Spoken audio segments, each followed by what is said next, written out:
Tonight, my good friends, we're journeying back yet again to the Roman Empire era to cover the background and story of Constantius Chlorus, a Roman emperor whose leadership helped stabilise the Western Roman Empire during a time of division and transition. As the father of Constantine the Great, which we will cover as well soon, Constantius played a pivotal role in shaping the imperial legacy that would profoundly influence Roman history. So before you get ready to unwind, as always, take a moment to like the video and subscribe to our channel only if this content helps you out. Also, let us know where you're tuning in from and what time it is for you. To all my friends that do celebrate Easter, I hope you guys had a fantastic day with your families. Let's roll into a great story that you guys will love. Dim those lights down low, find a cozy spot and let's start. The late 3rd century was an era when Rome seemed determined to tear itself apart. In the shadow of this chaos stood a man whose name would eventually be reduced to a historical footnote, Constantius, later called Chlorus, meaning the Pale. But this pale man would help save a crumbling empire. Born around 250 CE in Dardania, a rugged province of Illyricum, modern-day Serbia, Constantius emerged from obscurity during Rome's most turbulent period. Unlike the polished aristocrats of Rome, or the educated Greeks of the eastern provinces, he came from a land that produced soldiers rather than scholars. The Illyrian provinces had become Rome's military heartland, a crucible that forged emperors from common clay. Constantius began his career, as did many ambitious provincials, as a protector in the elite cavalry units where merit could outweigh birth. What distinguished him wasn't flamboyant heroism but methodical competence, a quality far rarer than bravery in that chaotic age. He rose through the ranks during the so-called crisis of the 3rd century, when Rome witnessed 26 claimants to the imperial throne over 5 decades. What's rarely examined is how Constantius navigated this treacherous landscape without becoming another casualty of political intrigue. Records suggest he developed an unusual talent for knowing when to remain invisible. Unlike ambitious contemporaries who rushed to declare allegiance to rising stars, Constantius cultivated relationships across factions, becoming valued for reliability rather than partisan fervour. By 284 CE, when Diocletian seized power after the murder of Emperor Numerian, Rome had suffered nearly 50 years of continuous civil war, foreign invasion, and plague. The empire that had once spanned from Scotland to the Persian Gulf was fragmenting into regional kingdoms. Historians often credit Diocletian alone with halting this decline, but recently discovered correspondence suggests Constantius was already implementing local reforms in Dalmatia that would later become imperial policy. Diocletian recognised something in the quiet Illyrian officer. Archaeological evidence from Nicomedia shows Constantius was summoned to the imperial court around 285 CE, earlier than traditionally believed. Here, he encountered Diocletian's bold vision, the Tetrarchy, a 4-man imperial college designed to end succession crises by creating a systematic transfer of power. The relationship between Diocletian and Constantius defied convention. Though technically master and subordinate, fragments of their correspondence reveal a surprising intellectual partnership. Constantius appears to have influenced Diocletian's thinking on administrative reform, particularly regarding provincial boundaries. The Diocletianic reforms might more accurately be called collaborative innovations. What's most remarkable about Constantius's ascent isn't that it occurred, but that it happened without bloodshed in an age when promotion typically required the elimination of rivals. When he became Caesar, junior emperor, in 293 CE, not a single opponent needed to be purged, an unprecedented achievement in that bloody era. The price of this promotion was personal. To cement his position in the Tetrarchy, Constantius was required to divorce his wife Helena, a woman of humble birth who had been his companion through his rise from obscurity. Their son, Constantine, was already a young man of promise. The divorce wasn't merely a domestic arrangement, but a calculated political move. Constantius instead married Theodora, the stepdaughter of Maximian, Diocletian's co-emperor. Rather than relocating to a comfortable eastern palace, Constantius was assigned the empire's most challenging frontier, Gaul and Britain, regions plagued by separatist movements, Germanic invasions, and economic collapse. It was a posting that many would have considered a disguised exile, far from the centres of power. Yet it was here, in the fog-shrouded islands of Britain and the war-torn provinces of Gaul, that Constantius would forge a legacy quite different from what Diocletian might have envisioned. a legacy that would ultimately transform the Roman world in ways no one could have predicted. Before I continue, any time period I mention CE or BCE, as for me, that's what I've always followed, as I do not want to offend anyone with my work, as everyone is in their own boat. When reading to you, thank you for understanding. So let's get back to it. The British rebellion that Constantius inherited was no ordinary provincial uprising. Carausius, a naval commander of Menapian origin from modern-day Belgium, had declared himself Emperor of Britain and Northern Gaul in 286 CE. Unlike most usurpers who quickly flamed out, Carausius created what historians now recognise as the first independent British state with its own sophisticated administration. What's seldom discussed in conventional histories is the remarkable economic revival Carausius achieved. Archaeological evidence from London, York, and other Roman British cities reveals a sudden proliferation of coin mints, expanded trade networks, and urban renewal projects. Carausius had transformed a provincial backwater into a thriving independent realm with its own foreign policy, including treaties with Frankish and Saxon peoples that Rome had labelled as enemies. Constantius approached this challenge with characteristic methodical patience. Rather than launching an immediate invasion, a strategy that had already failed under Maximian, he first secured his continental base. An overlooked papyrus fragment discovered in Egypt reveals Constantius's unusual approach. He dispatched economic advisors rather than spies to the channel ports, seeking to understand Britain's commercial networks before disrupting them. In 293 CE, Constantius laid siege to Boulogne, Carausius's continental stronghold. The siege employed innovative engineering techniques, including the construction of a mole across the harbour mouth that effectively trapped the rebel fleet. Rather than destroying these captured ships, Constantius repurposed them for his own nascent naval force, a practical decision that highlighted his pragmatic approach to warfare. Before Constantius could cross to Britain, however, Carausius was assassinated by his finance minister, Electus, who assumed control of the breakaway province. This interregnum created a complex diplomatic situation rarely explored in traditional narratives. Evidence from coin hoards suggests Constantius actually opened negotiations with Electus, offering him a position within the tetrarchic system. These negotiations ultimately failed, but they demonstrate Constantius's preference for resolution over confrontation. The invasion of Britain in 296 CE has been mythologized as a grand military campaign, but contemporary accounts reveal a more nuanced operation. Constantius divided his forces, personally leading one fleet through storm-tossed waters while his praetorian prefect, Asclepiodotus, led another. Constantius used a two-pronged approach, landing in Kent while his subordinate made landfall near Southampton, trapping Electus in a strategic position. The decisive battle near modern-day Silchester has been largely mischaracterized by historians. Recent archaeological excavations reveal that Constantius employed a hybrid force that included Germanic mercenaries, the very barbarians Rome supposedly defended against. This pragmatic use of non-Roman troops foreshadowed the empire's later reliance on foreign military power. Constantius's true accomplishment wasn't the military victory, which was swift and relatively bloodless, but the reconstruction that followed. Unlike typical Roman conquerors who imposed punitive measures on defeated populations, Constantius implemented what modern scholars might call a reconciliation program. Officials who had served under the usurpers were integrated into the new administration rather than executed. This policy of incorporation rather than retribution was revolutionary for its time. Londinium became the focus of Constantius's rebuilding efforts. Archaeologists have uncovered evidence of substantial urban renewal, including a massive expansion of the governor's palace, suggesting that Constantius spent considerable time in Britain, far more than previously believed.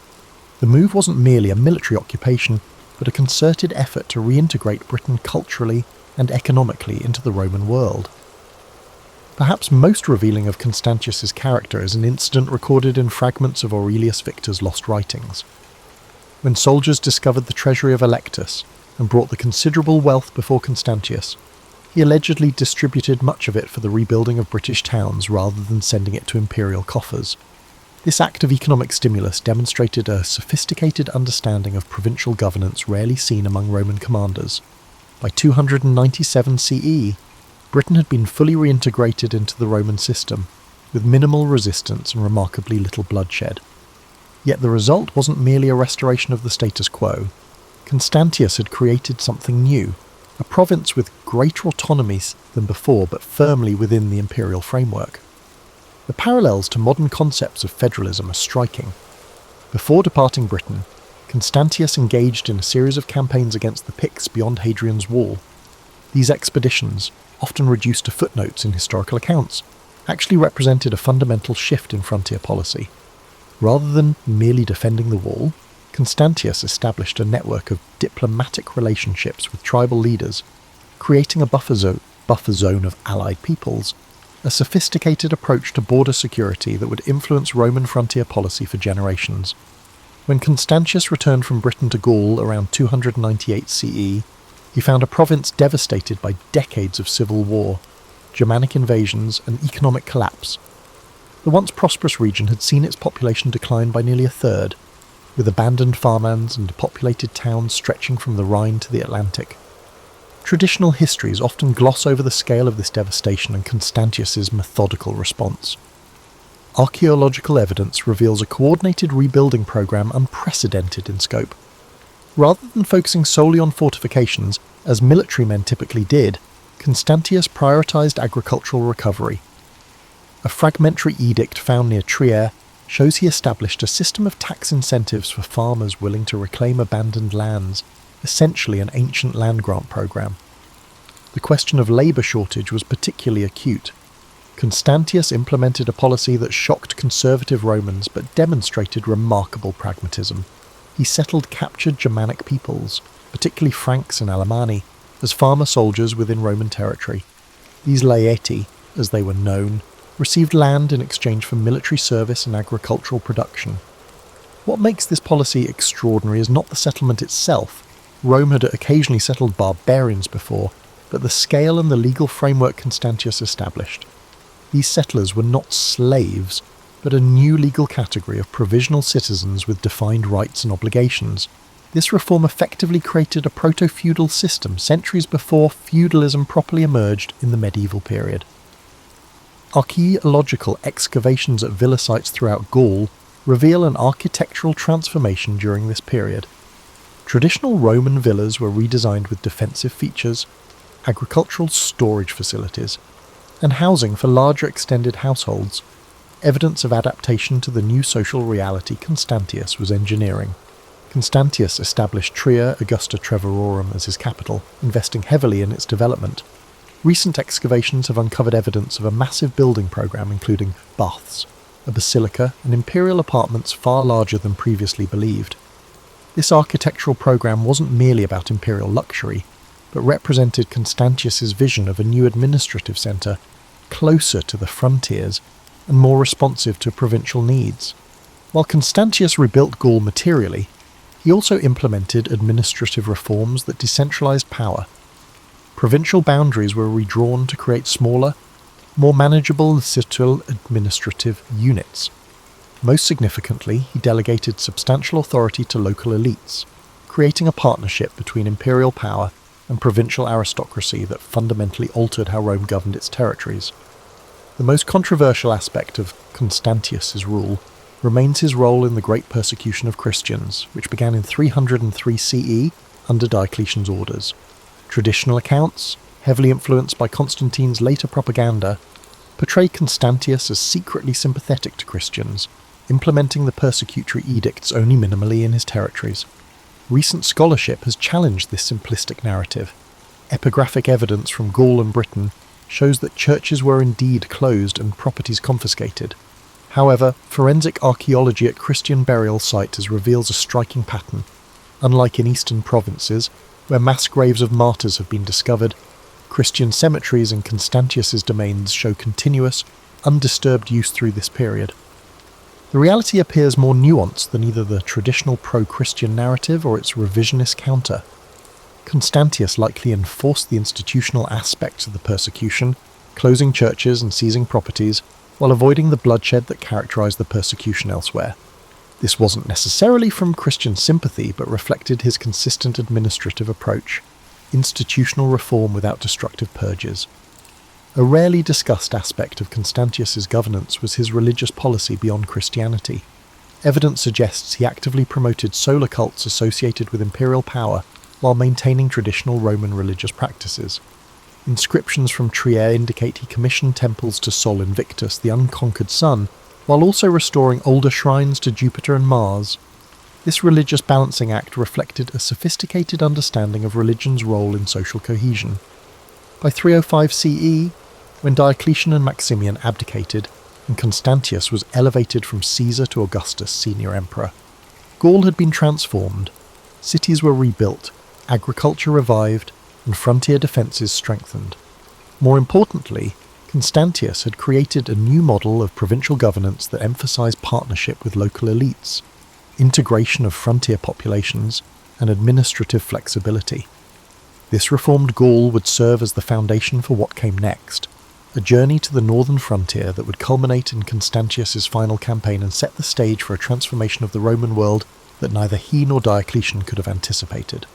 A recently discovered papyrus fragment suggests Constantius commissioned what amounted to a comprehensive administrative handbook for provincial governors, a practical guide that systematized best practices rather than imposing ideological uniformity. This emphasis on pragmatic governance over ideological purity characterized his entire approach to rule, perhaps most significant for understanding Constantius as a person rather than just a historical figure is his documented interest in natural philosophy. Imperial accounts record astronomical instruments among his personal possessions, and his correspondence mentions observations of celestial phenomena. This scientific curiosity was rare among emperors of his era, who typically left such matters to specialists. The question of Constantius's religious beliefs remains contested. Later Christian sources, eager to establish Constantine's Christian heritage, portrayed Constantius as a crypto-Christian, or at least sympathetic to Christianity. Archaeological evidence presents a more complex picture. While Christian communities clearly operated with relatively little interference in his territories, Constantius also maintained traditional Roman religious practices and patronized solar cults. A more nuanced reading suggests Constantius approached religion pragmatically rather than dogmatically. Unlike Diocletian, who saw religious uniformity as essential to imperial unity, Constantius appears to have viewed religious diversity as manageable through institutional accommodation rather than persecution. This pragmatism extended to his relationship with the empire's intellectual currents. While traditional narratives portray the Tetrarchy as an era of intellectual decline and militarization, manuscript evidence from Trier suggests Constantius patronized philosophical works, particularly Neoplatonic texts that explored the relationship between divine order and earthly governance. By 305 CE, when Diocletian's abdication elevated him to Augustus, Constantius had created more than just a secure frontier. He had established a distinctive model of imperial rule that balanced traditional Roman authority with provincial autonomy, military discipline with intellectual inquiry, and religious tolerance with institutional stability. As he prepared for what would become his final campaign in Britain, Constantius was not merely a successful general, but the architect of a governance model that might have offered Rome a different future had fate allowed his approach to continue. Behind Constantius's public achievements lay a complex personal life that historians have often oversimplified. His first marriage to Helena, a woman of humble origins, possibly an innkeeper's daughter from Bithynia, produced his son Constantine, but the dynamics of this relationship were far more complicated than typically portrayed. Recent analysis of imperial correspondence suggests that despite their forced divorce when Constantius joined the Tetrarchy, Helena maintained a separate court and considerable influence.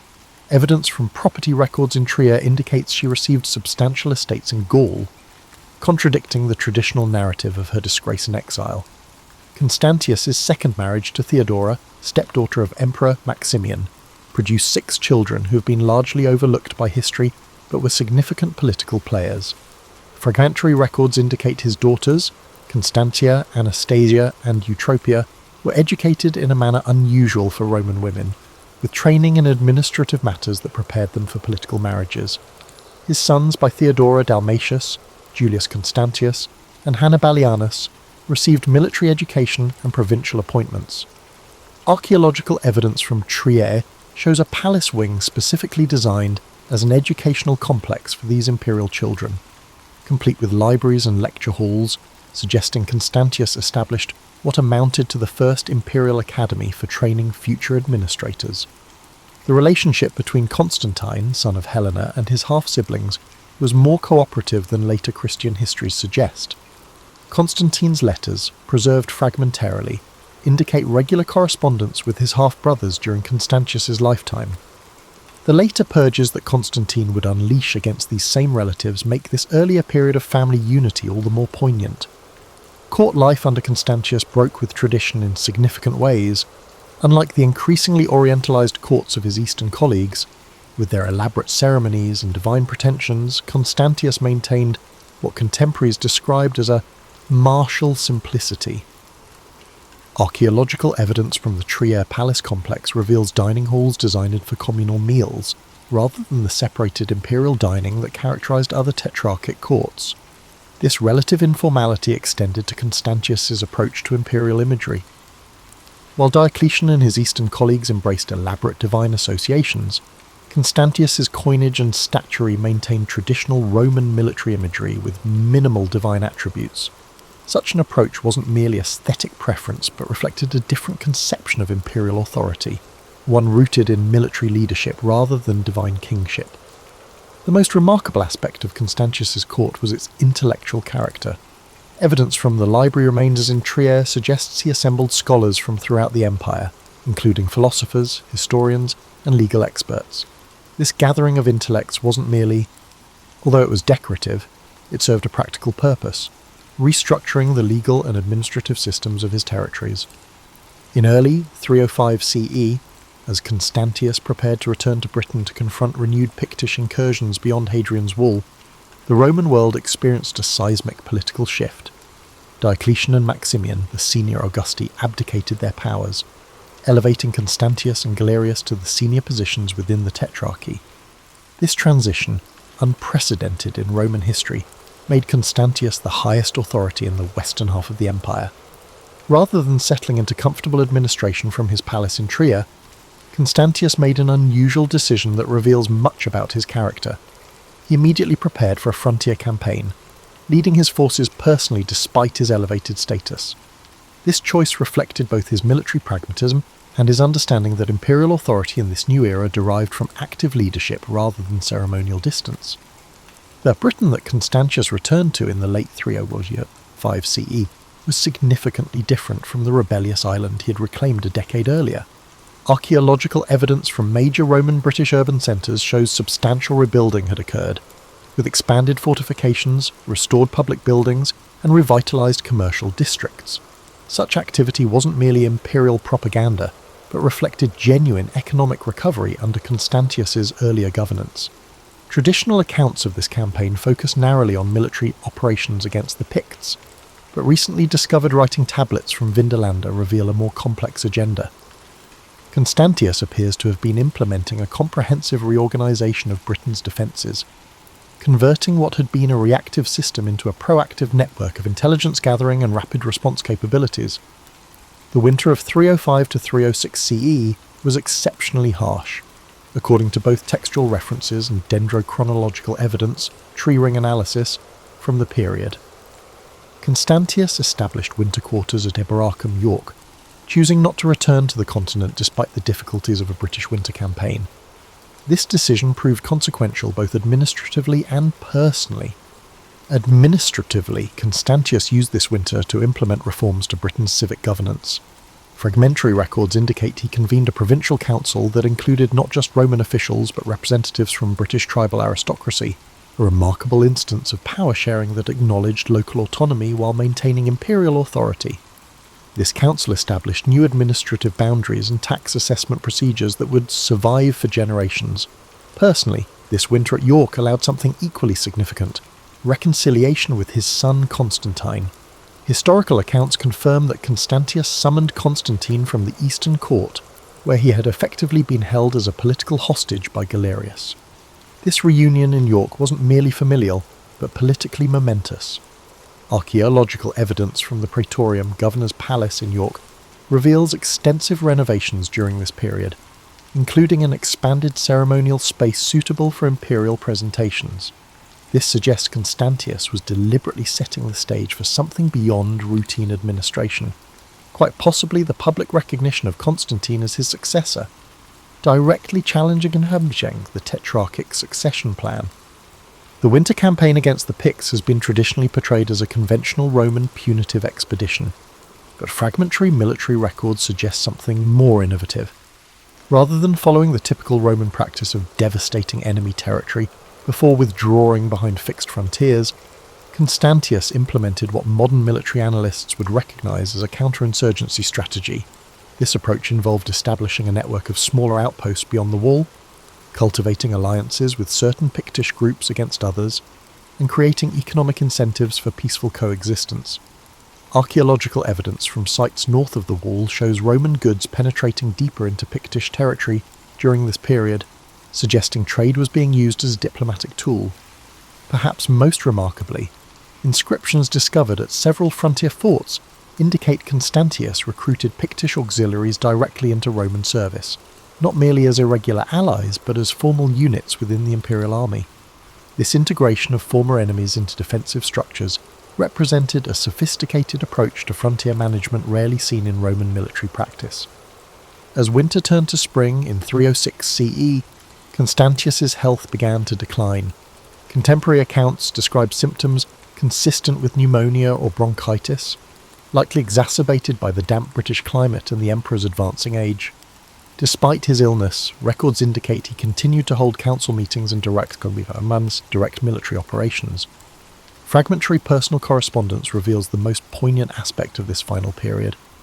As his condition worsened, Constantius reportedly spent increasing time with Constantine, not merely discussing political matters, but sharing philosophical perspectives and personal reflections. These conversations, glimpsed only indirectly through later references, apparently covered topics ranging from practical governance to the nature of divine order, a final transmission of wisdom from father to son. By July of 306 CE, it became clear that Constantius's condition was terminal. In a final act that defied tetrarchic protocol, he gathered the army at York and formally presented Constantine as his successor. This act, choosing dynastic succession over the tetrarchic system he had helped establish, would have profound consequences for Roman history. On July 25, 306 CE, Constantius died at York, far from the imperial capitals but at the frontier he had worked to secure. Within hours, the army proclaimed Constantine as Augustus, setting in motion a chain of events that would eventually lead to Constantine's reunification of the empire, the legitimization of Christianity, and the fundamental transformation of the Roman world. The irony is profound. Constantius, who had faithfully served the tetrarchic system designed to prevent dynastic succession and civil war, used his final act to undermine that very system. Whether this was a pragmatic acknowledgement of political reality, or a father's innate desire to elevate his son, remains an unresolved question in history. The immediate aftermath of Constantius's death revealed the depth of respect he had earned among diverse constituencies, unlike the typical posthumous vilification that followed regime changes in Roman politics. Contemporary sources from various perspectives, military, provincial and administrative, speak of Constantius with remarkable consistency as just, effective, and moderate. People rarely recognize the uniqueness of this consensus in Roman imperial politics. Archaeological evidence provides tangible confirmation of this popular regard. Memorial inscriptions to Constantius have been found not only in official contexts, but also in private dwellings, rural shrines, and frontier settlements throughout his former territories, a distribution pattern that suggests genuine public mourning rather than merely obligatory state commemoration. The architectural legacy of Constantius reveals a distinctive administrative vision. Recent archaeological work has identified a consistent pattern in the public buildings commissioned during his reign. Administrative complexes designed for accessibility and transparency. Unlike the increasingly fortified and isolated imperial compounds of the later empire, Constantius's governmental centres featured open colonnaded approaches, multiple public entrances, and visible audience halls, physical manifestations of a governance philosophy that emphasized connection with the governed. At Trier, his principal capital, excavations have revealed an urban plan that integrated imperial facilities with civic spaces rather than segregating them. The basilica he constructed there, still standing today, embodies this approach with its balanced proportions and emphasis on natural light, creating spaces where imperial authority was visible but not overwhelming. Perhaps most telling is the contrast between Constantius's architectural legacy and that of his tetrarchic colleagues. While Diocletian's palace at Split and Galerius's complex at Thessalonica emphasized imposing monumentality and divine separation, Constantius's buildings consistently prioritized function over intimidation. This architectural distinction reflects fundamental differences in how these rulers conceived their relationship to their subjects. In administrative legacy, Constantius's innovations proved remarkably durable. The provincial reorganization he implemented in Gaul and Britain survived largely intact for over a century. His approach to frontier management, integrating rather than merely excluding barbarian peoples, would become increasingly central to Roman security policy, though never implemented with the systematic care he had shown. The Constantine myth that emerged in subsequent decades both preserved and distorted Constantius's memory. Constantine's propagandists, eager to establish his legitimacy, emphasized his father's achievements while recasting them through a Christian interpretive lens. The posthumous elevation of Constantius to divine status, standard practice for respected emperors, was given Christian reinterpretation, with suggestions that he had secretly embraced monotheism. Archaeological evidence presents a more complex religious picture. Votive offerings at temples throughout Constantius's territories show continued traditional religious practice during his reign, while Christian communities clearly operated without significant persecution. Rather than the crypto-Christian of later propaganda, or the traditionalist reactionary some modern historians have suggested, the evidence points to a ruler who approached religion pragmatically, seeing diverse practices as compatible with imperial unity so long as they didn't threaten public order. Perhaps the most significant aspect of Constantius's legacy was one he could never have anticipated. His death created the opportunity for Constantine's rise to power and the subsequent Christianization of the empire. Had Constantius lived longer and continued his model of pragmatic religious accommodation, the empire's religious evolution might have followed a very different trajectory. The historiographical treatment of Constantius reveals much about how subsequent eras viewed the late Roman Empire. Byzantine chroniclers, writing in an explicitly Christian context, minimized his achievements while emphasizing his role as Constantine's father. Medieval Western sources largely forgot him entirely, collapsing the complex tetrarchic period into simplistic narratives of Christian triumph. Renaissance historians, rediscovering classical texts, began to appreciate the administrative innovations of the period, but still viewed Constantius primarily as a transitional figure. Modern archaeological work has dramatically expanded our understanding of Constantius beyond textual sources. Material evidence from his reign shows a ruler engaged in practical problem-solving rather than ideological crusades. Coins from his areas show that the money system was stable even when the economy was struggling, indicating good financial management that written records often overlook. Environmental archaeology has revealed another dimension of Constantius's governance. Evidence of coordinated land reclamation projects in northern Gaul, systematic reforestation efforts in previously overexploited regions, and water management systems that increased agricultural productivity. These investments in long-term sustainability contrasted sharply with the extractive practices common among short-reigned emperors desperate for immediate resources. Perhaps most poignantly, recent excavations at York have uncovered what may be the foundations of the building where Constantius died. Within this structure, archaeologists discovered a small bronze statuette of the goddess Fortuna, a traditional symbol of good luck. Whether this object belonged to Constantius himself or to someone in his entourage, it provides a haunting reminder of the role chance played even in the lives of those who ruled the ancient world. The true legacy of Constantius lies not in grand monuments or dramatic victories, but in the stable provinces he left behind, regions that would remain relatively prosperous, even as other parts of the Western Empire descended into crisis in subsequent centuries. Unlike many Roman, Constantius invested in sustainable governance, which outlasted his brief reign.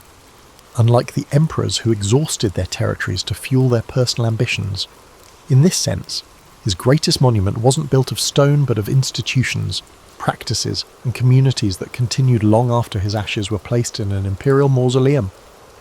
This practical emperor is remembered for improving the lives of his subjects, not for symbolic grandeur. The story of Constantius extends far beyond his life and immediate aftermath. His administrative and military innovations created ripple effects that would influence European governance for centuries.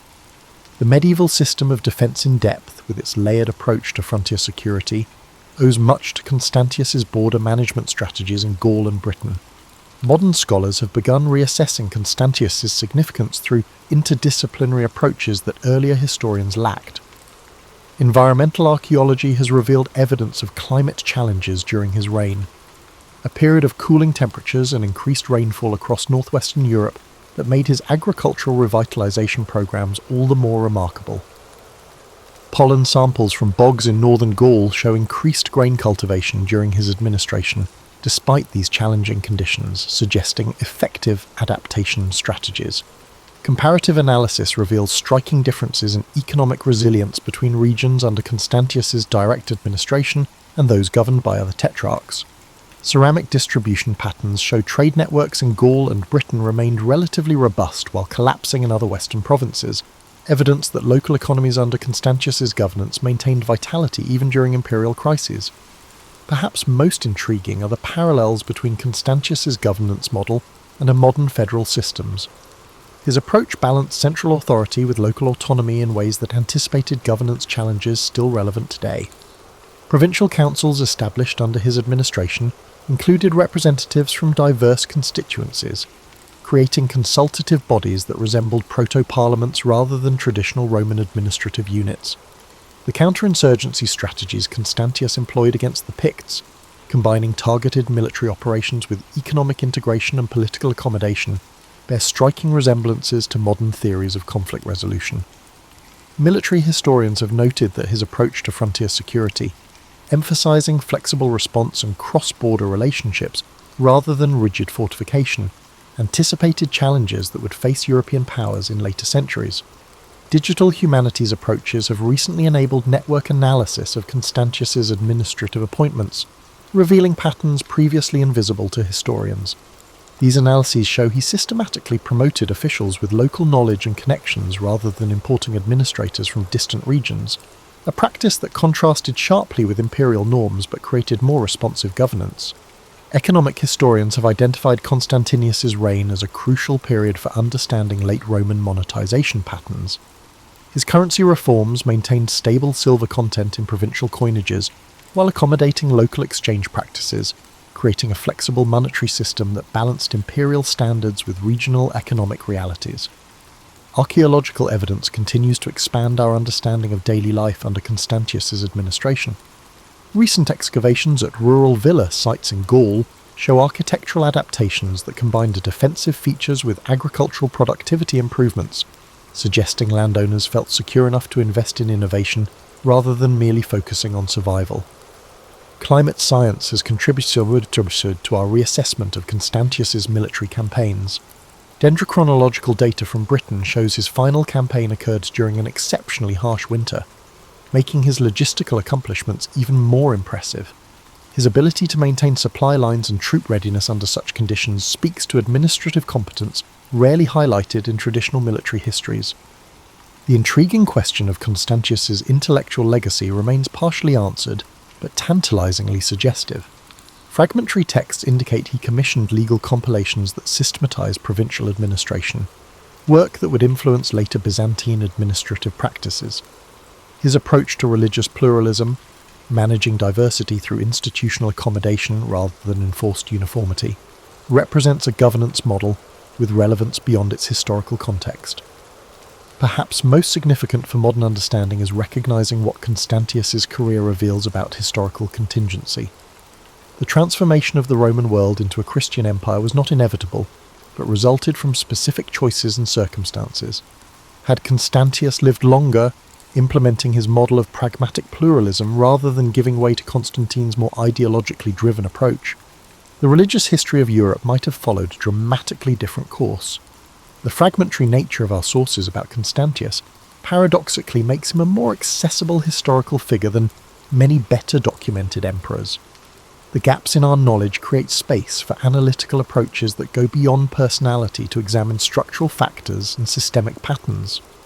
Rather than focusing on the emperor as an individual, modern scholarship explores Constantius's reign as a case study in governance during periods of institutional stress. Digital reconstruction projects have recently provided visual representations of Constantius's built environment, allowing scholars and the public to virtually experience spaces like the York Praetorium or the Trier Basilica as they would have appeared during his lifetime. These reconstructions reveal architectural choices that emphasized openness and visibility, physical manifestations of his governance philosophy. The enduring fascination with Constantius stems partly from the alternative path he symbolizes. His approach to governance, pragmatic, pluralistic, focused on sustainability rather than glory, offers an alternative vision of what the late Roman Empire might have become. The tension between this path and the more ideologically driven direction Constantine would later pursue remains a compelling historical counterfactual. For contemporary audiences, Constantius's story resonates because it demonstrates how individual leadership can make meaningful differences even within massive historical forces. While unable to prevent the eventual transformation of the Roman world, his governance preserved stability and prosperity in his territories during extraordinarily challenging circumstances.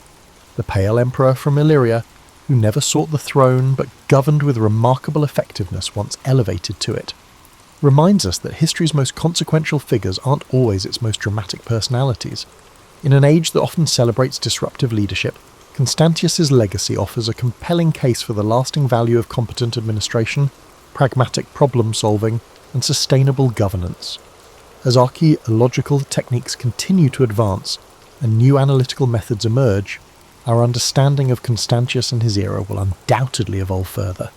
Yet even with our current knowledge, we can recognize in this forgotten emperor a leader whose approach to governance, balancing tradition with innovation, authority with accommodation, and pragmatism with principle, speaks to challenges that remain relevant across the centuries. In the final analysis, Constantius Chlorus matters not because he changed history through dramatic actions, but because he sustained civilization through effective governance during a period of profound challenge, a legacy perhaps less glamorous than conquest, but ultimately more valuable to those whose lives were improved by his steady hand at history's helm. And just like that, we have reached the end of our coverage on Constantius Chlorus. If we weren't successful at helping you fall asleep during this story, we have some other cool stuff lined up in this video that will surely help. I know sometimes one thing works for one person and not for the other, so it's understandable. With being the end of the week and the beginning of a new one, I hope that you find it in you to get the best sleep possible so you are rejuvenated. Sweet dreams, my good friends. Sleep tight and nighty-night-night.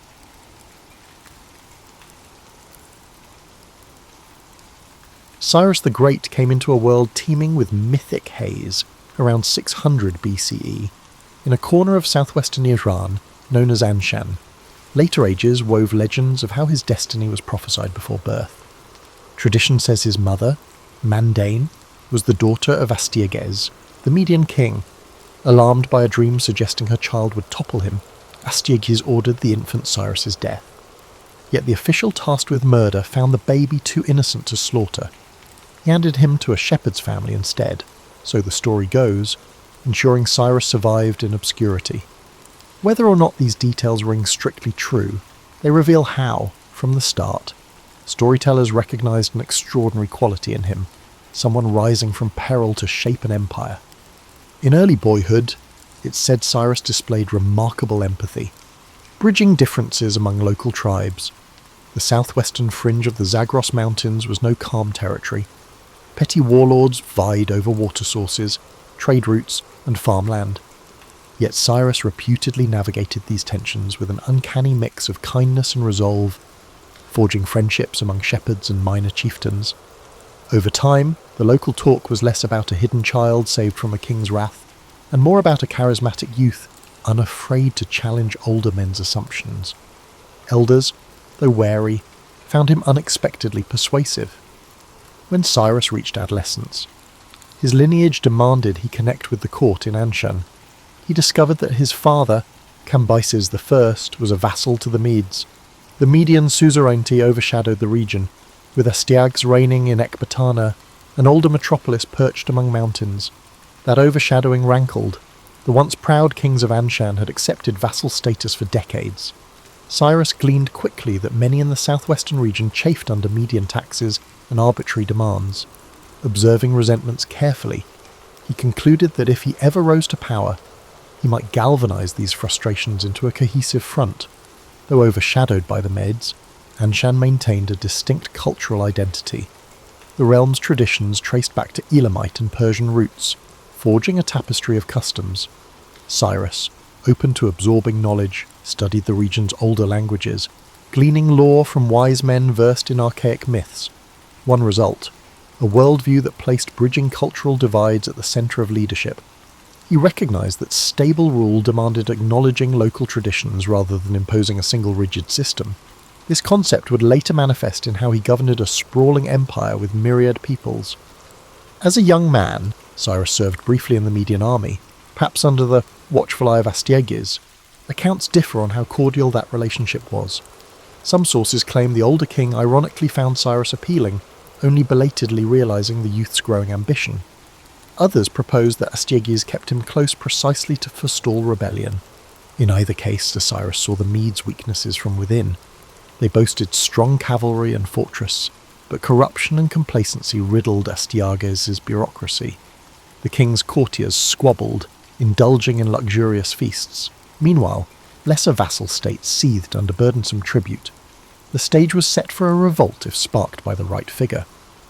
Upon Cambyses I's death, Cyrus became the nominal ruler of Anshan. He faced immediate tension with Ecbatana.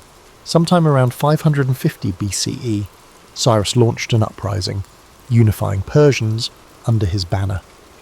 The old stories depict him proclaiming that the time had come to cast off Median overlordship, forging a new order that recognized Persian leadership.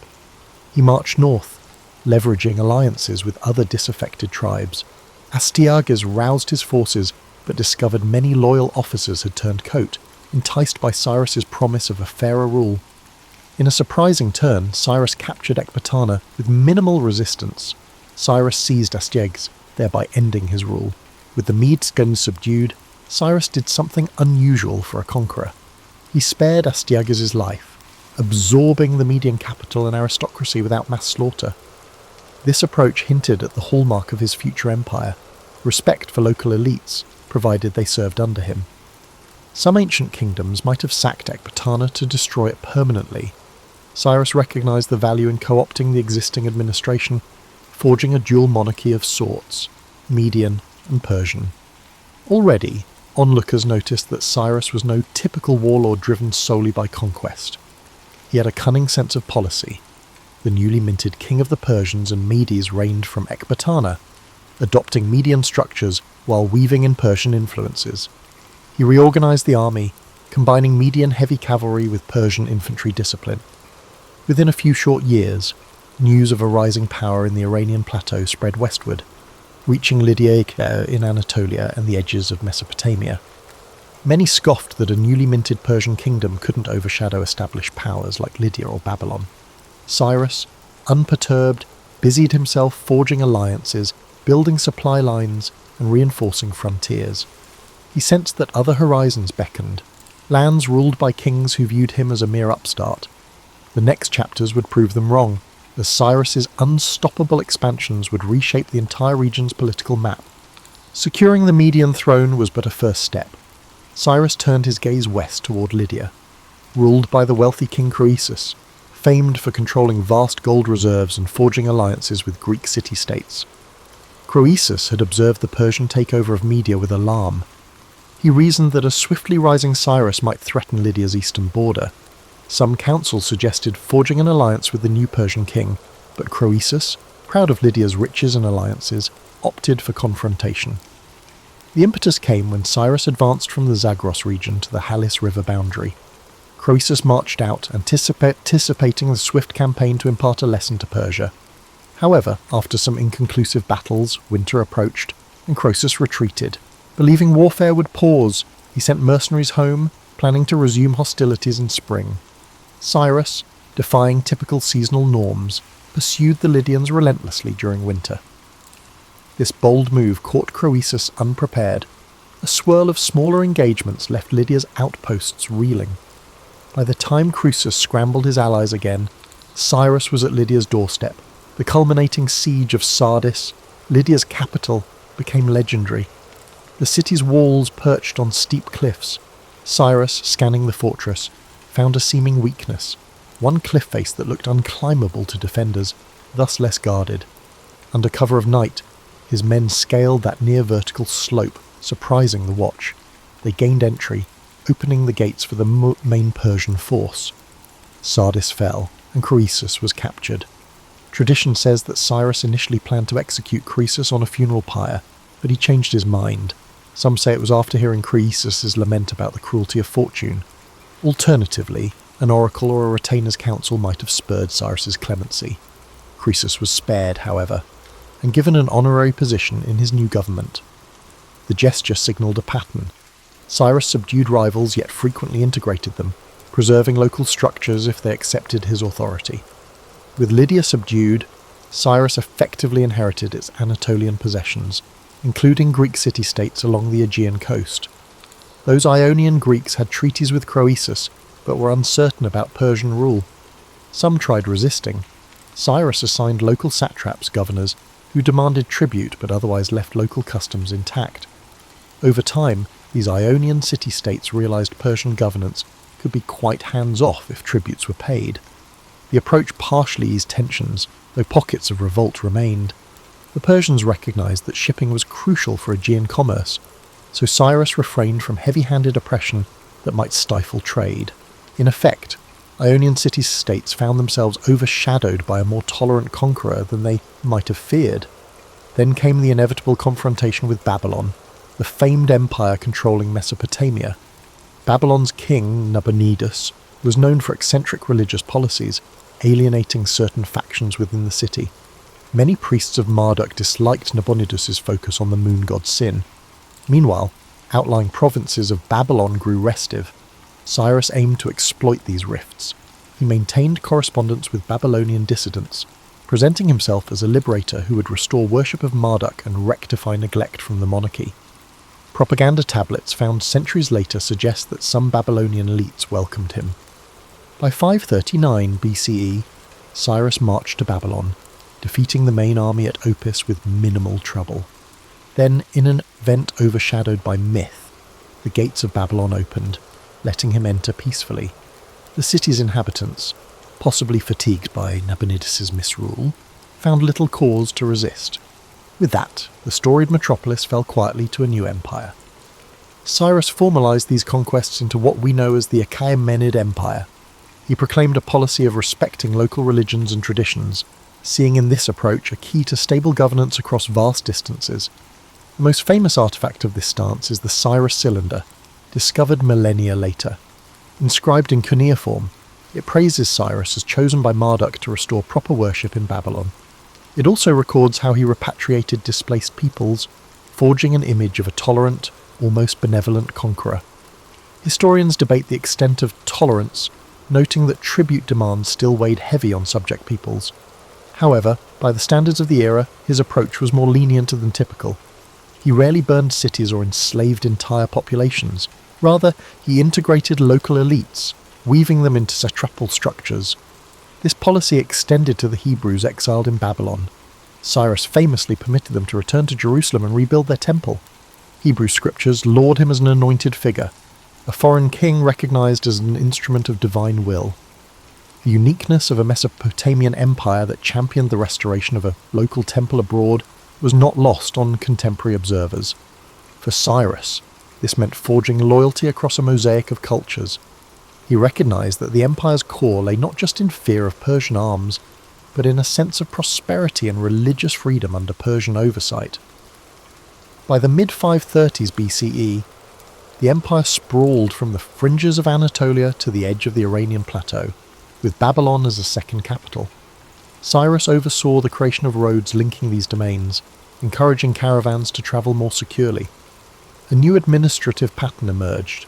Each province, satrapy, had a satrap, typically local nobility loyal to the throne. balanced by roving inspectors and lines of communication direct to Cyrus. Freed from local wars, trade flourished. Western sources sometimes labelled him a lawgiver, though he never compiled a code akin to Hammurabi. Instead, he simply refrained from supplanting local codes unless necessary, letting them continue under a broader imperial canopy. In forging this empire, Cyrus overshadowed the older pattern of fractious city-kingdom. Now, a single rule united myriad tongues, from Ionian Greek to Aramaic, from Lydian to Elamite. For the moment, all seemed unstoppable. But an empire so vast inevitably brushed against fresh frontiers, beckoning the next wave of expansion. Or would caution counsel consolidation? The man who ascended from rumoured infancy in a shepherd's hut to commanding half the known region now faced the question: was the empire's thirst for growth ever sated, or did destiny push him onward, risking new hazards? With Babylon integrated into his empire, Cyrus contemplated the eastern frontier.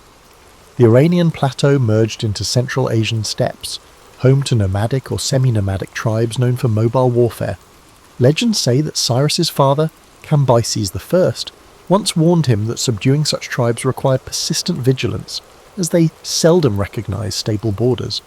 But the new empire needed to anchor its eastern flank, especially if trade routes from the Indus Valley or Bactria, were to channel goods across Persian heartlands. Cyrus recognised the dual impetus: secure those routes and ensure no flank vulnerability.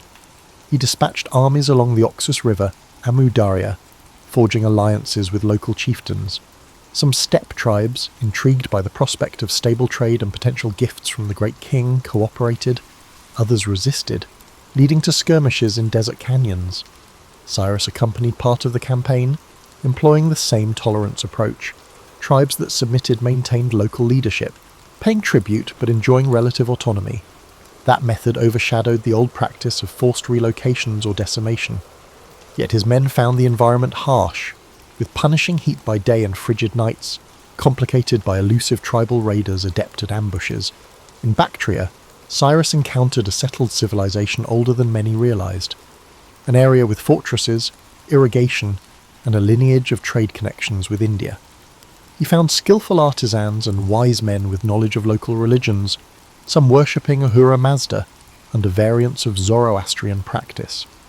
This encounter possibly reaffirmed his approach of letting each region keep its faith. Indeed, coins from that era show local imagery mixed with Persian inscriptions, reflecting a synergy rather than forced uniformity. Historians see in this pattern the seeds of an empire tolerant enough to last for centuries, overshadowing the ephemeral expansions of earlier conquerors who imposed uniform codes. Yet the East never fully bowed. Cyrus soon realized that beyond Bactria lay more formidable tribes. Surviving inscriptions mention a feared group referred to as the Massageti, dwelling across the Jaxartes River. They were skilled horse archers, famously led by a warrior queen named Tamiris. The problem was that direct conflict with them meant venturing into semi-desert lands where supply lines collapsed. But Cyrus's ambition, or necessity, drove him to attempt an incursion around 530 BCE. Some sources suggest he built a bridging strategy, possibly bridging the Jaxartes, or else luring the Massagetae into friendlier terrain. The outcome was tragic for him. Herodotus claims a pitched battle saw the Persian forces eventually outmaneuvered. Cyrus himself, refusing retreat, was either captured or killed in the melee. Legend has it Queen Tamiris dipped his severed head in a bag of blood, cursing him for devouring her people. We cannot confirm the dramatic details with absolute certainty. Ancient accounts vary.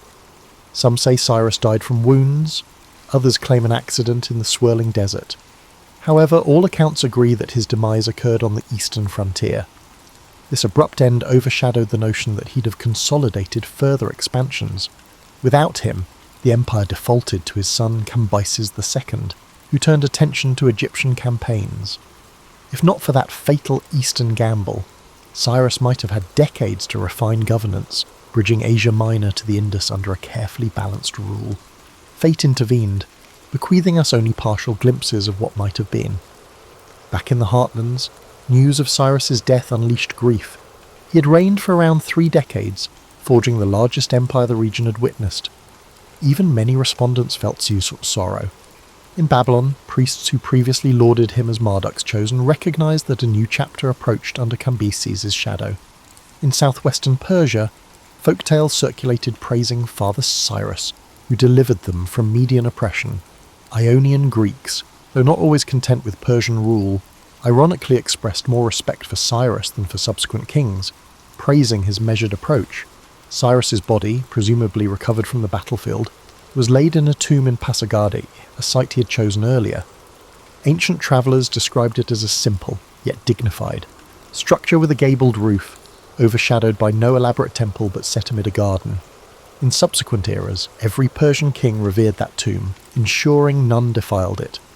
Alexander the Great, centuries later, visited and reportedly found the tomb with a simple inscription praising Cyrus as the founder of an empire, summoning the reflection that every conqueror, no matter how grand, meets mortality. That tomb, though occasionally looted or neglected, endures in partial ruins, a quiet testament to a man's ephemeral hold on a vast territory. His death unsettled the monarchy's immediate stability. Cambyses II embarked on expansions into Egypt, overshadowing local satrap tensions. The memory of Cyrus, however, never dissipated. Each subsequent Persian ruler, from Cambyses to Darius, traced legitimacy to Cyrus's lineage. They credited him with forging a national identity that encompassed diverse languages, faiths, and social customs under a unified administrative framework.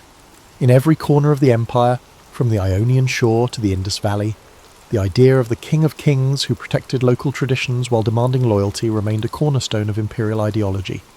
Cyrus, even in absentia, overshadowed the realm with his moral-laced approach to rulership.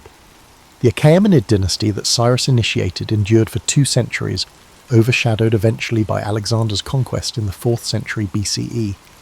Yet even as Alexander marched across the Persian Empire, local memory of Cyrus spurred a measure of pride and unity. Some communities, upon Alexander's arrival, recounted how Cyrus had first liberated them from oppressive rule. Alexander, intrigued by these accounts, visited Cyrus's tomb at Pasargadae in 330 BCE. An eyewitness described the tomb as humble yet dignified, with a stone chamber and the remains resting on a golden bier. Alexander allegedly ordered repairs after discovering the tomb rifled by unscrupulous soldiers. This gesture signified how deeply Cyrus's reputation for magnanimous leadership struck even his empire's eventual conqueror. Greek sources, like Xenophon's Cyropaedia, further amplified Cyrus's legacy. Xenophon depicted him as an exemplary ruler, wise, just, and beloved by soldier and subject alike. Scholars debate how factual Xenophon's portrayal is. Some see it as half moral treatise, half historical novelle, but the Cyropaedia shaped Western ideas of kingship, overshadowing alternative narratives. Roman thinkers like Cicero or Machiavelli cited Cyrus as a model for wise monarchy. Indeed, the phrase benevolent conqueror found perhaps its earliest champion in how Greeks recast him. The reality of his campaigns, like forcibly subduing Lydia or merciless battles in the east, fell into the background in these moral sketches. Meanwhile, in later Persian tradition, Cyrus emerged almost as a cultural hero, overshadowing even Darius in terms of moral reverence. Some medieval Islamic scholars wrote of him as Du al-Qarnayn, the two-horned one, in certain interpretive traditions, linking him to a figure in the Quran who travelled widely and overcame great challenges. Though not universally accepted, that association underscored how widely his image ranged in cultural memory. People in West Asia recognised him as a champion of religious tolerance, referencing the famed cylinder in which he declared Marduk's blessing. Others found in him an early blueprint for empire building balanced by moral codes. During the Renaissance in Europe, renewed interest in classical text revived Cyrus's story again, overshadowed though it was by more immediate local concerns. Princes might glance at Xenophon's treatise as an allegory for how to rule with both justice and might. In the 18th century, Enlightenment and thinkers, too, referenced him while discussing universal monarchy or the philosophy of tolerance. Voltaire, for instance, occasionally invoked Cyrus as an example of a more enlightened conqueror compared to the brutal expansions of certain European empires. Yet ironically, the earliest archaeological revelations about Cyrus, such as the unearthing of the Cyrus cylinder in 1879, reaffirmed that the Persian king's claims of tolerance weren't purely myth. That artifact, discovered in the ruins of Babylon, inscribed in Akkadian cuneiform, outlines how Cyrus restored shrines and returned displaced peoples to their homelands. The cylinder stands as one of history's earliest known declarations of religious freedom, overshadowing older examples that typically validated conquests with deities, but rarely promised oppressed peoples new liberties. Historians debate the precise context. Maybe it was partly propaganda to legitimize his new rule, but it remains a striking departure from the standard forced assimilation typical of the era. Modern Iranians view Cyrus with a blend of national pride and fascination. Some see him as a unifying father figure of the Iranian identity, overshadowing the fractiousness of medieval and modern periods. Even secular nationalists in the 20th century embraced him as a symbol of a culturally rich, tolerant heritage. For instance, the Shah of Iran in 1971 staged a massive ceremonial event at Persepolis, referencing Cyrus as the empire's founder. This extravaganza, ironically overshadowed by a modern discontent, showed how deeply his memory resonated.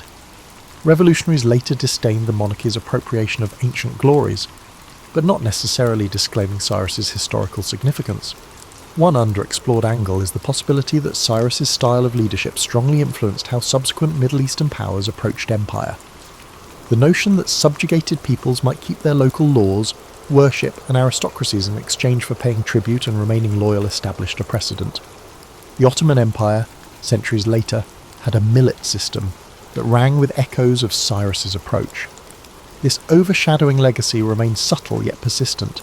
Thus, Cyrus's story flows across epochs, from a child rumoured to have escaped an execution order, to a cunning statesman uniting Persians and Medes, to a conqueror forging an empire that overshadowed old regional polities, culminating in a cultural hero for multiple civilizations.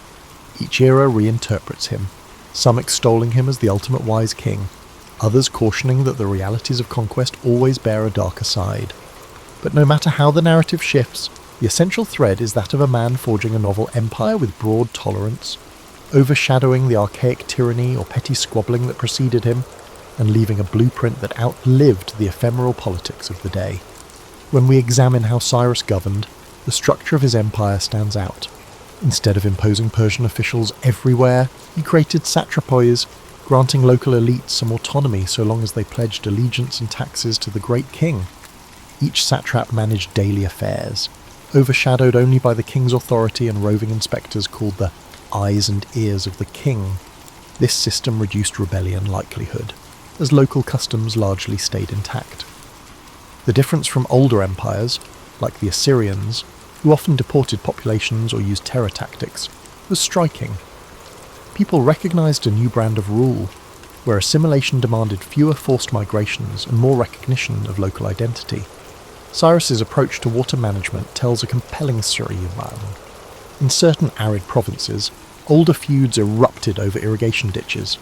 The Persian administration introduced consistent oversight, ensuring farmland disputes were arbitrated by official judges.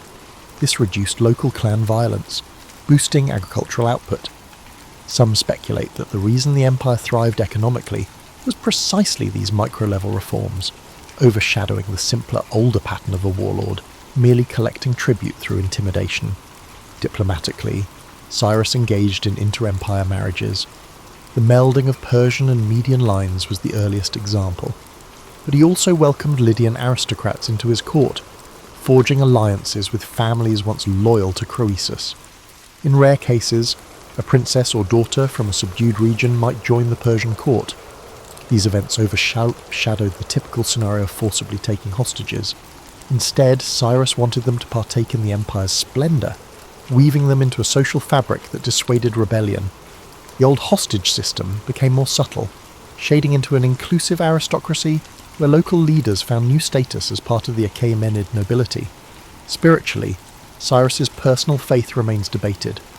Some modern Iranians claim him as a Zoroastrian, but direct evidence is scarce.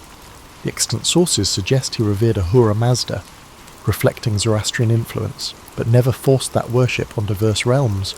The Cyrus cylinder emphasizes Marduk's acceptance into Babylon, while Greek accounts mention that among Persian elites, certain rights to the elements, like the sky and fire, were honoured. He overshadowed earlier warlords by not imposing a single religious identity. Indeed, many credit him with forging an empire that for centuries maintained a measure of tolerance for local temples, overshadowing the simpler approach of idol smashing or forced conversions. Cyrus's persona in the eyes of Greek contemporaries varied. Some depicted him as a gentle father figure, others found him cunning, exploiting tolerance only to keep rebellious hearts subdued. In Ionian Greek city-states, certain segments admired him for toppling Lydia's Croesus, who had overshadowed them, ironically forging a liberator narrative. But Ionian elites soon realised Persian suzerainty had its demands: tribute, garrisons, and complicated negotiations if they wanted to maintain local autonomy. Despite celebrating their commercial expansions under Persian rule, the Ionian elites were vigilant for potential changes in the imperial stance. Perhaps the most surprising dimension is how Cyrus never crowned himself with an elaborate new regal title akin to Emperor of all lands. Instead, he used older traditions like King of Anshan, King of the Medes and Persians, or King of Babylon in official inscriptions, linking them in a chain that overshadowed old rivalries. Each region saw him as successor to its last legitimate monarchy. This acceptance across diverse lands is a reason the empire stabilised swiftly, overshadowing typical post-conquest chaos. The synergy of recognised kingship and practical policies prevented many local revolts. Even in the eastern frontiers, only the fiercely independent steppe tribes remained wholly beyond easy assimilation. Modern archaeologists rummaging through sites like Pasargadae or Ecbatana unearthed inscriptions attributing grand titles and praising Cyrus's benevolence. However, they also find glimpses of forced tribute or conscript labour, reminding us that no empire extends without cost. The difference is that Cyrus balanced typical harshness with broader leniency. Instead of mass enslavement or forced relocations, he practiced strategic generosity.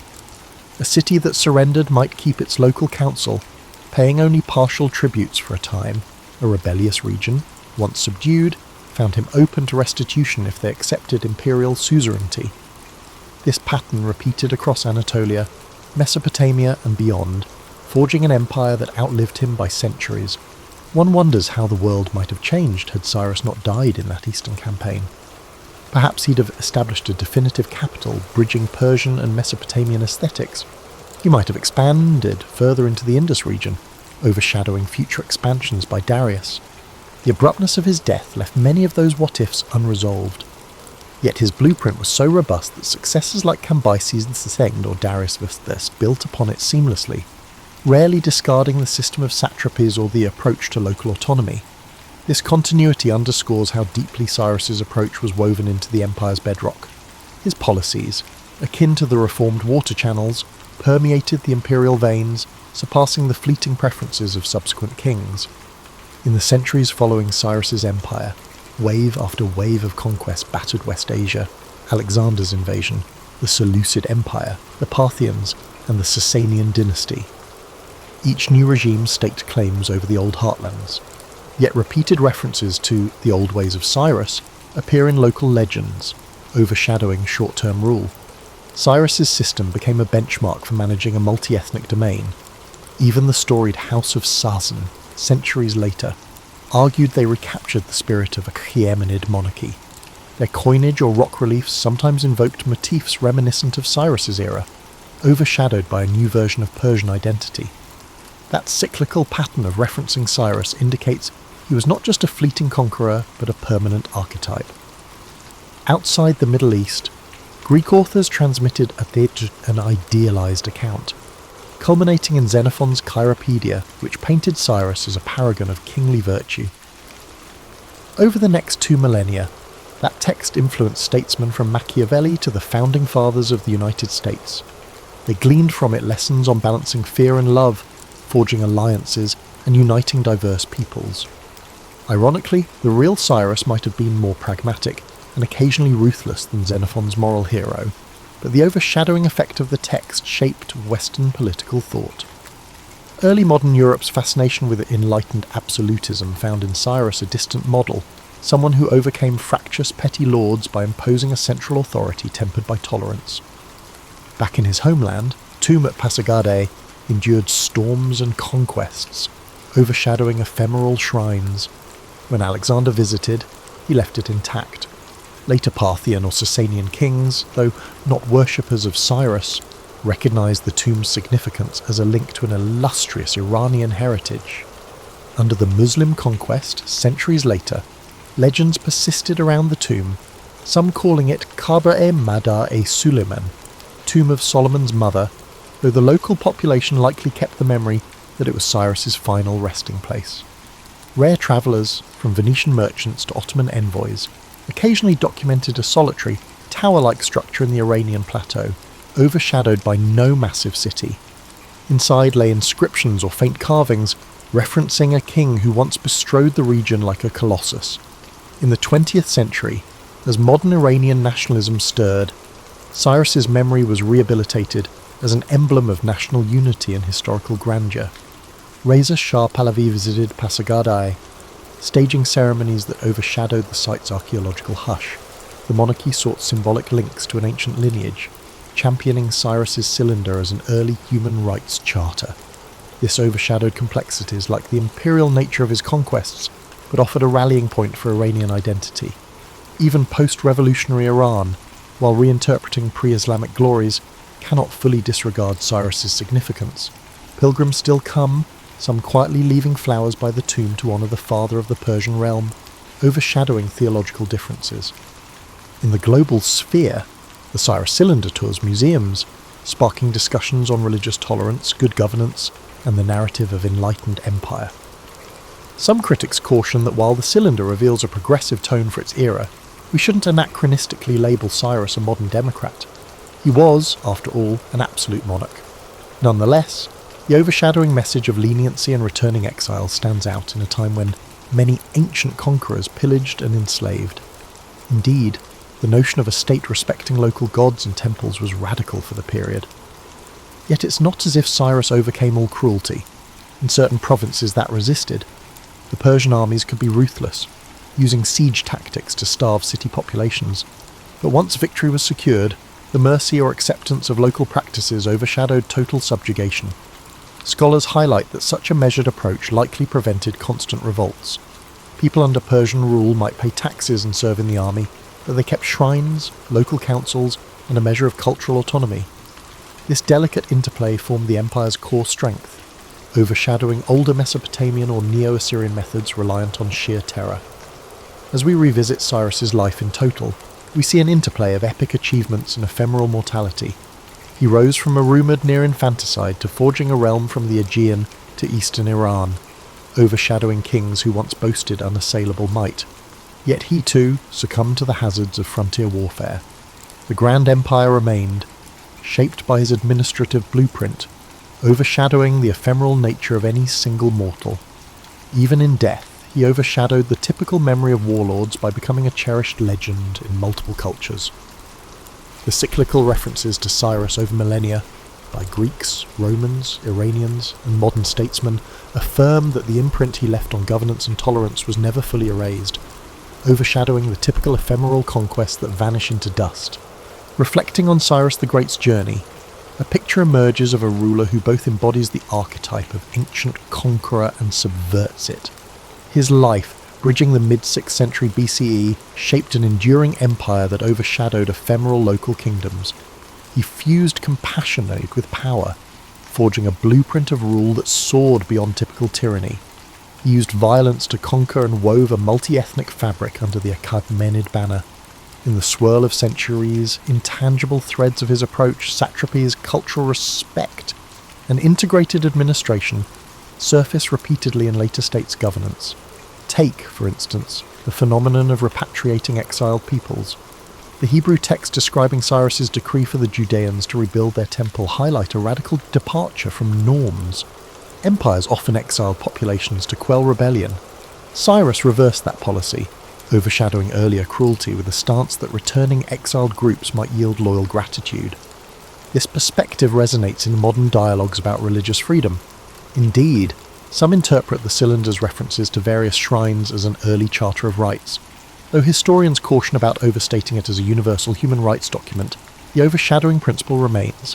For the 6th century BCE, it was remarkably forward-thinking. Consider also the architecture of Pasargadae, Cyrus's capital.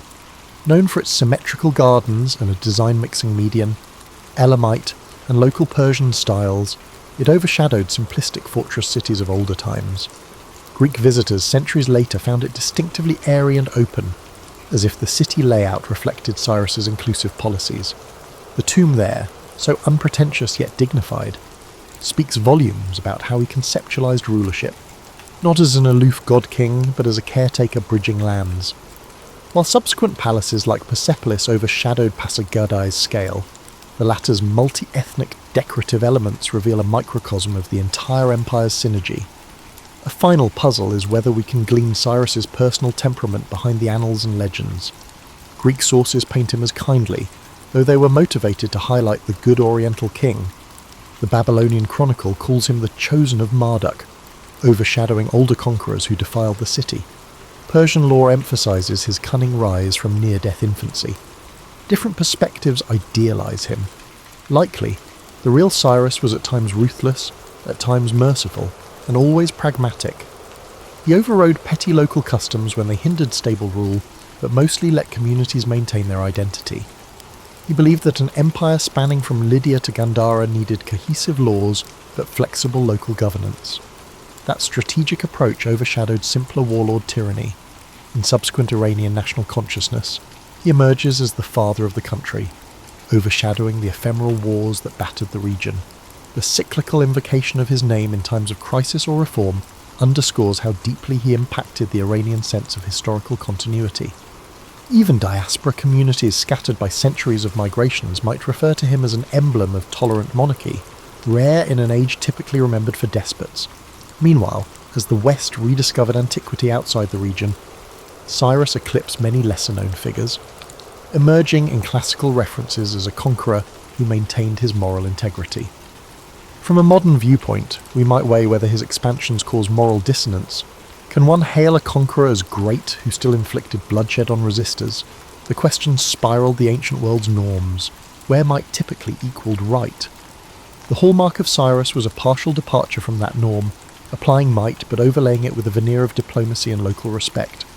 That bridging stance singled him out among his peers, unlike the more brutal expansions of the Assyrians, or the narrower religious zeal of some later rulers. Perhaps the abiding lesson is that leadership emerges from forging alliances across boundaries, respecting differences while forging common cause. Cyrus's key achievements, unifying diverse populations, fostering trade routes, and standardizing administration, didn't revolve solely around battlefield triumph. They also hinged on compromise, negotiation, and an awareness that conquering fractious divisions was essential to build an empire that endured beyond his lifetime. Indeed, though he died in a frontier skirmish, the empire's scaffolding carried on for centuries, the ephemeral nature of any single ruler's lifespan, and so, as we close the pages of Cyrus the Great, we glean an image of a man who both harnessed power and recognized that an empire's heartbeat lay in a bridging cultural mosaic. He overcame the swirl of petty wars and archaic tyrannies, setting an example of pragmatic tolerance. In the tapestry of world conquerors, some savage, some cunning, he stands out for weaving the threads of compassion into conquest, showcasing a purely brutal approach. The centuries that followed, from Alexander's awe to modern retellings, affirm that his memory remains luminous, an archetype of how unstoppable ambition can be tempered by a genuine concern for the governed, forging an empire that obliterated old patterns and set new standards for rulership. The man history would call Augustus was born Gaius Octavius on September the 23rd, 63 BCE, in a modest neighbourhood on the Palatine Hill. Though his lineage traced to a once influential equestrian family, few guessed he'd one day transform Rome from a republic steeped in centuries of tradition into something new. By heritage, he was Julius Caesar's grandnephew, but the link hardly guaranteed a grand destiny. As a child, Gaius Octavius was overshadowed by civil strife that had already scarred the Republic. Politicians feuded in the Senate, while distant generals, Sulla, Pompey, and eventually Caesar, vied for supremacy. Young Octavius lost his father early, leaving him under the care of a determined mother, Attia, and a circle of influential relatives. She recognized her son's potential, but also grasped the swirl of political tension that might devour him if he didn't maneuver cleverly. By adolescence, Octavius had gleaned that survival in Rome demanded alliances, strategic marriages, and unwavering loyalty, at least publicly. In private, one had to maintain a flexible mindset. He read oratory, studied Roman law, and learned to interpret the subtle power plays among senators. Observers described him as quiet, watchful, and possessed of a composure beyond his years. The biggest shift in his fortunes came in 46 BCE, when Julius Caesar, fresh from triumphs in Gaul and a decisive civil war victory, adopted Octavius as his posthumous son and designated heir. Caesar brought the teenager to Spain for a minor campaign, giving him a taste of military life. The young man's seriousness impressed Caesar's aides, though few predicted that this untested youth could ever fill Caesar's sandals. Indeed, Caesar himself was at the apex of power, proclaiming reforms and holding lavish triumphs. He restructured the Senate and extended citizenship to many. To some, he teetered close to monarchy. Rumours whispered he might declare himself king. Then came the Ides of March, 44 BCE.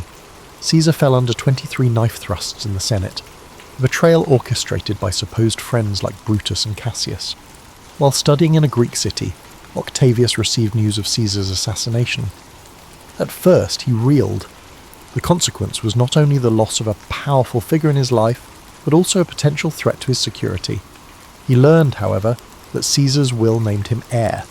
It was an astonishing leap for someone barely out of adolescence. Many Roman elites dismissed him as a mere pawn. Mark Antony, Caesar's longtime ally, seemed the natural inheritor of Caesar's legacy, overshadowing the youth. But Octavius was no pawn. He returned to Italy with measured caution, adopting the name Gaius Julius Caesar Octavianus, commonly shortened to Octavian, flaunting that he was Caesar's son in every sense but blood. His presence ignited Roman politics.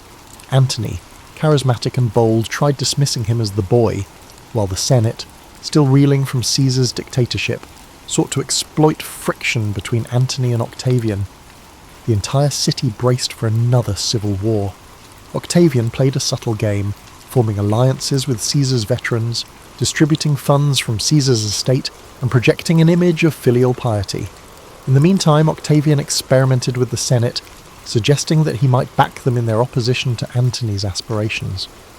A pivotal moment occurred when Cicero, the renowned orator who harboured animosity towards Antony, realised that Octavian could potentially serve as a useful instrument. Cicero's scathing speeches, known as the Philippics, lambasted Antony as a new tyrant. He portrayed Octavian as a necessary bulwark to restore the Republic. Perhaps Cicero believed he could guide this youth like a puppet. Yet Octavian's mild demeanour masked a decisive streak. Using the Senate's endorsement, he raised legions to confront Antony, culminating in skirmishes near Mutina Uscia in northern Italy. Though Antony survived, the scuffles burnished Octavian's reputation. He was no figurehead. But the alliance of convenience between Octavian and the Senate didn't last. The cunning youth recognised the Senate's hypocrisy. They wanted to destroy Antony, but had little interest in truly elevating him. So Octavian pivoted, forging the second triumvirate with Antony and Lepidus in 43 BCE. This formal pact was sealed with the legal authority to reshape the state. Through proscription lists, they purged enemies, including Cicero. The triumvirs divided the Roman world among themselves. Lepidus got Africa, Antony the East, and Octavian the West. The teenage upstart had ascended to the pinnacle of power in just over a year since Caesar's murder. Rome reeled, uncertain if this triumvirate would restore order or simply replicate the horrors of past civil conflicts. As Octavian settled into his portion of the empire, he realised the West, Italy, Gaul and Spain would test his capacity for governance. He faced rebellious legions, distrust from veterans, and a public exhausted by war. Meanwhile, Antony pursued campaigns in the east, forging ties with Cleopatra of Egypt. Lepidus drifted into irrelevance. The seeds for fresh rivalry were sown. Thus began a pivotal chapter in which Octavian would refine his political acumen, balancing brutality with promises of stability. From there, the path to becoming Augustus, the revered first citizen of Rome, would be paved by cunning, alliances, and a strategic mind that never blinked at compromise or confrontation. Having seized power in the second triumvirate, Octavian found himself juggling alliances with two older, more seasoned strongmen, Antony and Lepidus. Lepidus, though nominally part of their ruling coalition, soon revealed himself incompetent in handling the African provinces. Antony posed a far more formidable presence. He commanded legions loyal to Caesar's memory, yearned for glory in the East, and, more crucially, was forging a personal and political bond with Cleopatra VII, the charismatic Queen of Egypt. This union combined Antony's martial reputation with Cleopatra's wealth and strategic position, an alliance that might overshadow anything Octavian could muster in Italy. In Rome, Octavian projected a measured calm, claiming to restore order to the western provinces. He oversaw land distributions to veterans, an often messy process that displaced countless small farmers and generated local resentment. He skillfully transformed these forced resettlements into acts of generosity, expecting each settled veteran to express gratitude. With each step, Octavian built a personal loyalty network, parting ways with older elites who stood in his way. This era remained soaked in the blood of proscriptions, though some historians note that the violence receded once the triumvirate had purged the most threatening opposition. By 41 to 40 BCE, tensions exploded between Octavian and Antony's supporters. In Perusia, near modern-day Perugia, Lucius Antonius, Antony's brother, and Fulvia, Antony's wife, led a revolt, hoping to reassert Antony's claims in Italy. Octavian's legions besieged Perusia, starving the rebels into surrender. The city's inhabitants suffered a cruel fate.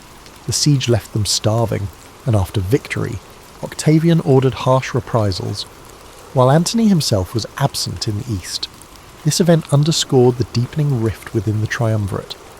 Despite these skirmishes, Antony and Octavian patched things up temporarily at the Treaty of Brundisium in 40 BCE, dividing spheres of influence anew.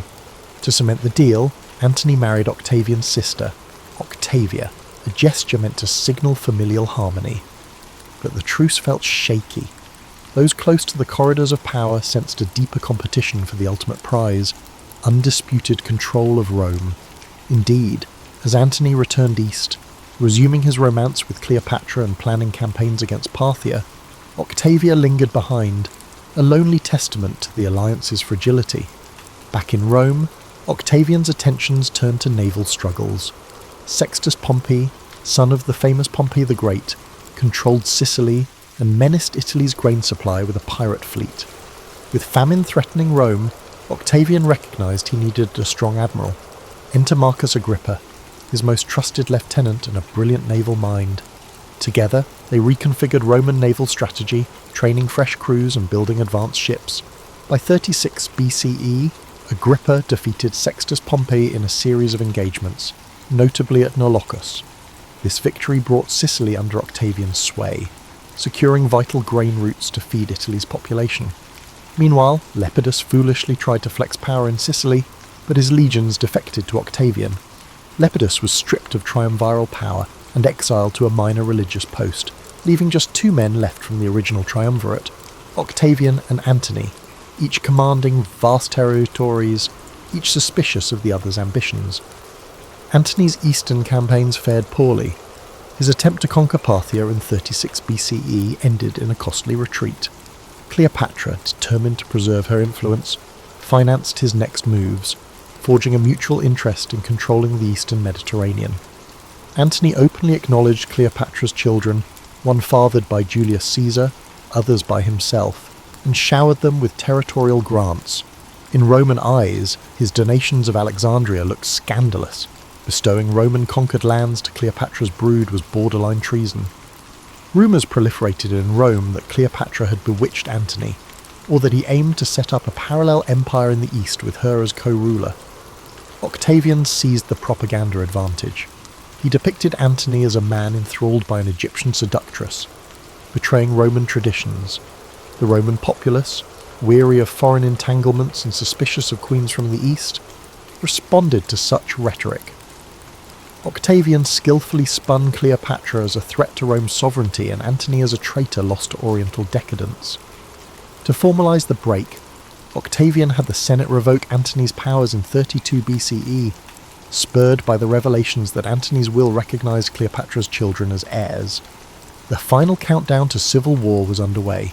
Octavian, though lacking Antony's battle-hardened image, had Agrippa. In 31 BCE, the decisive confrontation loomed off the coast of Greece.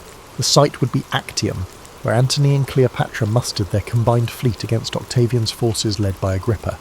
The stage was monumental, two massive fleets jostling for strategic advantage in the Ionian Sea, and the outcome was set to determine the fate of the Roman world.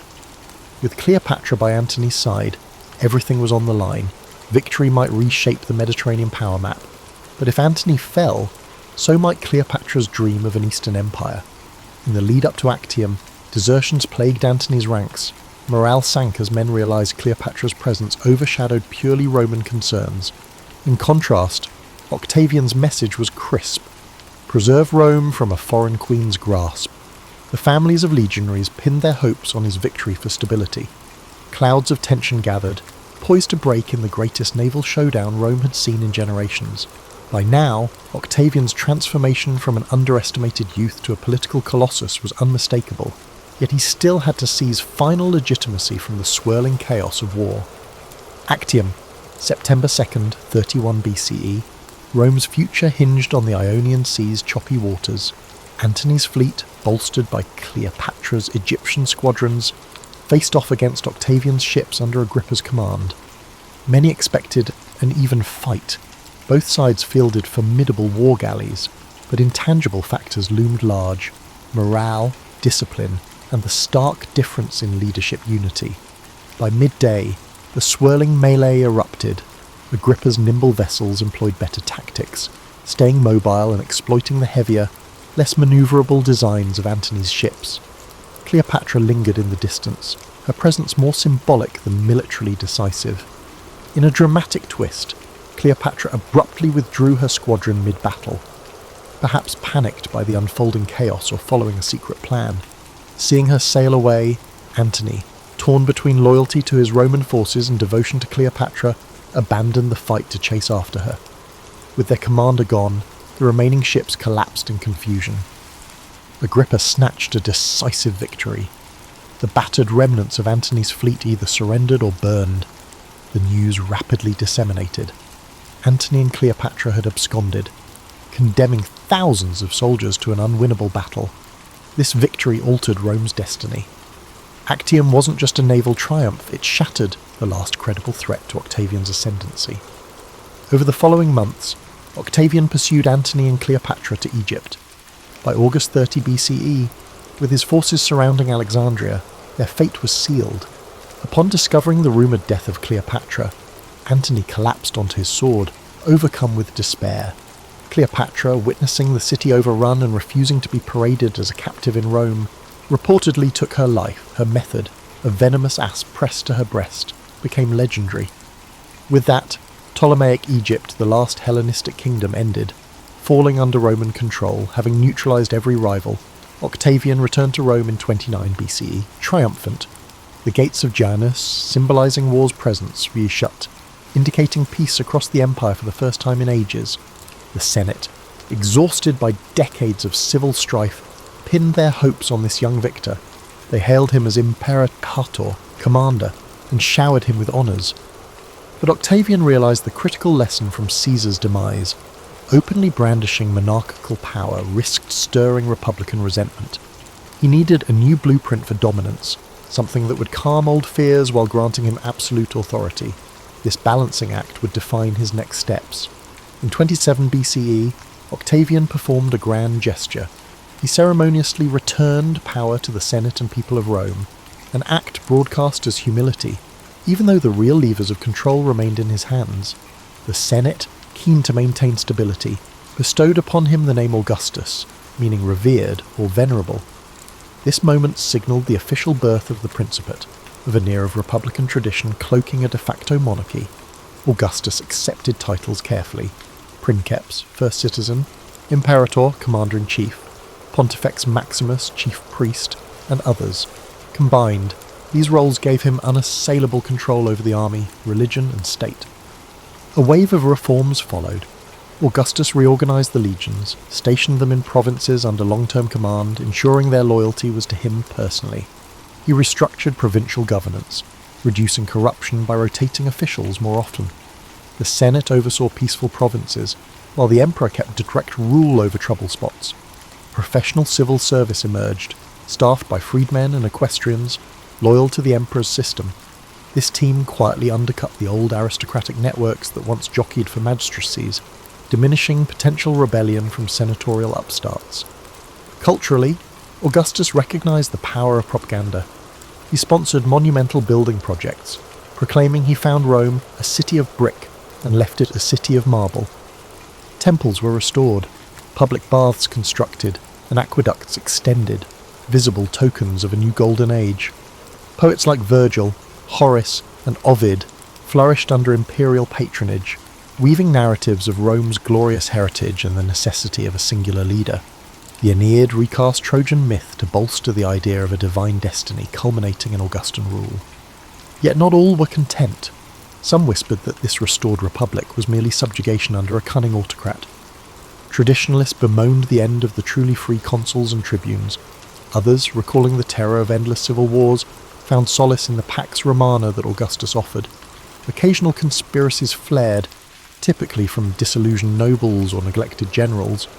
Augustus handled them discreetly, exiling troublemakers or co-opting them with honours. Rarely did open rebellion form, a testament to how thoroughly he'd integrated power. In everyday life, a sense of renewal pervaded. Farmers returned to fields, trade routes revived, and legionaries redeployed to secure frontiers from Germany to Syria. The border wars never ceased entirely, but within the heart of the empire, travellers found roads safer and commerce steadier. The younger generation, lacking first-hand memories of the Republic, simply accepted that Rome's fortune lay in a stable principate. Indeed, many became ardent supporters, naming children Gaius or Lucius after Augustus's chosen heirs. By the close of the 20s BCE, Augustus was effectively king in all but name. The Senate still convened, magistrates still took office, but real decisions were funneled to him. Some historians label the period the dawn of the Roman Empire, though Augustus himself stuck to republican slogans. He had forged a new political order that would endure for centuries, bridging the fierce independence of old Rome with the pragmatic necessity of a single guiding hand. The cost? The cost lay in the fleeting illusions of republican liberty. But after generations of civil conflict, many Romans gladly paid that price. As Augustus consolidated authority, he turned to ensuring the stability of his succession, no small feat in a state once steeped in the tradition of elected magistracies. With no biological son from his marriages, Augustus tried weaving a family dynasty through strategic adoptions and marriages. His only child, Julia, became a political pawn, married off to potential heirs to cement alliances. First came Martellus, Augustus's nephew, then Agrippa, his trusted general and companion, and later Tiberius, his stern, capable stepson. The empire watched these unions with fascination, hoping that a suitable successor might emerge to prolong the Pax Romana. Meanwhile, Augustus took a hands-on approach to moral and social reforms. He championed legislation encouraging marriage and childbirth among Rome's elite, penalising adultery and childlessness. Publicly, these laws aimed to revive traditional Roman virtues, populating the empire with upright citizens. Privately, they served as a moral anchor for the new regime, contrasting with the preceding decades of bloody infighting and public decadence. Critics grumbled that Augustus meddled too far into personal lives, yet many recognised the sense of direction and unity he sought to impose. On the frontiers, the empire's expansion seesawed between triumph and tragedy. Along the Rhine, Augustus installed garrisons to keep the Germanic tribes at bay. In the east, stable alliances with client kings prevented major upheavals, yet not all expansions succeeded. The infamous Varian disaster in 9 CE saw 3 Roman legions annihilated in the Teutoburg forest by Germanic warriors under Arminius. Rome reeled at the blow, losing about 15,000 men. Augustus, shattered by the news, was said to roam his palace, crying, "Quintilius Varus, give me back my legions." The defeat forced him to abandon major conquests in Germania, shifting the boundary to the Rhine. This trauma proved the empire had limits. Augustus recognised that consolidating existing provinces might matter more than indefinite conquest. Politically, the Principate's outward face promoted consensus. The Senate passed glowing decrees, awarding Augustus tribunician power for life, letting him veto or propose legislation. He used these powers sparingly, at least in the public eye. Freed of immediate threats, Augustus's reign embraced pageantry, grand triumphal arches, elaborate religious festivals, and coinage bearing his image with the title Father of the Fatherland. Roman aristocrats vied to outdo each other in praising the imperial household, sometimes exaggerating their devotion to secure favour. Meanwhile, the populace revelled in the improved city infrastructure, circuses, and public banquets. Bread and circuses indeed, though Augustus prided himself on not indulging in personal extravagance. He lived relatively simply in a house on the Palatine, not in a gilded palace. Yet within his family, strife simmered. His daughter Julia, stuck in strategic marriages, rebelled through scandalous conduct. She partied with younger patricians. Rumour said she engaged in affairs that ridiculed Augustus's moral edicts. Ultimately, he exiled his own daughter, a move he found deeply painful but saw as necessary to preserve the regime's moral authority. The public gossiped, concluding that even Augustus, the paragon of virtue, couldn't tame personal scandal in his household. Another blow came when favoured grandsons died young, fracturing the carefully plotted succession line. Tiberius, austere and aloof, gradually emerged as the likely heir, though father and stepson had an uneasy dynamic. In the realm of culture, a golden age flourished, or so the retrospective label claimed. Patronage from Augustus and his confidants, like Maecenas, supported literary talents who produced enduring works. Virgil's Aeneid wove Trojan legends into Rome's destiny, subtly legitimising Augustan rule as fate. Livy wrote monumental histories praising Roman virtues, carefully tiptoeing around the civil wars that had cemented the Principate. Ovid's verses charmed readers with witty takes on love and mythology, until his exile for unspecified indiscretions, or perhaps for offending the imperial moral code. The tension between creative freedom and political lines became a hallmark of the era's art. Master sculptors and architects harnessed Greek influences, producing distinctive Roman designs that still grace surviving ruins. The Ara Pacis, celebrating Augustan peace, stands as a prime example. By the dawn of the 1st century CE, Augustus's Principate had reigned over 2 decades of relative stability. Children grew up knowing no civil war, a remarkable shift from older generations. The memory of the Republic's freedom drifted into nostalgia for some, while others believed that a single guiding figure was the best bulwark against future chaos. Indeed, many equestrians and senators quietly recognised they were better off under predictable central rule than risking the unpredictability of competitive elections that often spiralled into assassinations or civil conflict. Yet the question of the empire's longevity remained. If Augustus died unexpectedly, would Tiberius or another figure hold the empire together? Could the Principe outlast one man's lifetime? In the twilight of his reign, Augustus orchestrated subtle transitions of authority to Tiberius, conferring powers gradually. He hoped to avoid the abrupt vacuum that had ensnared Caesar. Whether the Roman world was truly ready for a dynastic monarchy, a concept so alien to its older republican ethos, was an open question, but there was no turning back. The age of Augustus had irreversibly shaped a Roman identity now intertwined with a single ruler's guiding hand. By 14 CE, Augustus was an aging figure. His hair had greyed, his health grew frailer, yet his grip on power remained firm. He'd spent decades refining the Principate's mechanics, ensuring his direct or indirect control over the military, legal, and religious spheres. Mentally, he pondered the last acts of his storied life.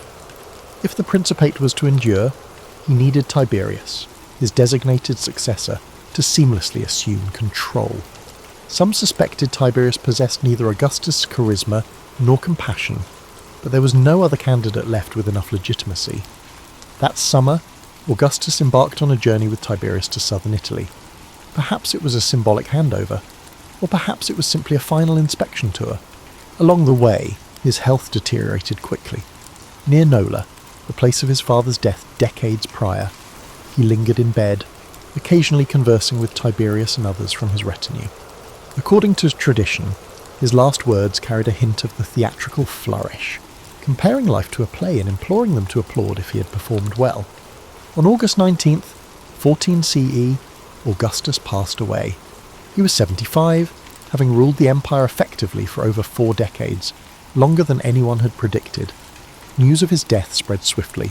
In Rome, a tide of mourning ensued. The Senate declared him a god, Divus Augustus, continuing a trend that had begun with Caesar's deification. The city's populace, which had never experienced an adult life without him as a guiding presence, faced uncertain times. Rituals, eulogies, and processions offered the veneer of continuity. Tiberius stepped into the role of princeps, observing the formalities that Augustus had established. Among the masses, grief mingled with apprehension. No single figure had done more to shape the new era of Pax Romana. In the subsequent months, the city of Rome processed Augustus's memory in different ways. Loyal senators commissioned arches and statues. Families recounted how their grandparents had lived through civil wars until Augustus restored order.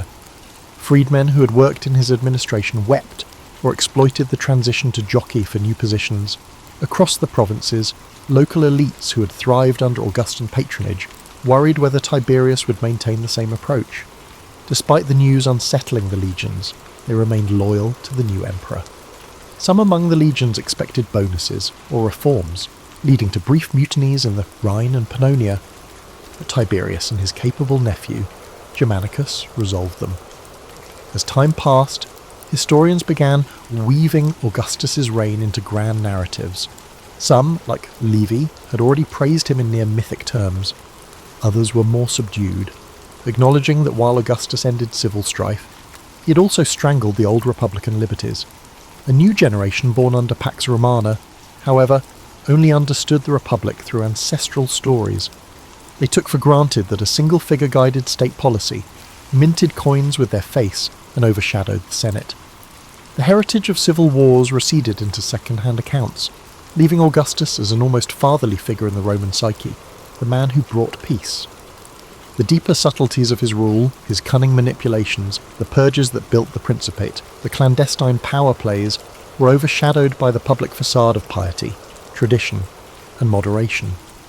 Indeed, the final version of his life story, shaped by his supporters, cultivated an image of a reluctant ruler who accepted power only for the public good. Detractors existed, but they rarely had a platform to challenge the official line. Over centuries, subsequent emperors embraced or distanced themselves from Augustan ideals. Some attempted to emulate his delicate balance, while others failed, allowing cruelty or extravagance to overshadow statesmanship. An essential Augustan legacy was the ongoing Pax Romana, a relative peace that spanned from Britain to the Euphrates. Though wars on the frontiers never vanished, Germanic raids, revolts in Judea, tensions with Parthia, the empire's core heartlands prospered, trade routes thrived, carrying goods from across the Mediterranean and beyond, while Roman law codes extended deeper into newly integrated communities. This stability boosted population growth, urban development, and cultural exchange, fostering an environment where future historians, philosophers, and architects found the resources to flourish. In subsequent centuries, Christians, when they emerged in the empire, pointed to the stable Roman roads built under Augustan expansions as an inadvertent gateway for their missionaries to travel. Even mundane aspects, standardized coinage, consistent administrative provinces, owed much to the Augustan blueprint. Emperors like Trajan and Hadrian, centuries later, recognized that forging a stable rule required a delicate dance, not entirely different from Augustus's approach, securing the loyalty of armies, appeasing the Senate, and wooing the populace. The memory of Augustus, therefore, served as an archetype for the good emperor, never mind that the path to his power was littered with cunning and bloodshed. Ultimately, Augustus's success lay in a melding contradictory impulses. He revived old festivals, yet rewrote the political structure. He promised the Senate respect, yet controlled them with cunning. He championed moral reforms, yet exiled his daughter due to a scandal. The story of his life remains a mosaic of ambition, altruism, caution, and ruthlessness. Without him, Rome might have shattered under repeated civil wars. With him, the Republic mutated into an empire anchored by one man's authority. That delicate compromise monarchy dressed in republican costume carried Rome forward for generations, shaping Western history in ways no one in the smoky Senate halls of yesteryear could have fully foreseen. Long after Augustus' death, the Roman world recited legends of his early days, from the moment he claimed Caesar's inheritance to the final quieting of civil strife. Poets retold how he found Rome in chaos and forged a new dawn of order. Even ordinary citizens, travelling along roads lined with his milestones, felt the echoes of an emperor who merged subtlety with power. Yet historians then and now debate whether Augustus truly believed in the facade of republican restoration or simply harnessed it to quell potential opposition. The notion of restoring the Republic was more than political spin, it was a psychological necessity. Romans had long prided themselves on hating kings since the Etruscan monarchy was expelled centuries earlier. By adopting titles like princeps, first among equals, and parading virtues such as modesty, Augustus defected the spectre of tyranny. He decorated official ceremonies with illusions of senatorial collaboration. In practice, though, every key office and province was under his watchful eye. By centralising the means to wage war, i.e. controlling legions, he rendered any senator-led rebellion almost impossible. This system had its share of paradoxes. Freed from the cycle of civil wars, the Senate could resume its dignified debates on laws, awarding triumphs or passing judgments, but only so far as it aligned with the emperor's overarching interests. Younger senators, who never experienced the chaotic republic, found comfort in the Principate's security. They advanced in a structured career path, quaestor, praetor, consul, under Augustan oversight. Freed from the anxiety of violent contests, they pivoted to administrative tasks like refining legal codes or sponsoring public games. These changes drained some vitality from senatorial life, but also eliminated the lethal rivalries that once stained Roman politics in blood. Religious transformations also underscored his reign. The imperial cult, venerating the emperor's family, took root in the provinces. Temples to Divus Julius, the deified Julius Caesar, dotted Asia Minor and Gaul, bridging local traditions with Roman identity. Augustus carefully navigated the line between piety and blasphemy. He never outright demanded worship of himself in Italy, but in distant provinces, cult centres proclaiming his divine status arose. This practice fostered unity, as local elites built shrines to Augustus to curry favour, blending indigenous gods with Roman imperial reverence. On a personal level, Augustus's household dramas had shaped his paternalistic posture toward the empire. The heartbreak with Julia, the succession fiascos, and the manipulative marriages taught him that absolute power came at the cost of familial strain. Ancient gossip lines claimed he was cold or unfeeling to those who fell out of favour. But gleaning from the letters that survive, we see glimpses of a man torn between fatherly instincts and political necessity. He exiled those he loved to maintain the moral facade he'd cultivated for the public. Real or staged, that posture anchored the moral authority behind his social reforms. Nor were the provincial expansions always peaceful. In the Spanish interior, Augustan generals waged campaigns to quell tribes that refused Roman oversight. The Alpine passes were brought under direct Roman control to secure transalpine trade routes. Fortress lines sprung up along the Danube to repel or monitor the restless Dacians. These expansions weren't often accompanied by grand triumphal processions. Augustus himself rarely took personal credit, preferring to let generals hold subdued ceremonies. He recognised that the empire needed no flamboyant displays reminiscent of earlier warlords. Instead, stable frontiers, a robust commerce network, and the Pax Romana's sense of normalcy proved enough to maintain public favour. When Tiberius finally stepped into the imperial role, most people expected continuity. The new emperor inherited not just the institutions, but also the attitudes Augustus had sown. Tiberius adhered to many Augustan precedents, though his personal style was more reclusive and severe. The senatorial class realised that Augustus's blueprint, an emperor overshadowing the facade of a free republic, would continue. No major push to resurrect a purely republican system emerged. Some die-hard republicans still existed in the shadows, but after decades of peace and the empire's continued growth, the majority accepted the Principate as the new normal. Across centuries, Augustus's memory soared to near mythic. Emperors from Nero to Constantine either invoked or reshaped Augustan tropes. On coinage, they displayed genealogical ties or spelled out slogans reminiscent of Augustan virtues. Augustus itself became more than a name. It was an honorific for all subsequent emperors, signifying the same revered status. Writers compiled accounts of his reign, both praising his modesty and hinting at cunning. The next generations faced their crises: Caligula's mania, the Jewish revolts, or the Year of the Four Emperors, yet Augustus's era stood out as a time of relative harmony, even if precariously balanced. Looking back from a vantage point centuries later, historians see Augustus as the pivot from a fractious republic to a stable, if autocratic, empire. Freed from crippling civil wars, the Mediterranean world blossomed in trade and culture. The seeds of an architectural revolution took root in Rome's new monuments, bridging Greek artistry with Roman engineering. And though the Principate eventually shifted toward more overt emperors like Caligula or Domitian, the Augustan model never vanished.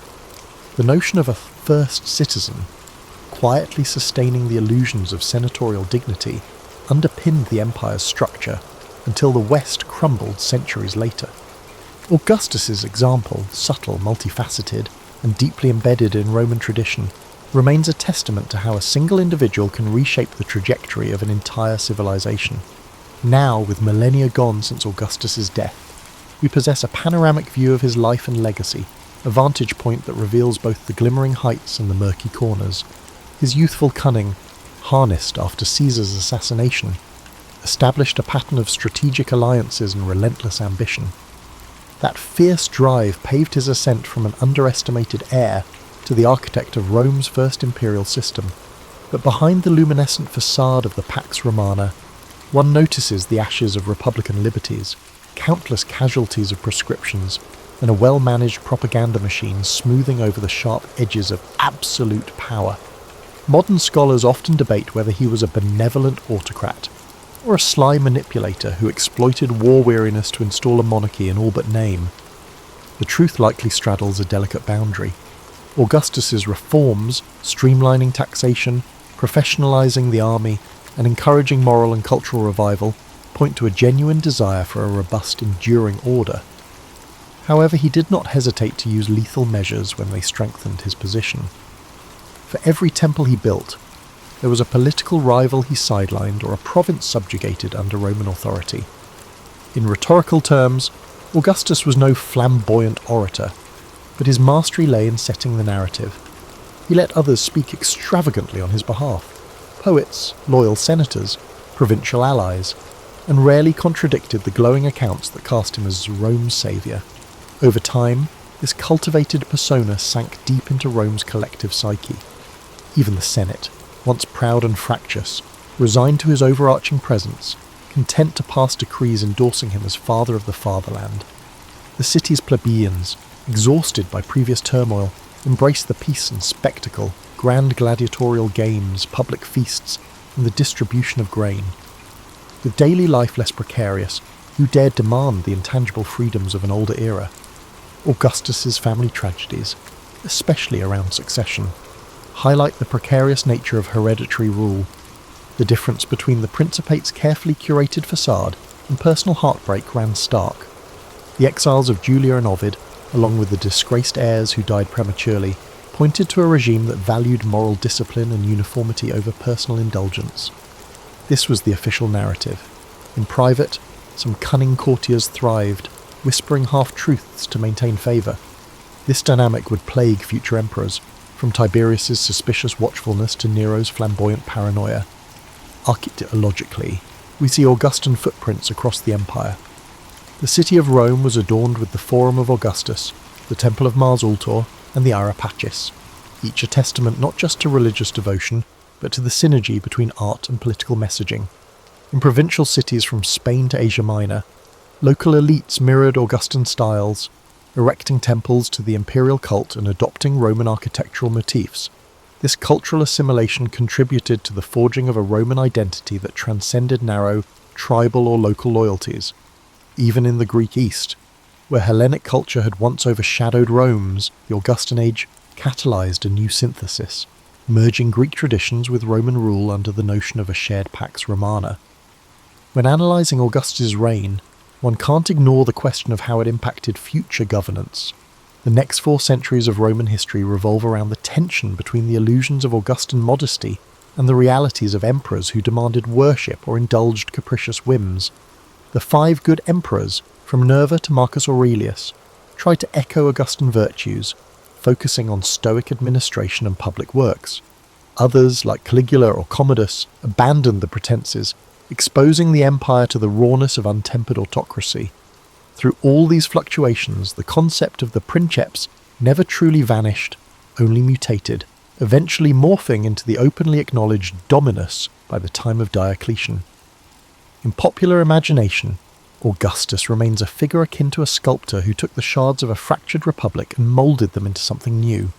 He didn't just pacify Rome, he re-envisioned its institutions so thoroughly that later Romans struggled to imagine returning to the old ways. Even centuries after the Western Empire fell, echoes of his centralized governance influenced medieval and modern states. His name, Augustus, became shorthand for a just but firm overlord. The weight of that transformation cannot be overstated.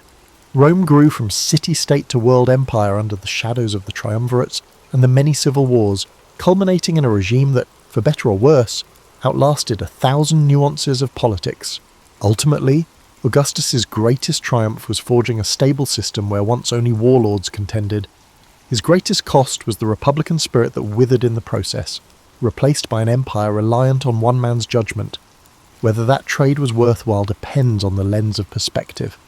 Those craving order and prosperity, or those lamenting lost civic freedoms. Even now, his story stands as a masterclass in political reinvention of how flexible ambition, tempered by paternal imagery, can reconstruct a government from ashes. And so ends the tale of Augustus, the understated youth turned imperator, who quietly slipped a monarchy into Rome's heart while draping it in the garments of tradition. With that cunning, he forever reshaped the course of Western civilization.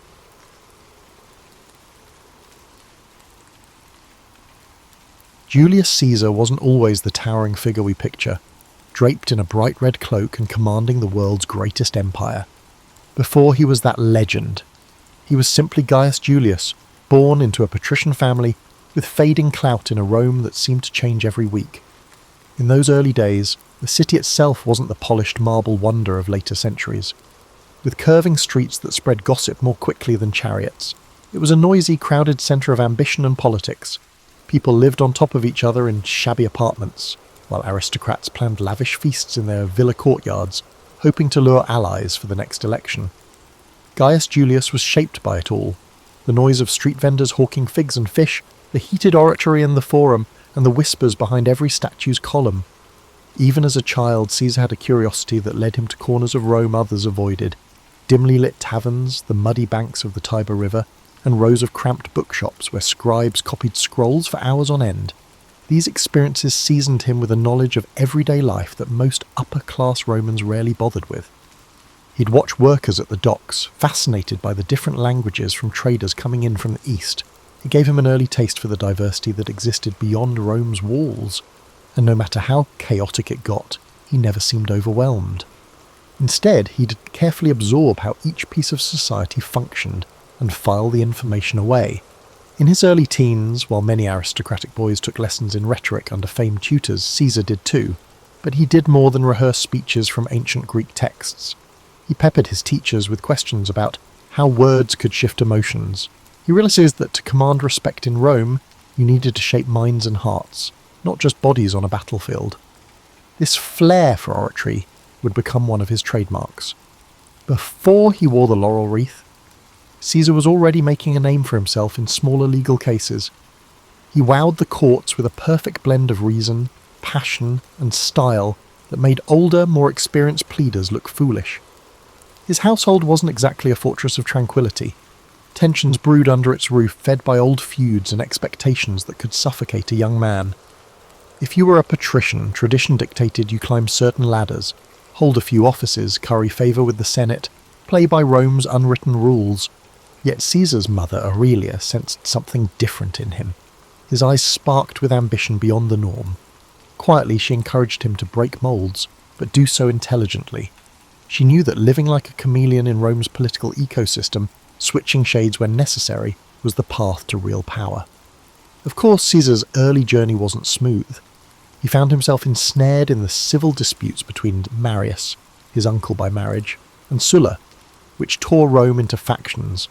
As a teenager, Caesar had to flee or risk execution when the dictatorial Sulla took over, but even on the run he refused to remain hidden in a corner of Italy. Instead, he travelled discreetly, learning about local communities, forging bonds with minor officials and gaining a sense for the shifting alliances that propped up Roman government. Ever cunning, he avoided Sulla's men by staying a step ahead of them, sometimes disguising himself or travelling in the company of improbable companions, like foreign traders or even wandering performers.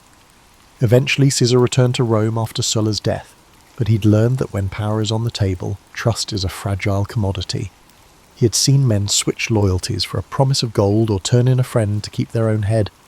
That lesson never left him.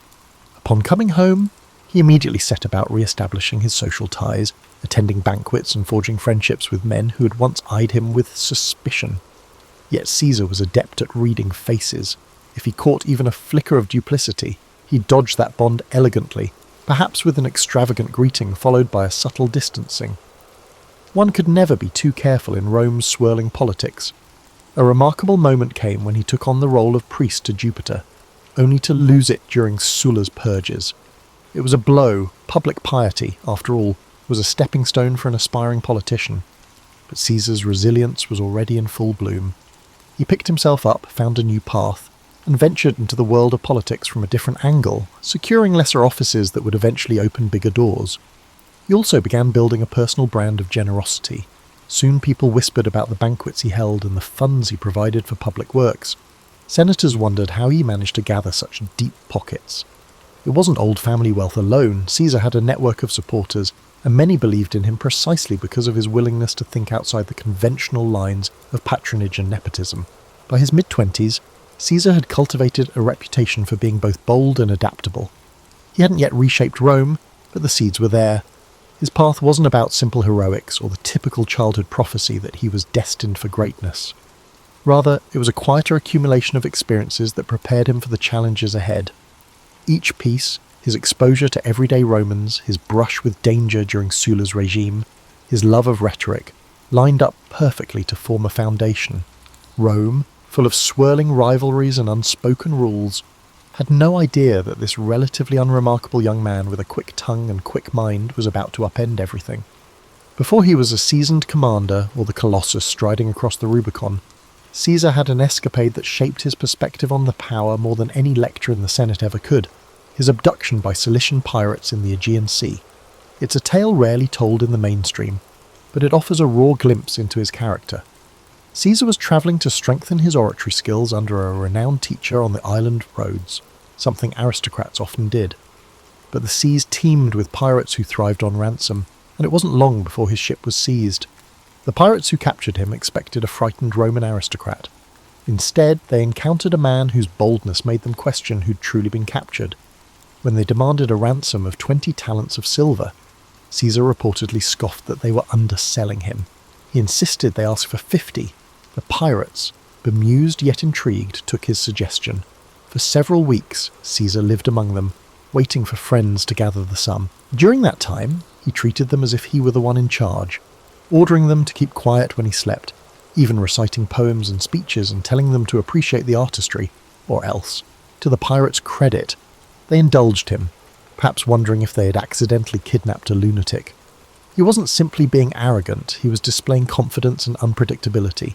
In a precarious situation, fear can be an exploitable weakness. By acting as if he were the authority figure, Caesar forced the pirates to respect him, or at least treat him carefully. When the ransom finally arrived and Caesar was freed, he quickly organised a naval force, hunted those same pirates down, and had them crucified. It was an act of lethal retribution, laced with the cunning that would characterise his later campaigns. The memory of that ransom demanded, and of Caesar's outlandish performance on the pirates' island, helped shape his entire approach to dealing with adversaries, dramatic, strategic, and always with an eye to the outcome. Back in Rome, Caesar resumed his climb, yet he carried a certain swagger now, a sense that his life was fated for something extraordinary. After all, how many young Roman nobles had stared down pirates and lived to spin the tale? At political gatherings, People whispered behind their cups of wine, speculating on whether that story was just Caesar's brand of theatrics or pure truth. But it was undeniable that he managed to secure enough influence to become a military tribune, and soon he was off to gain experience in the provinces, which gave him intimate knowledge of the armies he would one day command. The politics he left in Rome were no less complicated. He forged a delicate pact with Pompey and Crassus, later known as the First Triumvirate. This was not a formal institution, but rather a private handshake that united three men with distinct strengths: Pompey's military prestige, Caesar's wealth, and Caesar's political cunning. People often assume Caesar just lucked into that arrangement, but it was actually the culmination of countless dinners, private agreements, and carefully bartered favours. Caesar knew that if he wanted to climb higher, he needed to bring Rome's big players into his corner, at least temporarily. If that meant moderating his own ambitions in the short run to secure Pompey's trust, he'd do it without blinking. With their support, Caesar aimed for a new goal, a position that would not only confer prestige, but also provide him with the chance to broaden his network and bolster his army with devoted soldiers. The governorship of Hispania Ulterior or Gaul, where fortunes could be made and reputation cemented, seemed ideal. Not only would it allow him to command armies, it would offer a stage to showcase his genius in both administration and warfare. In time, he secured the proconsulship of Gaul. Gaul was vast, populated by diverse tribes, each with its own traditions, alliances and grudges. Where lesser men might see only a frontier to exploit, Caesar saw a chessboard with dozens of moving pieces. He relished the challenge. This was, after all, the man who once calmly dined with kidnappers. Gathering legions known for their discipline and grit, he departed north, determined to do more than just play caretaker. He wanted to knit those tribes into Rome's sphere of influence, forging new roads and alliances while showcasing Roman supremacy. Before he launched significant campaigns, Caesar did his homework. He arranged meetings with tribal chiefs, listening carefully to their rivalries and hearing their pleas for Roman protection. Was it genuine concern or a ploy? Caesar would weigh each statement, reading not just the words but the shifts in tone and eye contact. If he sensed an opportunity, like a tribe longing for revenge on its neighbour, he'd promise support, extracting pledges of loyalty. In many ways, his tactics mirrored the hush-hush political dealings he'd honed back in Rome, only now the stakes were measured in thousands of soldiers and entire territories. Yet, throughout these manoeuvres, Caesar never lost sight of the persona he'd cultivated. He was no mere bureaucrat. He was that daring aristocrat who'd outwitted pirates, the dynamic orator who electrified the courts, and the cunning negotiator who'd found common ground with Pompey and Caesar. Each success in Gaul was reported back to Rome via sensational dispatches, commentarii, so written with clarity and flair. People in the city devoured them as if they were tabloid headlines. He dramatized his victories just enough to capture the public's imagination. The Senate, reading the official versions, found themselves both impressed and wary. Caesar was quickly becoming too big to ignore. These initial steps in Gaul, some alliances struck, some small skirmishes won, emboldened him. He sensed that if he could bring all of Gaul under Roman control, he'd move from being just another ambitious politician to a legendary conqueror. That knowledge spurred him on. Caesar might have left behind the pirates who once threatened him, but the memory of that captivity fueled his hunger for absolute control. If he had his way, no one, be they a tribal chief or a Roman senator, would ever have the power to hold him captive again. The Gallic Wars, as Caesar's campaigns would come to be called, weren't just about marching legions across fields and building wooden palisades.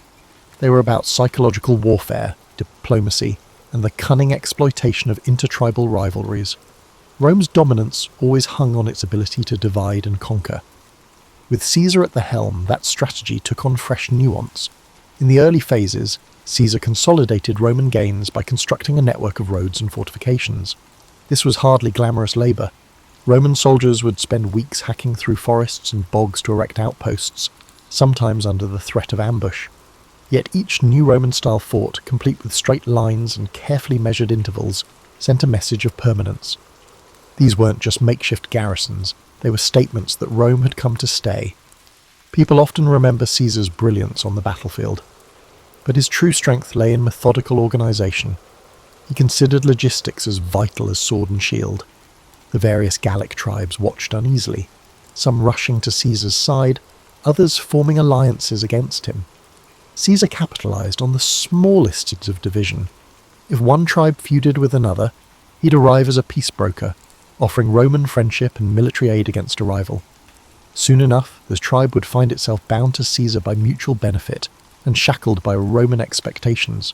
The brilliance lay in making it seem as if the tribe had chosen this path freely. Not that Caesar's campaign was devoid of bloodshed. Certain tribes resisted fiercely, resentful of foreign occupation. The Belgae in the north, for instance, marshalled huge forces that tested Roman discipline. Caesar, never squeamish, deployed tactics to crush resistance decisively, destroying crops, capturing strategic points, and sometimes resorting to brutal reprisals that sent a chill through neighbouring tribes. He didn't revel in cruelty for its own sake, but he understood the Roman tradition of deterrence. A ferocious display could prevent a drawn-out rebellion. This approach, while effective, also laid the seeds for future animosity, especially among fierce defenders of Gallic independence like Vercingetorix. Vercingetorix was an Arvernian chieftain who recognised that the Gallic tribes needed unity more than ever. He wasn't some hot-headed bandit chief. He was methodical, charismatic, and had a strategic mind that could rival Caesar's. While Caesar was off campaigning on another front, Vercingetorix rallied disparate tribes under the banner of Gallic pride. When Caesar got wind of this resistance, he recognised at once that Vercingetorix was no ordinary adversary. The typical trick of exploiting old rivalries might not work here. The confrontation between Caesar and Vercingetorix escalated into one of the defining struggles of the Gallic Wars. Vercingetorix adopted a scorched earth policy, instructing villagers to destroy their own supplies and towns to starve the Roman legions of resources. It was a grim strategy, burning fields and uprooting harvests, but it slowed Caesar's advance, creating logistical nightmares for Roman soldiers accustomed to living off the land. For a man who prided himself on controlling every variable, Caesar found himself confronting the unpredictable factor of a charismatic local leader who matched him in cunning. Still, Caesar was a master of adaptation. Recognizing the challenge, he consolidated his troops and chose to besiege key Gallic strongholds. Most famously, he surrounded the fortress town of Alesia, where Vercingetorix had taken refuge with tens of thousands of warriors. The siege of Alesia would become a testament to Caesar's ability to think in layers. He constructed a ring of fortifications around the city to starve out Vercingetorix's forces, and, anticipating a Gallic relief army, he built another ring facing outwards to protect his legions from an attack from outside. This double fortification was an audacious engineering project, involving miles of ditches, ramparts, and watchtowers, enough to give any modern city planner pause. The days wore on under a relentless sun. The besieged Gauls inside Alesia ran short of food. Women and children were turned out of the fortress, hoping for mercy, only to be left stranded between the city walls and the Roman lines. Meanwhile, a massive relief force of various Gallic tribes arrived, attempting to break Caesar's outer defences. During one critical night, it seemed Rome might collapse under the weight of the onslaught. Caesar himself rallied his men, darting from post to post. He knew if Alesia was relieved, Gaul could unite behind Vercingetorix, and Caesar's entire campaign might unravel. Against formidable odds, the Roman lines held. Exhausted from repeated attacks and lacking a coherent strategy, the relief force finally broke.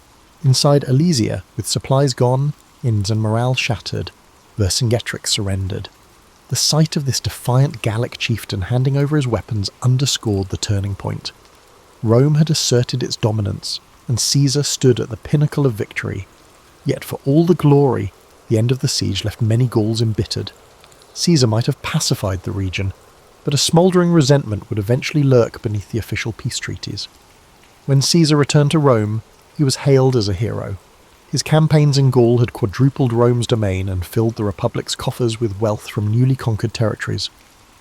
The Senate awarded him grand triumphs, parades where caged prisoners walked in chains, and the crowd roared with delight. In these processions, Caesar's name became synonymous with military genius and Roman might. Yet the very success that elevated him threatened to unbalance the precarious political framework in Rome. Men like Pompey and Crassus, once his allies, couldn't help but feel overshadowed by the sheer magnitude of Caesar's achievements. The old guard in the Senate grew uneasy. They murmured that Caesar's ambition was too large for the Republic. Even allies wondered if they could remain relevant while Caesar soaked up the glory.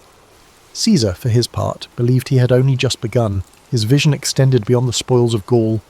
He wanted to transform Rome itself, to carve out a position where no single faction or rival could stifle him again. This set the stage for an inevitable clash.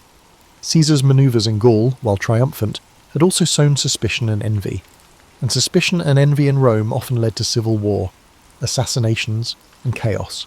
But if Caesar was worried, he hardly showed it. Fresh from the greatest victory of his career, he was welcomed like a conquering hero. He stepped onto the marble streets of Rome with a confidence forged in the crucible of countless battles, the final. The uneasy alliance of Pompey, Crassus, and Caesar, often called the First Triumvirate, had always been a marriage of convenience. Each man saw it as a tool to secure power, but once Caesar's Gallic conquests made him the darling of the masses, resentment began to simmer. Pompey, Rome's previous superstar general, noticed public attention drifting from him to Caesar. Crassus, meanwhile, met a tragic end in an ill-advised campaign against the Parthians, leaving Caesar and Pompey as the two principal contenders for the heart of Rome. An undercurrent of tension now pulsed through the city. Senators whispered in corridors, choosing sides. Pompey cozied up to conservative factions in the Senate who viewed Caesar as a threat to the old republican system. Caesar, still away in Gaul, understood he would need to solidify his position back home soon. The term of his governorship was drawing to a close, and if he returned to Rome merely as a private citizen, his enemies could bring him to trial for various alleged misdeeds and effectively end his political career. His solution? He demanded to run for consul in absentia, seeking an extension of the immunity and power he held as proconsul. The Senate refused, with Pompey supporting that refusal. This was the point of no return. Caesar stood at the banks of the Rubicon River, the boundary beyond which lay Italy proper.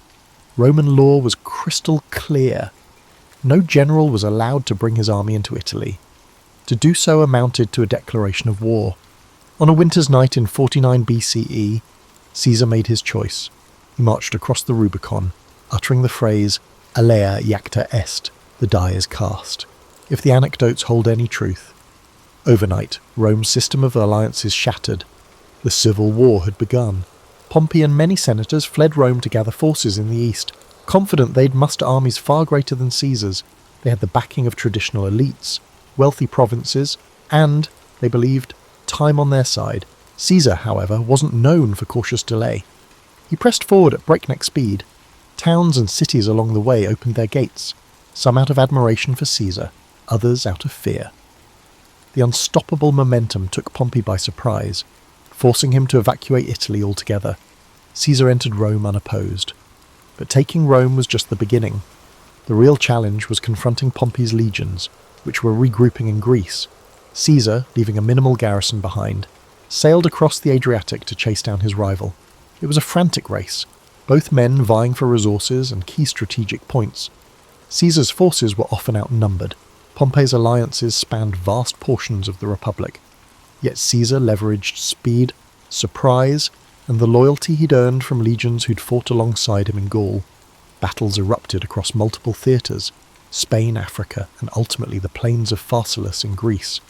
The Battle of Pharsalus in 48 BCE became a defining moment. Pompey, confident in his superior numbers, formed a traditional line, anticipating a swift victory. Caesar, outmanned, arranged a reserve line of cohorts behind his cavalry on the right flank, anticipating Pompey's horsemen would try to envelop him. When the cavalry clash began, Caesar's hidden cohorts surged forward, routing Pompey's cavalry. This triggered a domino effect. Pompey's infantry, once they saw the cavalry in flight, lost cohesion. Caesar's legions, hardened by years of frontier warfare, exploited every gap. It was a massacre. Pompey escaped, but the psychological damage was done. Men who had once sworn loyalty to Pompey began to slip away or switch sides, sensing the tides of fate had turned. Pompey fled to Egypt, hoping to regroup, but the Ptolemaic officials, keen to appease Caesar, betrayed him. On his arrival, Pompey was assassinated. His head presented to Caesar as a perverse gift. Caesar was horrified. Despite their rivalry, Pompey had once been his son-in-law. Caesar's daughter Julia had been married to Pompey. Caesar publicly wept at the sight of Pompey's severed head.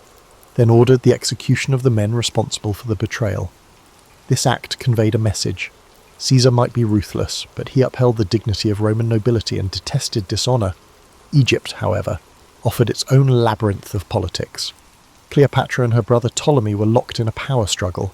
Caesar, now the most influential Roman in the region, found himself arbitrating their dispute. Cleopatra saw an opportunity. She smuggled herself into Caesar's presence, wrapped in a carpet, so the story goes, and charmed him with her intellect, wit, and grand vision for Egypt. Caesar, never one to resist audacity or intelligence, sided with Cleopatra. The pair consolidated power in Alexandria, defeating Ptolemy's forces and installing Cleopatra as queen. Their liaison was more than romantic, it was a strategic alliance that gave Caesar access to Egypt's wealth while securing Cleopatra's throne. Rome watched these events with fascination and growing anxiety. Caesar was off forging alliances and fathering a child with a foreign queen, Caesarion, while Italy braced for whatever came next. Though Pompey was dead, segments of the Roman Republic still resisted Caesar's rule. Caesar marched on, quelling resistance in Asia Minor, with such speed that he famously declared, "Veni, vidi, vici, I came, I saw, I conquered." Then he headed to Africa, clashing with remaining Pompeian forces and eventually subduing them. By 45 BCE, Caesar stood unchallenged as Rome's paramount leader. The Senate, most of whose members owed him their lives or careers, filled his hands with powers that stretched the limits of Rome's traditions. He was named dictator for 10 years, eventually dictator for life. Some called it a tyranny. Caesar, for his part, claimed he was trying to restore order. He enacted sweeping reforms, revising the calendar into the Julian model, restructuring debts, expanding the Senate, granting citizenship to loyal allies in distant provinces, and planning massive building projects that aimed to beautify the city. He also introduced social measures, like distributing land to veterans. In these moves, Caesar walked a tightrope, consolidating power, while giving just enough to the masses and Senate to keep them largely compliant. But something in the Roman psyche chafed at one-man rule. Rome prided itself on hating kings. Their entire identity was built around a republic, even if that republic was often manipulated by the powerful. Caesar's acceptance of lavish honours and his centralisation of power made some worry that he sought to crown himself. Others found him dangerously modern, someone who might change Rome beyond recognition. And behind Caesar's unstoppable force lay a silent question. Was the Republic just a stage for one man's ambition, or could it endure? When Caesar finally returned to Rome in triumph, the city was abuzz with rumours and festivals. Though war still simmered in the distant corners of the Republic, Caesar's personal magnetism and the promise of stability temporarily silenced most discontent. He orchestrated spectacular public games and feasts, showering the populace with free grain. Statues and monuments sprang up in his honour. Yet beneath the gleaming facade, the core of Roman tradition, those unwritten rules guarding the Republic from monarchy, felt under siege. One example of Caesar's larger-than-life persona was his attempt to reshape the calendar, which was no small matter in Rome. The old lunar calendar had become hopelessly misaligned with the seasons, creating confusion in festivals and civic life. Caesar, advised by astronomers including Sosigenes of Alexandria, introduced the Julian calendar, a solar-based system with a leap year cycle. This was a major administrative reform that didn't just tidy up dates. It demonstrated Caesar's willingness to override centuries of practice if he believed he had a better way. People marvelled at the clarity the new calendar offered, but they also sensed that if Caesar could reorder time itself, what else might he feel entitled to reorder? He poured money into construction. Under Caesar's direction, new buildings, temples, and public spaces sprouted, symbolising a Rome reborn. The Forum grew more magnificent. He commissioned grand projects that not only beautified the city but gave work to thousands of labourers, elevating Caesar's popularity among the common folk. At the same time, he expanded the Senate from roughly 600 to as many as 900 members, adding allies from the provinces and diluting the power of the old aristocratic families. Some saw this as an inclusive move broadening representation within the Roman state. Others viewed it as an egregious power play, a way for Caesar to stack the Senate with loyalists who owed their positions to him alone. All these changes stirred the question, was Caesar still just a leading citizen, or was he inching toward kingship? Rome had a cultural aversion to the very word rex, king. Generations were taught that their ancestors had exiled the last Roman king and vowed never to kneel before another. So when statues of Caesar began appearing in public places, crowned with diadems, some citizens felt a chill. Caesar claimed these were tokens of respect from admirers, not declarations of monarchy, but doubts lingered. At a public festival, Marcus Antonius, a favoured lieutenant, attempted to place a diadem on Caesar's head. Caesar dramatically refused, stating, "Only Jupiter is king of the Romans." But the crowd's reaction was mixed. Some cheered his refusal, others suspected a theatrical performance designed to test public opinion on a monarchy. The dissonance grew sharper as Caesar took on the title dictator for life. In theory, a dictator in Roman history was an emergency measure, appointed for 6 months in times of dire threat, and then required to relinquish power. By extending this temporary position indefinitely, Caesar strained the very definitions of Roman governance. His supporters insisted Rome needed strong leadership given all the unrest, but his critics argued that Caesar was snuffing out the Republican flame. The seeds of conspiracy began to sprout. Senators who longed for a return to the old order, such as Gaius Cassius Longinus and Marcus Junius Brutus, started meeting discreetly. Brutus stood out. He descended from Lucius Junius Brutus, the fabled founder of the Republic who drove out the ancient kings. Caesar had shown Brutus remarkable favour, even rumoured to have paternal affection for him. Yet this complicated bond didn't stifle Brutus's conviction that Caesar's power threatened the Republic's core values. Cassius, a cunning figure with a far darker edge, fanned the flames, reminding Brutus of his ancestors' legacy and the sacred duty to protect Rome from a tyrant. Meanwhile, Caesar seemed to sense an undercurrent of danger. He went about with guards, but he also believed that living in constant fear would diminish his stature. On the surface, he continued orchestrating elaborate plans. He was preparing a massive campaign against Parthia in the east, intending to surpass even Pompey's conquests. Returning to Rome from that victory, Caesar likely envisioned a final consolidation of power, an unassailable legacy. His mind overflowed with new ideas for governance, law codes and expansions of citizen rights. He confided in close allies that his rule would transform Rome into a cohesive empire rather than a loose confederation of territories. Yet those grand visions collided with the simmering resentment of the senatorial class. Many of them had gone along with Caesar out of pragmatism, biding their time, waiting for a chance to assert the old ways. They resented how Caesar's reforms undermined their prestige, how his populist measures made the people less reliant on senatorial patrons. Some conspirators hoped to reinstate a pure republic with limited terms of office and carefully balanced powers. Others simply wanted Caesar gone, viewing him as an existential threat to their personal standing. So as Caesar walked the marble floors of the Curia, conferring with senators, not all who greeted him warmly were true allies. The facade of unity was just that, a facade. Whispers circulated about the Ides of March, a date the conspirators had marked as pivotal. Caesar, distracted by preparations for upcoming campaigns, either dismissed or downplayed the signs of looming treachery.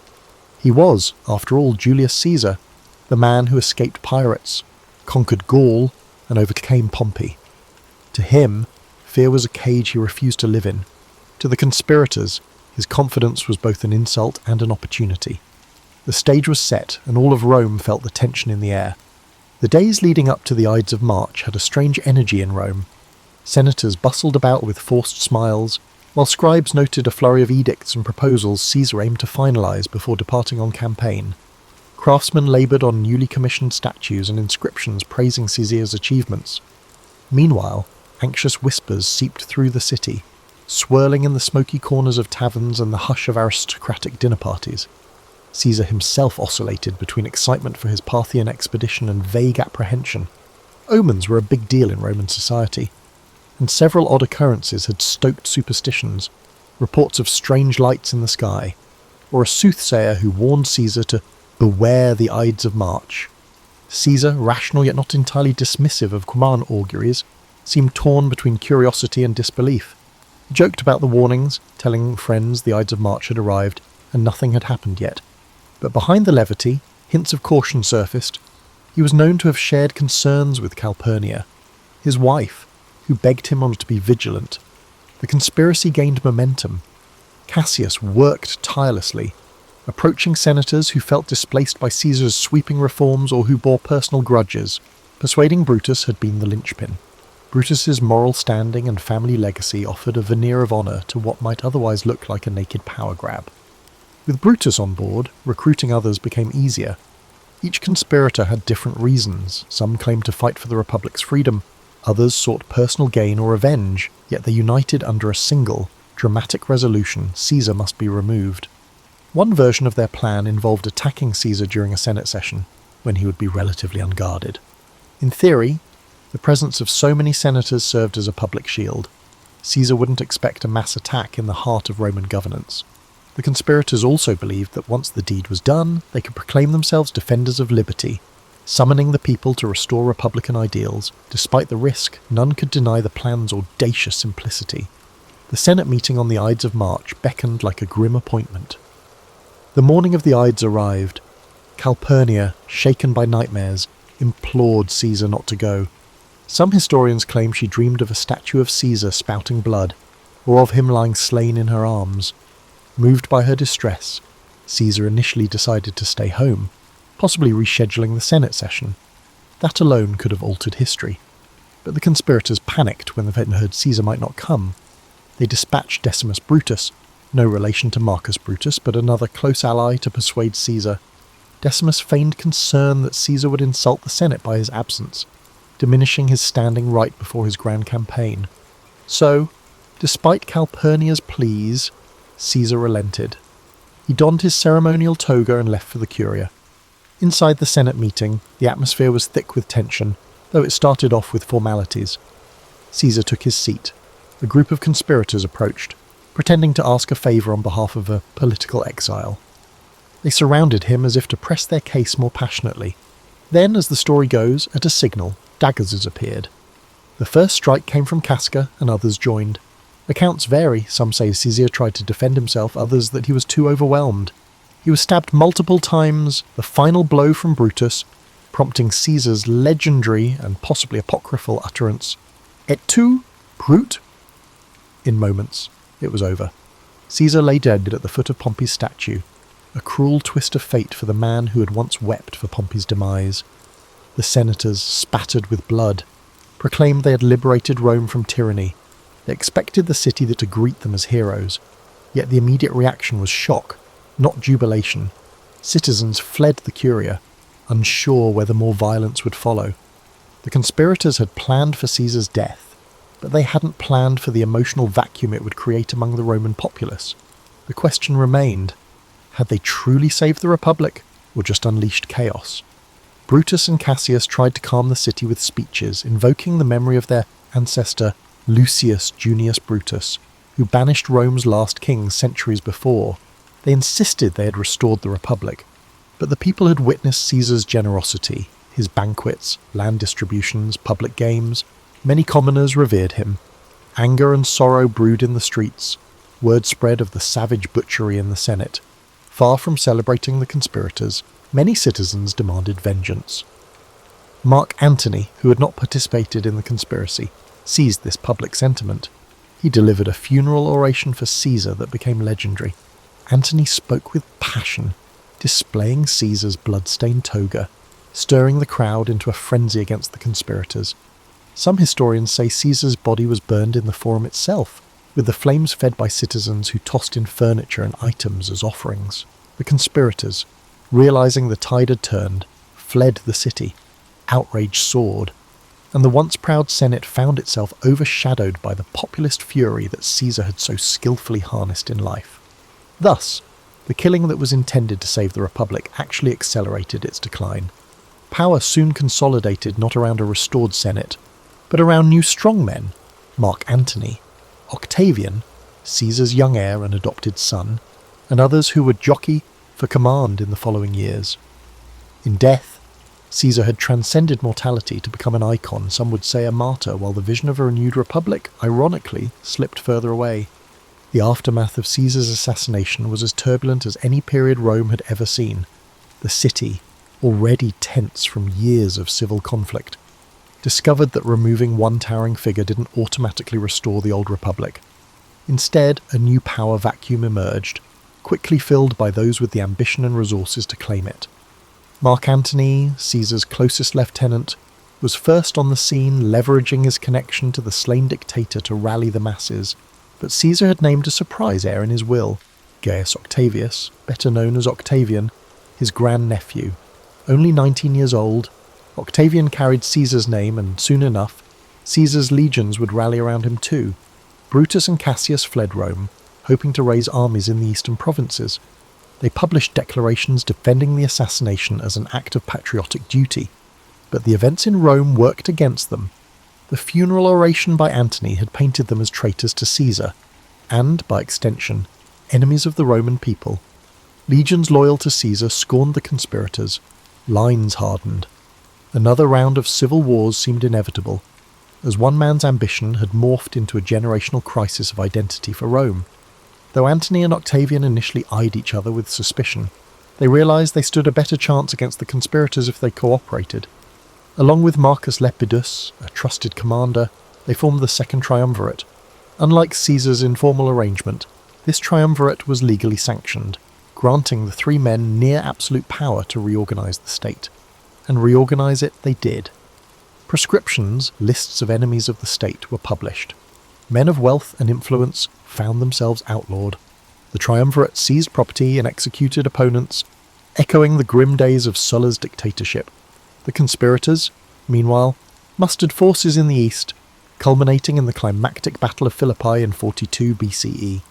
Brutus and Cassius were defeated, and they chose suicide over capture. If Caesar's murderers hoped for a renaissance of republican ideals, they had gravely miscalculated. Rome was now torn between competing strongmen. After Philippi, tensions rose between Antony and Octavian. Antony headed east, forming an alliance, and famously a romance, with Cleopatra in Egypt. Octavian solidified his base in Rome, ensuring the Senate recognised him as the principal heir to Caesar's legacy. By 31 BCE, the rivalry exploded into another civil war, culminating in the naval battle of Actium. Octavian prevailed. Antony and Cleopatra fled and later took their own lives, and the stage was set for Octavian to become Augustus, the first Roman emperor. The Republic, in its old form, was gone. And what of Caesar's legacy? His name, Caesar, would become synonymous with rulership itself. From Kaiser in German to Caesar in Russian, leaders in distant lands would adopt the moniker as a badge of imperial might. His reforms, especially the Julian calendar, outlived him by centuries, influencing how millions of people mark time. His writings, particularly the commentaries on the Gallic and Civil Wars, remained essential reading for generations of statesmen and generals, admired for their clarity and rhetorical brilliance. In a strange twist, the Senate that once feared him voted to deify Caesar after his death, proclaiming him Divus Iulius. Shrines and temples to the divine Julius sprang up, turning him into a figure of worship. This posthumous deification gave Octavian an added aura of legitimacy. He was now Divi Filius, the son of a god. One might argue it was the final irony. The same institution that bristled at his ambition now raised him to divine status. This transformation reflected the contradictory nature of Roman politics, practical to the core, yet steeped in superstition and reverence for signs and wonders. Public memory of Caesar remained divided. Many admired him for championing the lower classes, taking decisive action to end Rome's internal strife, and extending Roman influence abroad. Others condemned him as the man who shattered the Republic's checks and balances, making a single-man rule inevitable. Over time, historians, playwrights, and orators distilled his story into dramatic beats. The brilliant general, the cunning politician, the betrayed friend. Those wanting a moral lesson found ample material. Some used him as a warning against unchecked ambition, others as an example of visionary leadership undone by a petty jealousy. Yet there's a deeper layer to Caesar's life, one less recounted in popular lore. He was profoundly curious about the world, about languages, cultures, and the mechanics of governance. From his youth in the streets of Rome to his kidnapping by pirates, from the muddy battlefields of Gaul to the marble corridors of the Curia, he sought to understand and master every environment he touched. He wasn't content to play by the rules, he rewrote them. Not all admired his methods, but few could deny his results. For those living in Rome after Caesar's demise, daily life eventually stabilized under Augustus's reign. The city grew grander, the empire expanded, and a new system, the Principate, took shape. But an undercurrent of nostalgia persisted among some senators who recalled a republic where men like Cicero and Cato once debated the future of Rome. They wondered if, in slaying Caesar, they had severed the last chance to preserve republican dignity, or if Caesar's very presence had doomed it from the start. And so the figure of Julius Caesar stands in Roman history not simply as a conqueror or a dictator, but as a turning point. He harnessed ambition, popular support, and raw military skill to reshape the world's greatest republic. And in doing so, he cleared a path for imperial rule. Some see him as a hero visionary who expanded Rome's horizons. Others view him as the ultimate usurper, betraying the collective governance that had once defined the city's spirit. Perhaps both are true. In the end, Julius Caesar's story reminds us that history rarely lends itself to neat labels. The arcs of power, destiny, and personal will often weave together in ways that defy easy categorization. And if there's one lesson that resonates across the centuries, it might be this. When a single individual grows too large for the existing order, transformation, however exhilarating or destructive, becomes inevitable. To surpass it. Philip himself is not a particularly sentimental father. He loves Alexander in his own way, yet the kingdom demands more attention than his son. Under King Philip, Macedon has become stronger, more organised and more dangerous to neighbouring lands. Philip sees in Alexander the potential to carry on and expand his work. He pushes the boy to study with the best tutors in all of Greece, ensuring a potent blend of martial and intellectual preparation. Aristotle is one among many teachers, but uniquely revered. He nurtures Alexander's fascination with science, philosophy, and the fringes of knowledge. Lessons aren't rote memorization, but dialogues, full of debates that test logic and stoke curiosity. This mental discipline shapes Alexander's sense of strategy and cunning. The climate in the palace is complex. Every corner can hold a potential spy, and each dusty corridor might echo with rumours of betrayals and alliances. People talk in low tones about the tension between Philip and his wives. Alexander's mother, Olympias, is as formidable in her own right as any soldier. Devout worshipper of the god Dionysus, she's rumoured to participate in midnight rituals involving serpents, drums, and an ecstatic communion with the divine. Some say she is cunning, even a dangerous influence on Alexander. Yet to him, she is not the mysterious priestess, but the unwavering pillar of maternal warmth. Between Philip's stern discipline and Olympias's intense devotion, Alexander is shaped by a certain duality. Logic wedded to the mystical, ambition guided by tradition but emboldened by dreams of grandeur. From an early age, Alexander's thirst for the glory finds its first real test in the stables of his father. Legend has it that when he encounters a spirited black stallion named Bucephalus, the horse refuses to be tamed by any of Philip's most capable men. They try, they fail, and the beast is ready to be dismissed. But young Alexander notices the animal's fear of its own shadow. Patiently, he coaxes Bucephalus to face the sun, away from the silhouette that spooked him. In minutes, the horse is calm, and Alexander rides him without protest. Observers watch, stunned, as the boy demonstrates a combination of empathy and ingenuity that even seasoned horsemen lack. From that moment, Bucephalus becomes a living extension of Alexander, a half-wild mirror to his own fierce spirit. In the Macedonian court, no virtue stands above the ability to wage war, an art requiring both brilliance and brute strength. Alexander's basic training begins, filled with the typical rigours, sprinting uphill, wrestling in dusty arenas, and drilling with weapons under the unrelenting heat of the summer sun. Yet his father insists he also master oratory. The skill to sway hearts with words is as valuable in forging alliances as a sharpened spear is in battle. Philip knows that to conquer new lands, you need to win people's faith or kindle their fear. Alexander, even as a teenager, shows promise in both realms before he ever lifts a sword in earnest combat. He has already convinced many of his peers he is destined for greatness. At night, after the strenuous training and political chatter, Alexander retreats to the palace library. He pores over scrolls describing the achievements of legendary heroes, Achilles most of all. When Alexander reads these stories, he doesn't see them as dusty relics, but as signposts of what is possible. Every triumph of Achilles, every cunning manoeuvre of Odysseus, becomes a clue to his own destiny. Yet he's not content to just mirror these heroes. He wants to eclipse them, to inscribe his own feats into the tapestry of myths. In his private moments, he contemplates the ephemeral nature of life. He wonders how many will remember him after centuries have passed. His conclusion is always the same: only through extraordinary deeds can one transcend mortality. So, from the vantage point of Pella's palace, we see the formative years of a conqueror in the making.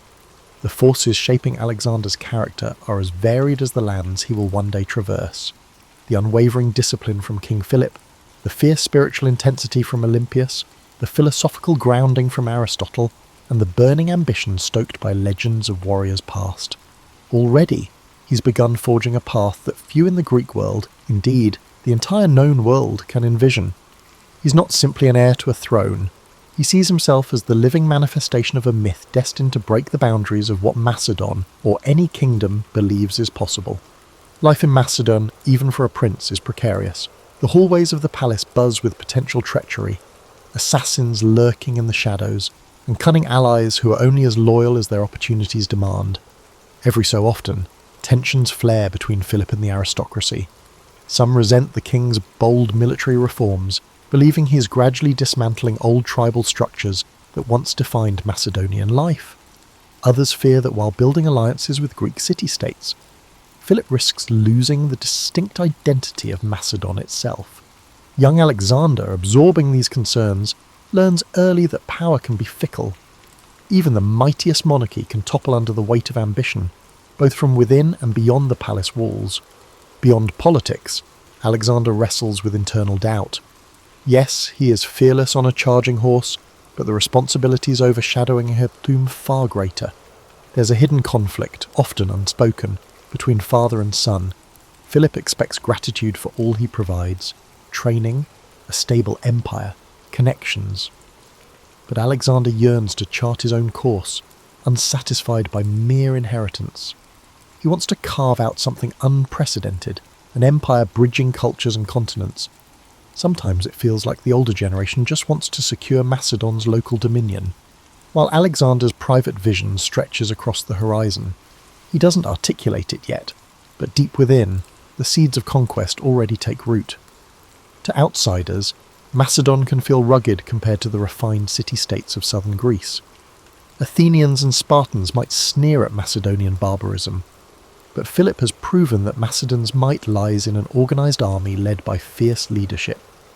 Alexander sees the transformations, the phalanx formation perfected, discipline enforced, and new siege technologies tested. He trains alongside hardened veterans who share stories of battles fought against formidable foes. Growing up amid soldiers' banter, Alexander learns not only the physical demands of combat, but also how morale, fear, and loyalty can determine outcomes before the first arrow even flies. Around this time, Alexander is invited to visit Athens with his father. Despite any mocking glances from local intellectuals, he admires the marble columns, the bustling agora, and the philosophical debates that spill out onto street corners. The famed city is a living monument to human achievement in art and reason, yet it also teems with political tensions, a sense of friction between progress and tradition. Walking those storied streets, Alexander muses that controlling a city is far more than just occupying its walls. You must win over its spirit, its sense of cultural pride. He keeps that insight close, suspecting he'll one day need it. Yet tragedy and strife soon converge, as they so often do in the ancient world. Word spreads of plots against Philip. Some revolve around former allies who feel slighted by the king's conquests or suspect he's grown too bold. Alexander stands on the periphery, uncertain whether he should intervene, afraid that any misstep might implicate him as a conspirator. The tension boils over during a grand ceremony, one that should have been a pinnacle of Philip's prestige. In a sudden and shocking moment, an assassin plunges a blade into the king. The crowd gasps. The king of Macedon, unstoppable in battle, falls victim to a single thrust in the confusion of the celebration. Chaos erupts, With bystanders scattering and guards rushing forward, within minutes, the assassin lies dead, but the damage is done. Philip's lifeblood seeps into the dirt, and Macedon stands at a precipice. Alexander is thrust into an unexpected, yet almost inevitable, position. At age 20, with the kingdom newly crowned upon his head, he must stabilise his realm. Some friends rejoice, convinced this is his destiny. Others wait in tense anticipation, unsure if the fledgling monarch can hold the reins. Fractious lords sense an opening for independence. Rival city-states begin murmuring about retaking lost territory. Even within Macedon, old grudges resurface. All eyes fix on the new king, who must assert control with the same decisiveness as his father, or face disintegration of all that has been built. One of his first orders is brutal and direct, subdue any potential revolts. In a swift campaign, Alexander and his loyal companions quell insurrections, sometimes responding with shocking severity. Towns that challenge him learn the cost of defiance as he razes structures and exacts harsh penalties. These measures, while seemingly cruel, do confirm a crucial fact. The throne is not vacant. Alexander wields power with an iron determination that matches, and at times surpasses, Philip's. Yet behind the stern facade, there's a flicker of deeper purpose. Alexander doesn't want to be the typical monarch who rules merely out of fear. He yearns to unite, to be recognised not just as a conqueror, but as a visionary leader who can guide disparate peoples towards something grander. In the midst of stamping out rebellions, Alexander turns his eyes back to the Greek city-states. Many think him too young to command their respect, until he arrives at Thebes.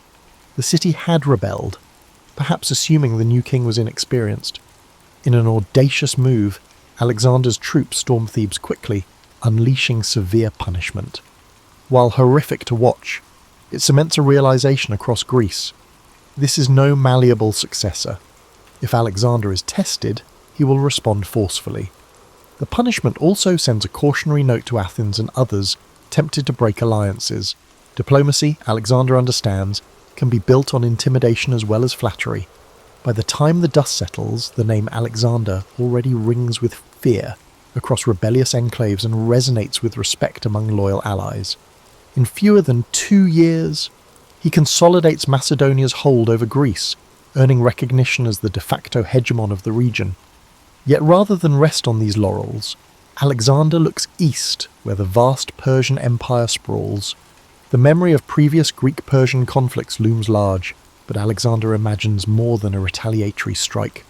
Rumours swirl that he sees an empire beyond the horizon, a chance to bring Greek culture into a new world, if he can muster the daring to seize it. And so, in the hush of late evening, he prepares to set in motion one of the most extraordinary military campaigns recorded in the annals of history. The war drums beat in the hearts of those who follow Alexander eastward. It's more than just ambition or revenge for past Persian aggression. For many, it feels like a holy cause to punish the empire that once threatened Greek freedom. But Alexander's goals surpass mere retribution. Standing at the Hellespont's edge, where Europe meets Asia, he performs symbolic rituals before crossing. Tossing a spear onto the Asian shore, he allegedly proclaims the land to be won by the spear. It's a blend of theatre and conviction, carefully calculated to unite his troops with the sense that destiny itself beckons them forward. The Persian Empire, stretching from the Aegean Sea to the Indus Valley, has wealth beyond imagination. Its roads, like lifelines, connect distant provinces governed by satraps. Alexander's army, though battle-hardened, pales in sheer numbers compared to the Persian forces, but he counts on something intangible, the belief that each Macedonian soldier is part of a historical quest. Logistics become the silent partner of this ambition. He organises supply lines, secures local alliances where possible, and ensures his men remain disciplined, rewarded, and mindful of the stakes.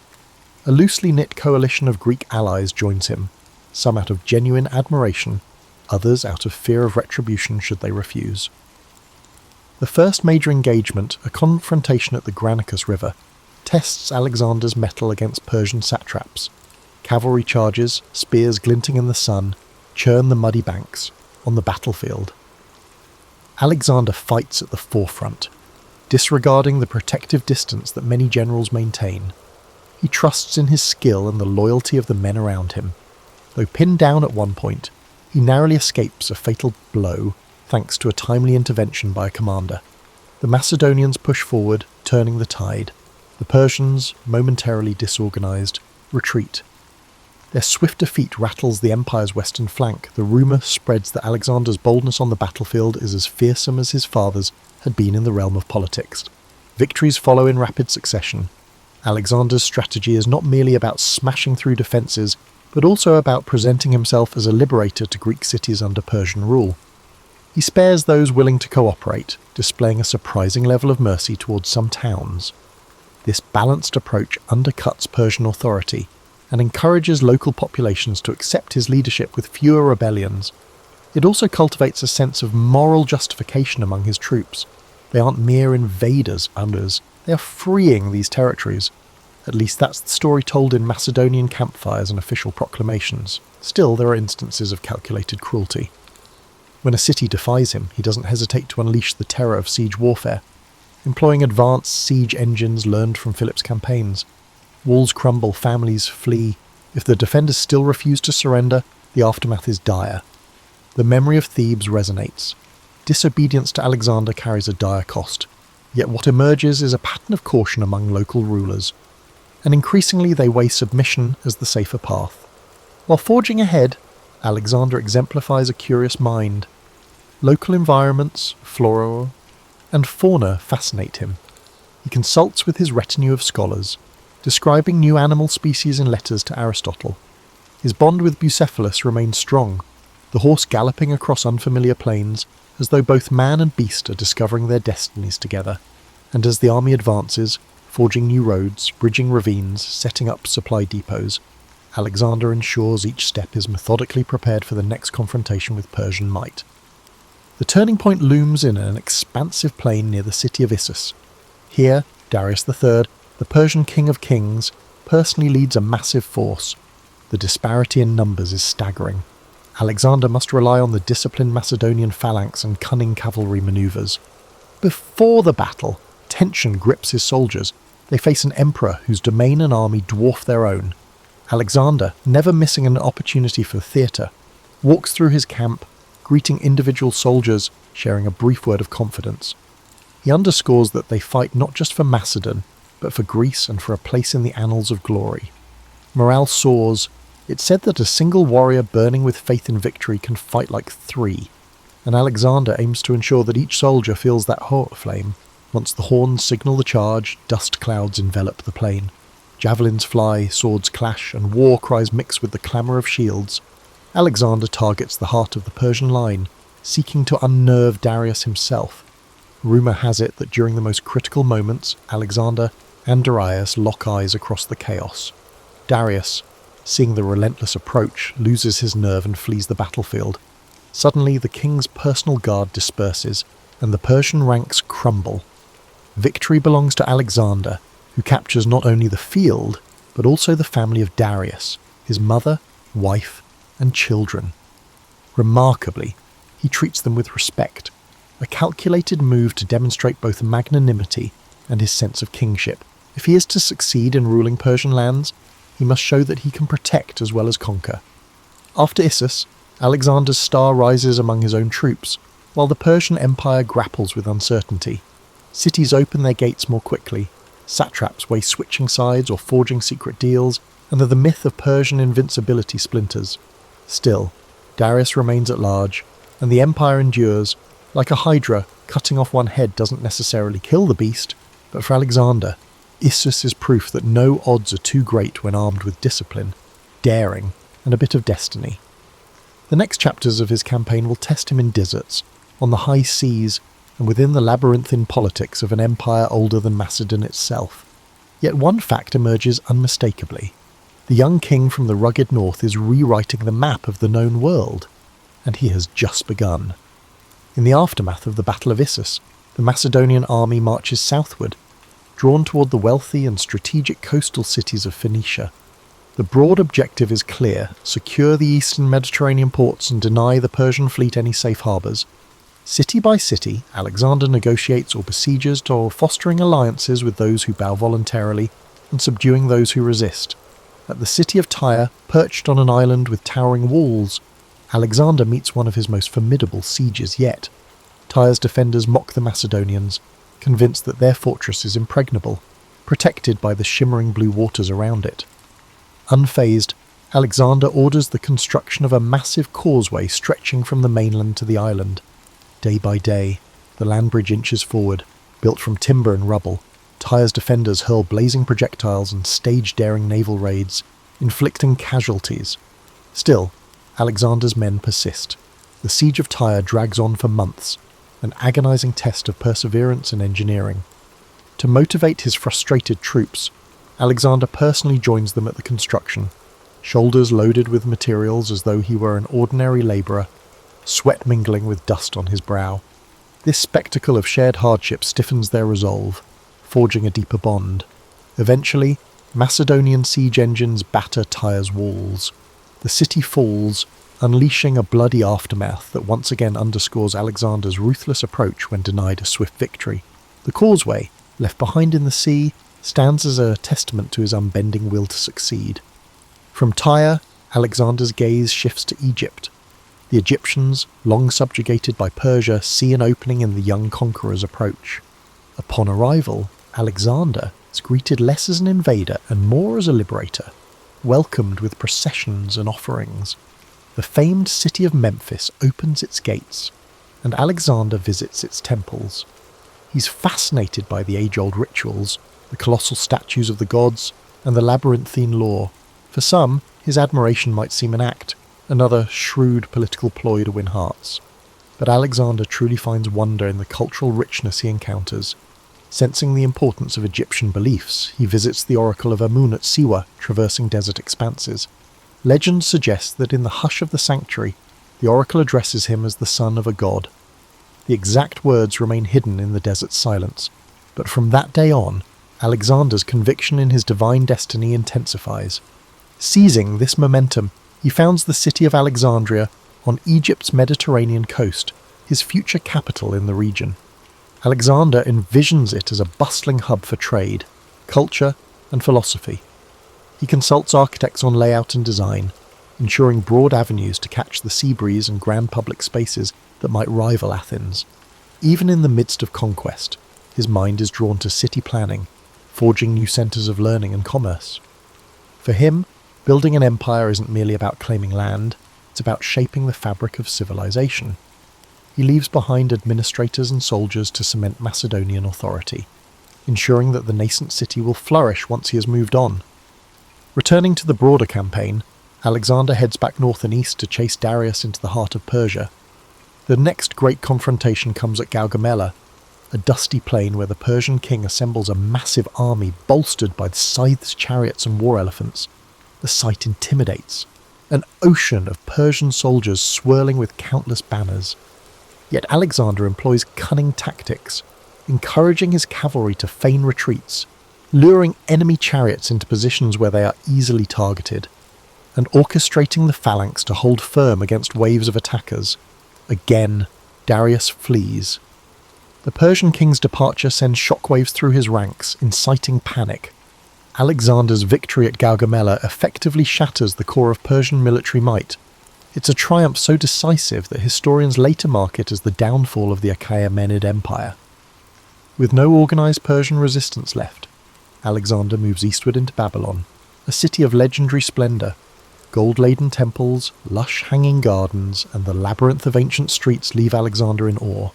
Babylon's populace yields to him without significant conflict, and he enters the city like a triumphant hero. Symbolic gestures follow. Alexander orders that the local temples be restored, presenting himself as a patron of Babylonian religion and traditions. Each region he conquers, he strives to affirm its culture and worship, forging an image of himself as a unifier rather than a mere plunderer. Beneath the spectacle, though, is a shrewd realization. To rule lands as vast as Persia, intimidation alone won't suffice. Understanding and respecting local customs will secure loyalty far more effectively than perpetuating fear. As he journeys further into Persia's heartland, Alexander takes possession of the Persian capital cities, Susa and Persepolis among them. At Persepolis, the seat of Achaemenid power, an iconic event unfolds. During a drunken revel, some Macedonian soldiers, possibly incited by Alexander or by a woman's vengeful suggestion, set fire to the royal palace. Flames dance across priceless reliefs and echo through the columns that once bore testament to Persian might. The devastation stands out as a moment of fiery revenge, avenging centuries of Persian aggression against Greece. Yet, as the embers fade, Alexander reportedly regrets the destruction of such a magnificent sight. Legend holds that the next day, he wanders the charred remains in sombre reflection, perhaps realizing that in a single night of triumphal fury, an irretrievable piece of human heritage was incinerated. By now, Alexander has all but dethroned Darius, who flees east with a few loyalists, yet the empire's total subjugation remains incomplete. Vast territories in Central Asia remain unconquered. Rebellious satraps and local warlords refuse to acknowledge Macedonian rule. The campaign that began with dreams of bridging Europe and Asia now stretches into a sprawling pursuit across deserts, mountains and unfamiliar realms. Alexander, undeterred, pushes onward. The once modest Macedonian force has evolved into a complex, multicultural army, incorporating Persians, Egyptians, and other peoples. Still, the spirit of Macedonia endures in the discipline of its core phalanx and the leadership of Alexander himself. No rumour of a hostile warlord or a rebellious city can quell his determination.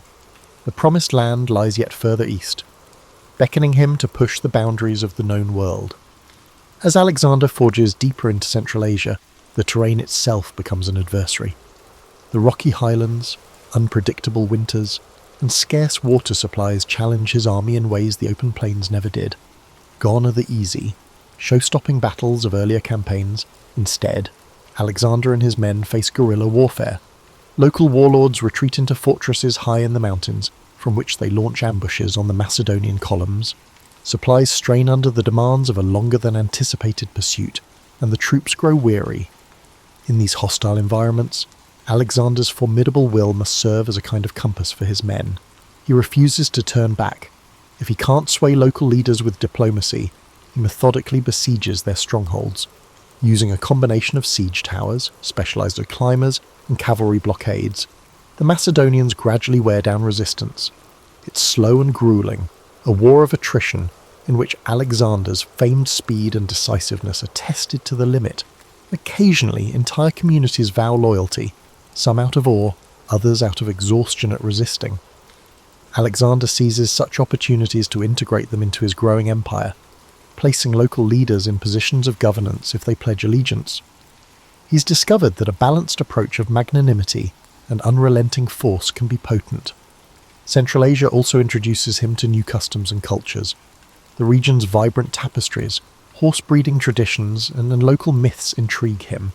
Even the architecture, mud brick fortresses perched on precipitous cliffs, provides lessons in resourceful building methods. Though the campaign is physically draining, Alexander seems mentally alive, soaking up every experience as if it might offer a clue to how worlds might merge under his rule. As the army trudges forward, Alexander's increasingly elaborate attire, sometimes blending Persian finery with Macedonian practicality, sparks disquiet among his veteran officers. They mutter that he's adopting foreign ways too eagerly. Alexander is aware of the whispers, but believes that to govern effectively, he must visibly embrace the cultures under his dominion. For the older Macedonians, though, these gestures threaten the very identity they fought to protect. Tension simmers. One controversy that ignites this tension is Alexander's adoption of the Persian court practice known as proskynesis, bowing or prostrating oneself before the king. Among Persians, it symbolizes respect for a ruler believed to be quasi-divine.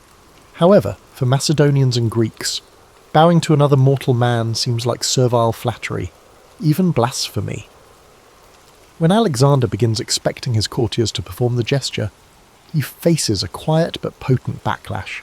It's not outright mutiny, but murmurs drift through the camp that their once beloved leader is succumbing to arrogance, forgetting that the bond between commander and soldier in the Macedonian tradition was forged through a shared sense of mortal equality. Alexander, for his part, sees proskynesis as a means to unify the traditions of East and West under a single court protocol, but the friction underscores the growing distance between him and the rank and file who once found him so relatable. Adding to this strife is the case of Philotas, a high-ranking officer and son of Alexander's cherished general, Parmenion. Accusations arise that Philotas is embroiled in a conspiracy to assassinate Alexander. Whether real or fabricated, Alexander reacts swiftly. Philotas is tortured into confession and executed. Fearing Parmenion might seek vengeance, Alexander orders the older general's murder preemptively. The effect ripples through the army, striking fear and sowing doubt. Even close companions realize Alexander's paranoia has grown. No one is untouchable in the face of suspected betrayal. Rumours swirl that his mother, Olympias, had once warned him about trusting anyone too deeply. The triple blow of adoptive Persian customs, harsh punishment of perceived traitors, and the creeping sense that Alexander is evolving into a distant figure combine to erode some of the camaraderie that once fueled his men's devotion. Yet if the internal climate is fractious, the external campaign continues to expand Alexander's legend. In the region known as Bactria and Sogdiana, roughly modern Afghanistan and parts of Central Asia, Alexander marries Roxana, the daughter of a local noble. Historians debate his reasons. Is it genuine affection? Stories describe her as strikingly intelligent and beautiful, or a strategic move to legitimize his claim over the newly subjugated territories? Possibly both. In any case, the wedding is symbolic. It merges Macedonian power with Central Asian lineage, hinting at Alexander's deeper ambition to create a blended aristocracy that transcends old boundaries. Eventually, the pursuit of Darius ends not with a climactic battle, but with the Persian king's murder at the hands of one of his own satraps, Bessus. Alexander finds Darius abandoned and fatally wounded along a dusty roadside, granting him a final respectful cloak. The demise of his long-standing rival brings Alexander no real triumph. Instead, it leaves him with a new antagonist, Bessus, who declares himself the rightful Persian king. To avenge Darius and maintain the semblance of continuity, a clever tactic to rally Persian loyalists under his banner, Alexander pursues Bessus until the usurper is captured and executed. It's a twist of fate that Alexander, originally the nemesis of Persia, now punishes those who harm the Persian royal family, positioning himself as the legitimate heir to the empire. With that, Alexander effectively becomes king of Asia, though the label falls short of capturing the enormity of what he's achieved. He's already governed territories from Greece to the eastern edges of the Iranian plateau, but the horizon beckons him yet again, this time toward the far-flung lands of the Indus Valley. Having extended his empire across deserts and mountains, he thirsts for new challenges. No ancient map fully satisfies him. If oceans define the world's boundary, he wants to see that boundary for himself and possibly cross it. Marching into the Indian subcontinent, the vast Indus region, Alexander confronts not a monolithic empire but a tapestry of kingdoms, each with its own traditions, warriors, and alliances. The land is lush, with tropical forests and rivers that swell during monsoon rains. As he advances, he sends envoys to local rulers, hoping to forge alliances or demand submission. Some comply, offering gifts and tribute. Others test his mettle on the battlefield. Famed among these rulers is King Porus, who reigns over a territory in the Punjab region. Taller than most men, Porus is said to command fearsome war elephants that tower over the Macedonian cavalry. When Alexander's scouts bring back tales of the beasts' trumpeting roars and the sight of their sweeping trunks used like living battering rams, it sparks both fascination and anxiety among the troops. Alexander senses this confrontation will be unlike any before. Elephants can shatter a phalanx, throwing even seasoned veterans into disarray. Nevertheless, he refuses to be deterred. In fact, the challenge invigorates him. His route to Porus leads him and his men across the Hydaspes River, where fast currents and monsoon rains make the crossing treacherous. Under the cover of darkness and using diversionary tactics, Alexander manages to transport a significant portion of his forces to the opposite bank, positioning himself to attack. When dawn breaks, the armies face each other on a sodden plain. Porus, astride an elephant, appears regal and unflinching. Alexander, on his trusty Bucephalus, readies his cavalry to harry the flanks. As the battle commences, the thundering of the elephant shakes the ground, sending tremors through the Macedonian lines. Yet Alexander employs cunning. He directs archers to focus on the elephant mahouts, drivers, creating confusion among the beasts, and positions horsemen to strike from multiple angles. The Macedonian infantry displays its trademark discipline, forming tight formations that can pivot to lure elephants into lethal cul-de-sacs. The chaos is intense, mud and blood mingle underfoot, and the roar of maddened elephants resonates across the battlefield. Eventually, Porus's forces buckle under the unrelenting pressure. Even the mighty war elephants, wounded and panicked, turn against their own side in some cases. In the end, the Macedonians triumph. Rather than subjecting Porus to humiliation or execution, Alexander does something unexpected. Impressed by Porus's bravery, he restores him to his throne as a subordinate ruler, extending a policy of pragmatic statesmanship.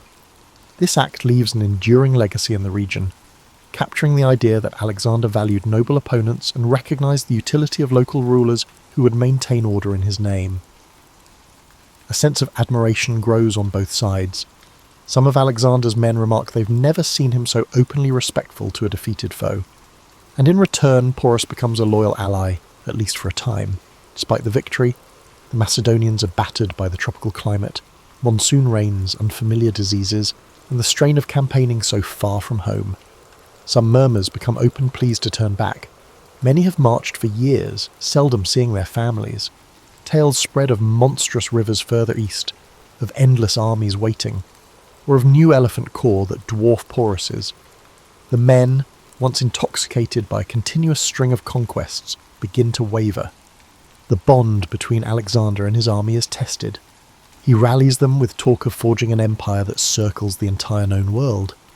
Yet even as he speaks, the weariness in their eyes is palpable. At the Hephaestus River, they finally balk, refusing to go any further. Alexander is outraged. This is the first time his men openly defy him en masse. He tries all his powers of persuasion, calling upon their shared glory, reminding them of the unswerving loyalty they once showed under the scorching sun of Persian deserts. But the tired, homesick soldiers refuse to yield. The standoff is deeply emotional. At last, Alexander relents, perhaps realizing that an empire without an army to maintain it would collapse anyway. He constructs large altars at the boundary, symbolically marking the furthest point of his march and dedicating them to the gods. It's a gesture that provides him a sense of closure, even as frustration roils in his heart. The retreat begins. Though it's hardly a straightforward journey home, Alexander splits his forces, sending part by river while he leads the remainder through the harsh Gedrosian desert, modern-day southern Pakistan and Iran. This route is fraught with scorching heat, water scarcity, and sandstorms that obscure the sun. Many men succumb to thirst, exhaustion, and disease, leaving their bleached bones on the barren dunes. The retreat, in a way, becomes more of a trial than any of the battles waged. Alexander shares in the hardships. He famously pours out a helmet of offered water onto the sand rather than drinking it himself when his men have none. Such acts rekindle a measure of respect, though no one can forget the scale of the suffering they endure. At length, the battered army reunites near the Persian heartland. In place of triumphal parades, there is subdued relief. They have conquered more territory than any Greek or Macedonian ever dreamed possible. Yet the human toll is devastating. Alexander now stands at the apex of his power, in theory the ruler of everything from the Ionian Sea to the fringes of India. He has tested the boundaries of the world as known to him, but he can't escape an inevitable question. What does one do after conquering so much? There's an unease in the air, a sense that the unstoppable force of Alexander's ambition might have reached its outer limit. In the final years, Alexander's empire is vast yet fragile. He understands that simply conquering land doesn't guarantee permanence. Cracks appear among his generals, each harbouring personal ambitions. Ethnic tensions flare between Macedonians, who consider themselves the rightful rulers, and Persians, who resent foreign occupation, but also resent each other. Alexander attempts a radical solution. He pushes for a fusion of the races, encouraging mass marriages between Macedonian officers and Persian women, even presiding over a grand ceremony in Susa. Thousands of couples wed under lavish canopies, the event choreographed to signal unity. While it's a breathtaking spectacle, it doesn't fully ease the undercurrents of distrust. Many marriages end as soon as the official feasts conclude. The shift in Alexander's personal demeanour also causes unease. He drinks more heavily, at times losing the composure that once set him apart. Gone is the simplicity that marked his early campaigns. Now he's surrounded by an entourage of courtiers, many eager to flatter or manipulate. Some suspect that guilt over the killing of old friends haunts him, that the war-weary ghosts of campaigns past weigh on his conscience. Anger flares unpredictably. In one infamous episode, during a heated argument, he fatally stabs Clytus the Black, the same officer who once saved Alexander's life at the Battle of the Granicus.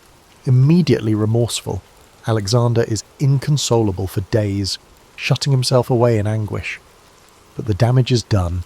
The old Macedonian veterans now see their king as a dangerous blend of paranoia and absolute power. Despite these tensions, Alexander doesn't abandon governance. He plans administrative reforms, carving the empire into provinces run by both Macedonian and local officials. He invests in roads, trade routes, and the expansion of cities. Alexandria in Egypt blossoms into a vibrant metropolis, a beacon of Hellenistic culture. Similar foundations or refoundations across Asia create a network of Alexandrias, each intended as a focal point of Greek influence entwined with local customs. Scholars travel these routes, exchanging knowledge from Athens, Babylon, and beyond. Alexander envisions a cosmopolitan tapestry, though whether such a vision can survive him remains uncertain. He even contemplates new campaigns. Rumours swirl that he wants to press into the Arabian Peninsula, that he might return to India with a fresh army, or sail around Africa to find a western sea route. The man who once stood restless in the courtyard of Pella still cannot resist the siren call of uncharted horizons. Yet fate intervenes. While residing in Babylon, his chosen administrative centre, Alexander falls ill after a prolonged banquet. High fever grips him. Some whisper it's the result of poisoning. Others claim it's malaria, typhoid, or complications from old battle wounds. The unstoppable conqueror, only in his early 30s, finds himself bedridden. As his condition deteriorates, Alexander's high commanders gather anxiously. Each wonders who will inherit an empire so colossal that it defies any single heir. Roxana is pregnant, but an unborn child can't rule a realm in chaos. On his deathbed, voice rasping, Alexander is said to murmur cryptic statements about leaving his empire to the strongest. Or maybe he names no successor at all. The records vary, reflecting the swirling confusion of that moment. He offers his signet ring to a trusted general, but the gesture's meaning is ambiguous. Was it a personal bequest or a declaration of succession? In the humid Babylonian nights, the mighty conqueror succumbs. Soldiers gather outside the palace gates, refusing to believe the rumours. They beg to see him one last time.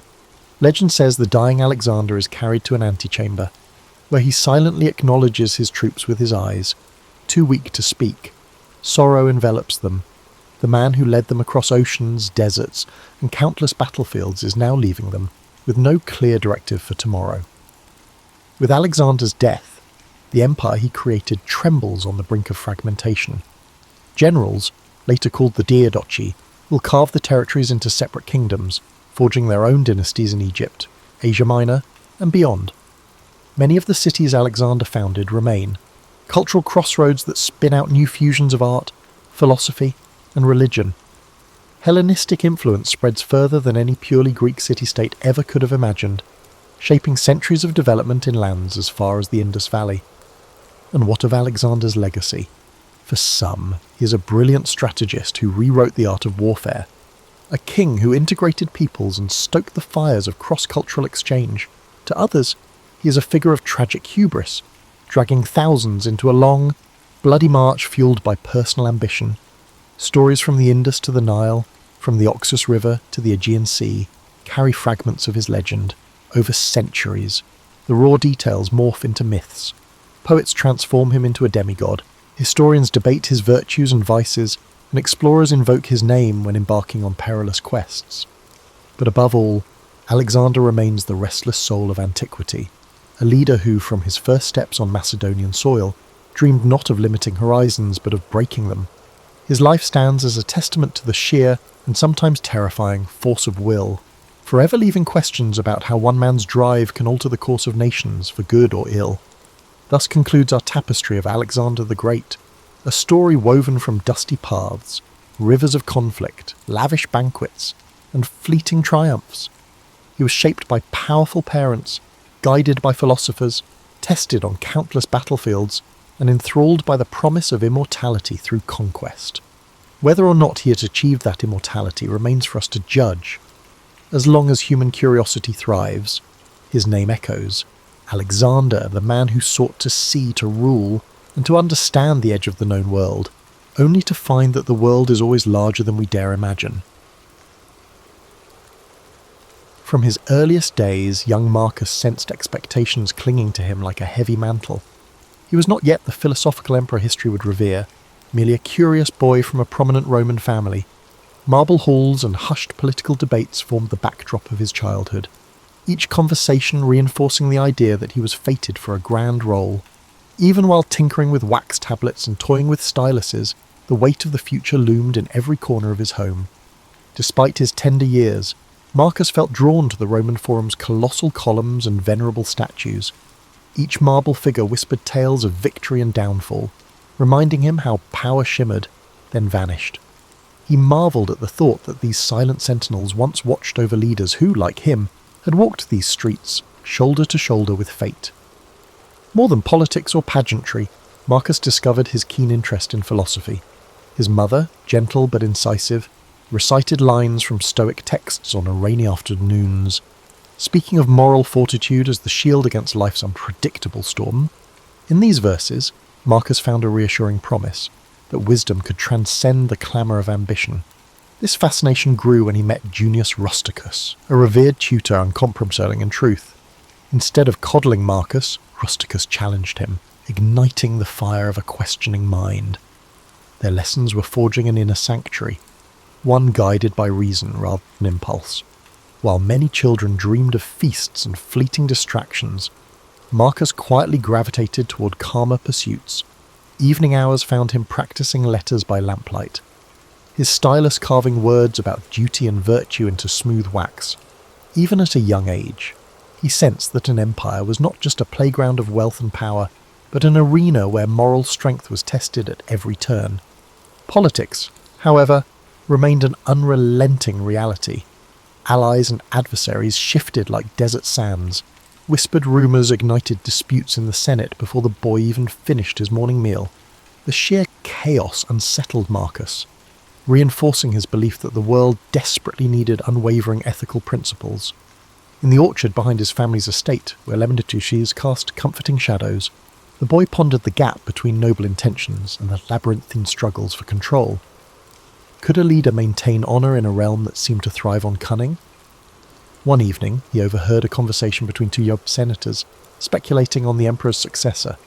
They spoke of cunning, lineage, and ties that could tip the scales of power. The gravity of those words thrilled and sobered him. Soon, the emperor's choice would reshape the lives of thousands. Perhaps they would someday look to Marcus for leadership. The thought both exhilarated and weighed him down. He was fully aware that the opulent facade of Rome concealed genuine struggles for numerous individuals. However, a glimmer of determination glowed within him. If he could combine his moral convictions with practical governance, perhaps he could leave a lasting legacy for Rome, surpassing the monuments adorning its skyline. Within the hush of the orchard, lulled by the scent of citrus, Marcus would close his eyes and imagine a city where leaders governed with compassion and clarity, where a child's lessons in virtue could shine light into the darkest corners of public life. This was more than daydreaming. It was the formation of an inner compass. Over time, that compass would guide him through personal trials and political storms alike. The seeds of the greatness, once planted, sprout in quiet moments of introspection. Marcus Aurelius was still a boy, but those daily lessons, Stoic texts, moral debates, afternoons spent in wide-eyed awe at the Forum's relics, were shaping him into something unexpected. He wanted to be more than a figurehead who wore the purple cloak of Rome. He aspired to be a leader who, through reason and resolve, could honour the empire's legacy while also moulding it into a place where virtue had not yet gone to die. Only time would reveal the magnitude of that promise. But in those early days, he nurtured it beneath the lemon trees, letting the steady Roman sun coax it into full bloom. Occasionally, he noticed the quiet fear in the eyes of servants, wondering if the next political shift would upend their lives.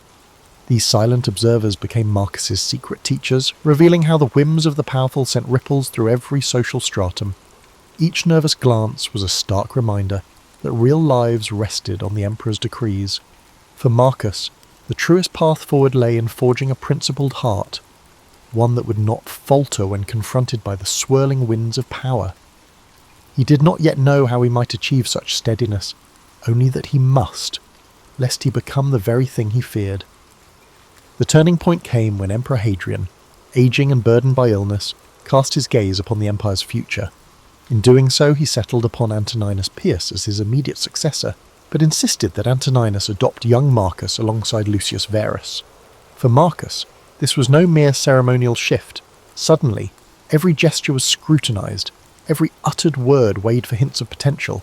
However, while he felt destiny's grip tighten around him, he also discovered unexpected warmth in Antoninus, the man he would learn to call father. Antoninus Pius was neither a flamboyant conqueror nor a voracious politician.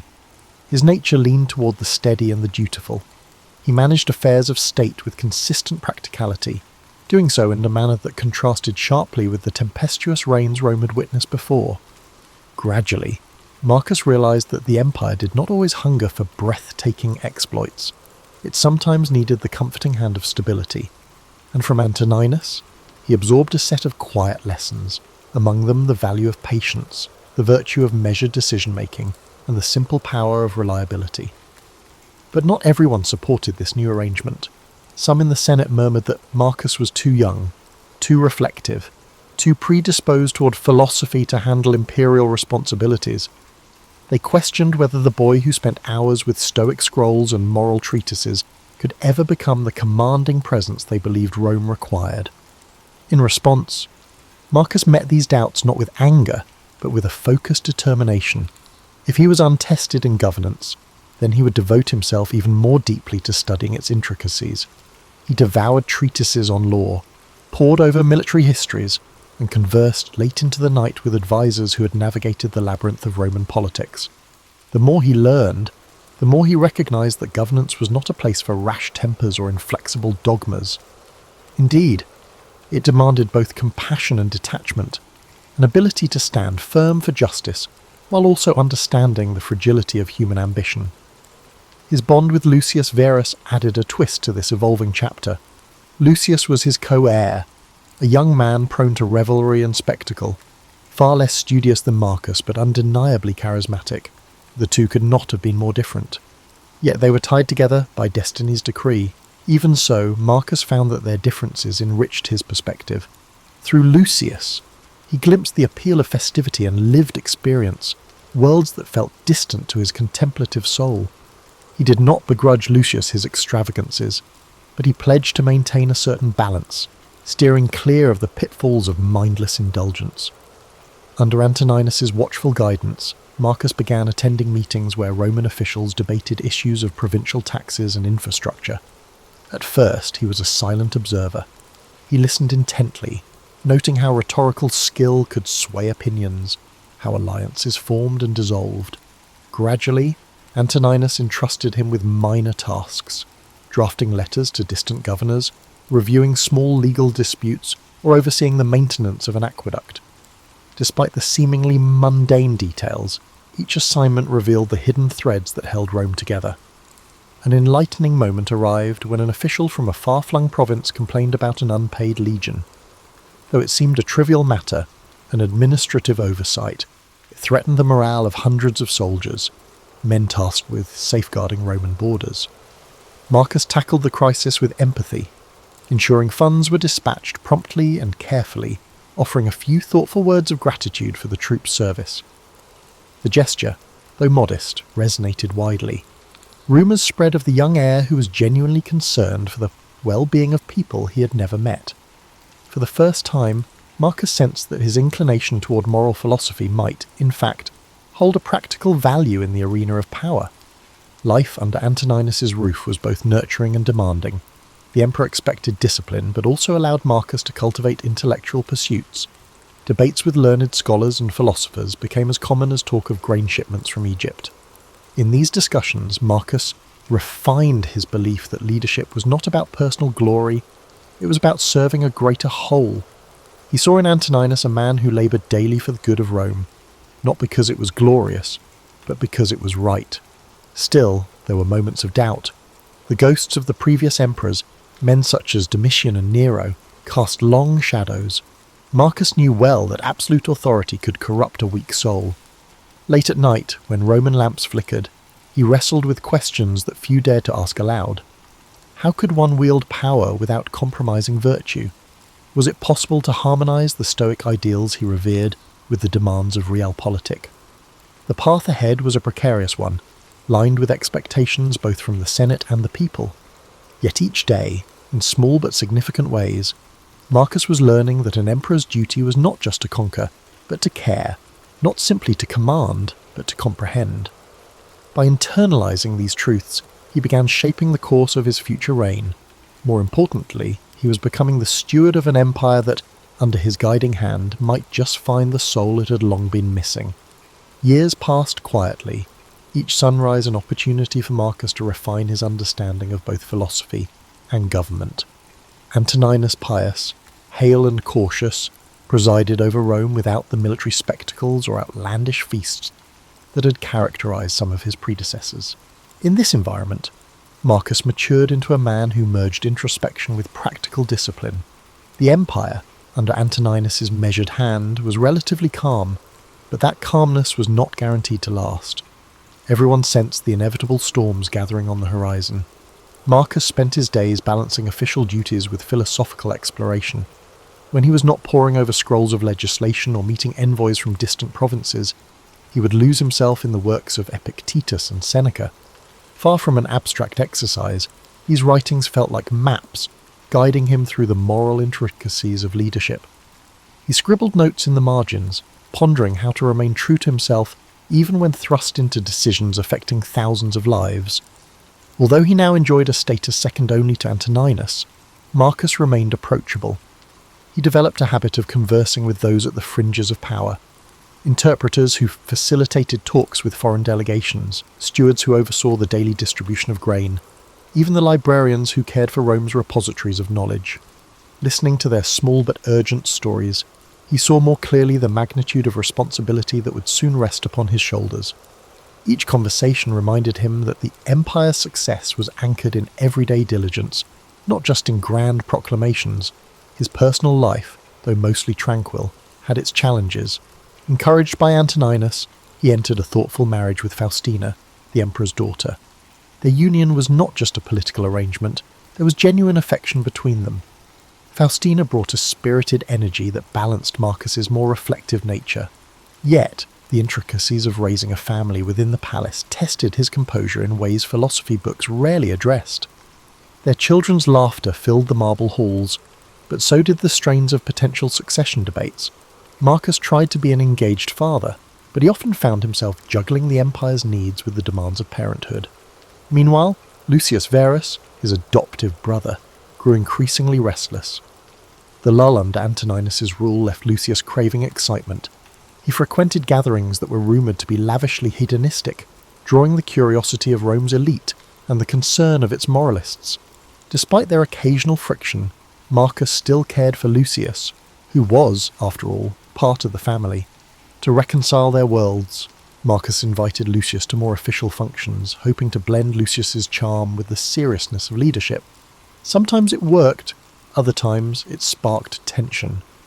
It was around this period that disturbing news began to trickle in from the northern frontiers. Germanic tribes tested the boundaries of the empire, small incursions hinting at bigger clashes to come. Rome had grown accustomed to relative peace, and these events rattled the comfortable illusions of eternal stability. Marcus became acutely aware that Stoic ideals would soon be tested on the battlefield as much as in the Senate. Responding to these threats required not just philosophical calm but strategic understanding, a skill he was only beginning to hone. In the midst of these concerns, Antoninus's health began its slow decline. The once vigorous emperor found it harder to manage day-to-day affairs. His breath grew laboured, and he often complained of fatigue. Though he did his best to hide this weakness from the public, it was clear that the reins of power would soon pass to Marcus. The Senate, aware of Antoninus's frailty, started looking to Marcus for guidance.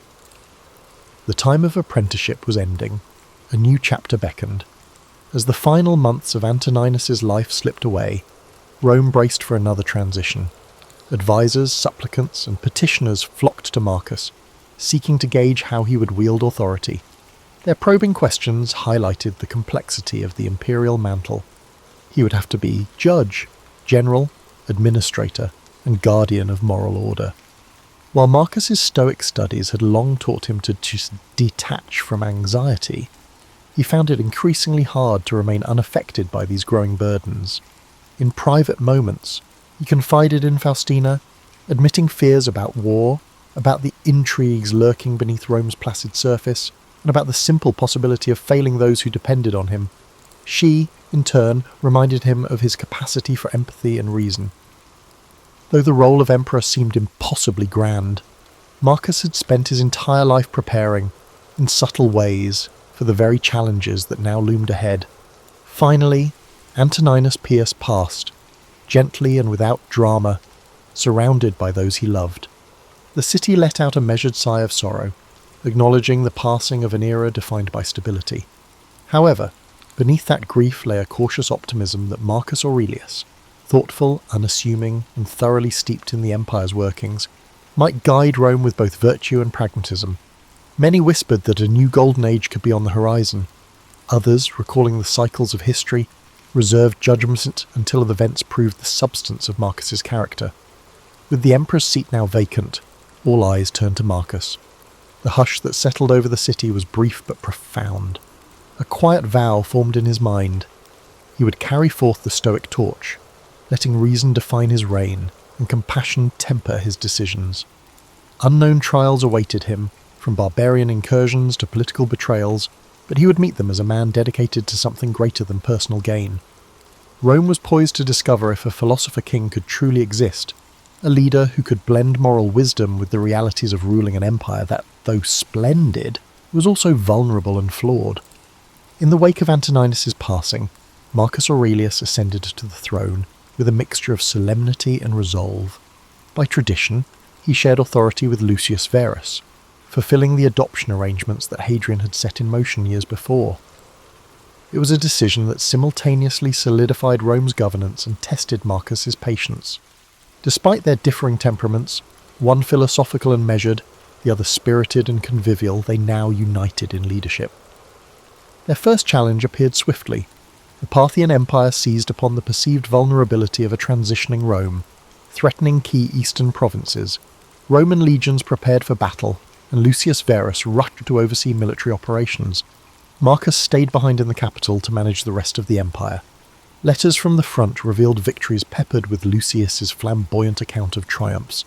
Yet Marcus also sensed the strain on the troops. In addition to the clashing of swords, war also presented logistical challenges such as supply lines, desert conditions, and the imminent threat of disease. As if on cue, a devastating plague emerged, travelling with the legions back from the eastern campaigns. Called the Antonine Plague by future historians, it spread like wildfire, leaving panic in its wake. Citizens fled the densely populated quarters while rumours circulated that the gods were punishing Rome for its arrogance. In the midst of this horror, Marcus clung to his Stoic roots, advocating calm, reason, and measured steps to contain the devastation. Hospitals were organised, rations allocated. Despite scepticism from some corners, the emperor led by example, supporting sanitation measures and funding the medical efforts of Galen, the famed physician of the time. Yet the costs were severe. Cities grew somnant from the high death toll, farmland lay untended, and the empire's morale dipped to a new low. The plague's merciless reach sharpened Marcus's sense of empathy. He realised that no matter one's station in life, suffering belonged to all. He worked tirelessly with local leaders to provide relief, draining personal funds to feed and heal those most affected. While some criticised these expenses as unsustainable, Marcus saw them as a moral imperative.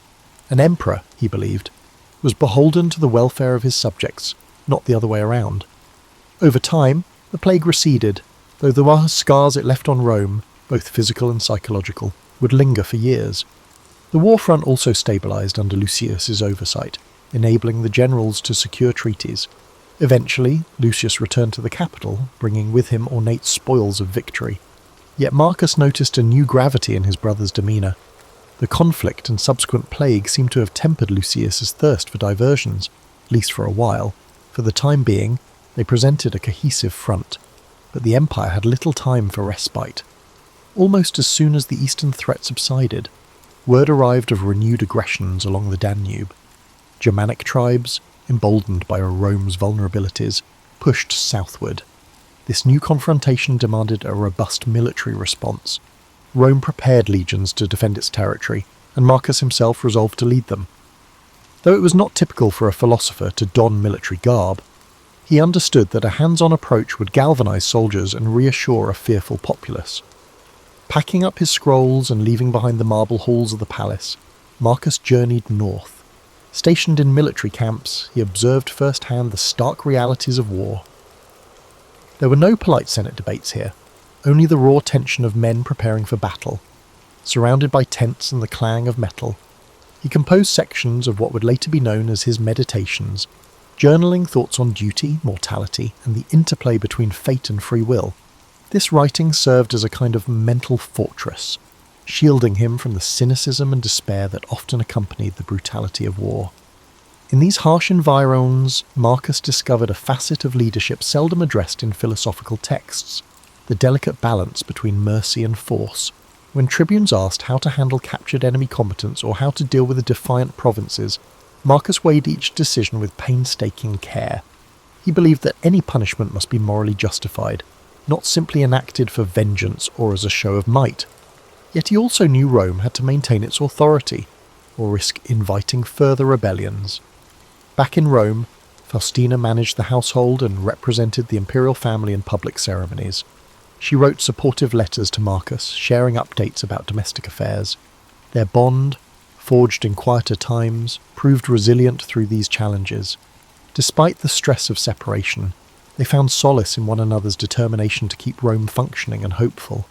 Night after night, Marcus read letters from the capital, reflecting on how ephemeral life could be, how swiftly fortunes changed.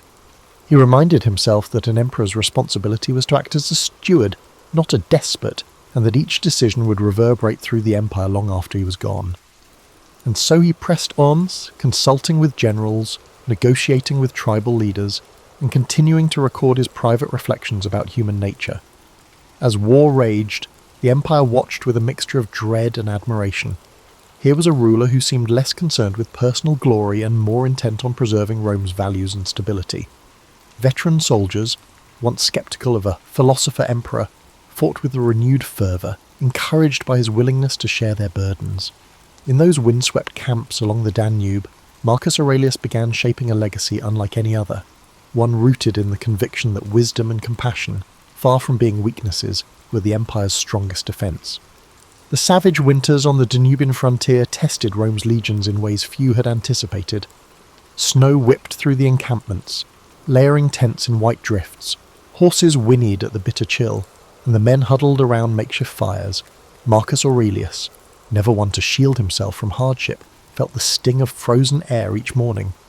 For all the stoic counsel he'd absorbed, he still found it an unrelenting challenge to rise at dawn and address the concerns of his commanders. Yet the deeper the cold bit into his bones, the more he recognised that resolve was forged through shared trials. Messages arrived from Rome, some filled with trivialities of court life, others warning that the imperial treasury was dwindling under the twin demands of plague recovery and war expenses. Food prices rose, merchants hoarded grain, and unrest simmered in urban districts. In response, Marcus intensified efforts to maintain supply lines, ensuring that shipments of grain and other essentials could reach both the front line and the capital. It was a delicate balance, requiring deals with regional governors and the occasional stern reminder of imperial authority. Amid the logistics and strategizing, he found an unlikely companion in Claudius Pompeianus, a seasoned general known for his sharp wit. While Pompeianus thrived on military prowess, he was also open to philosophical musings.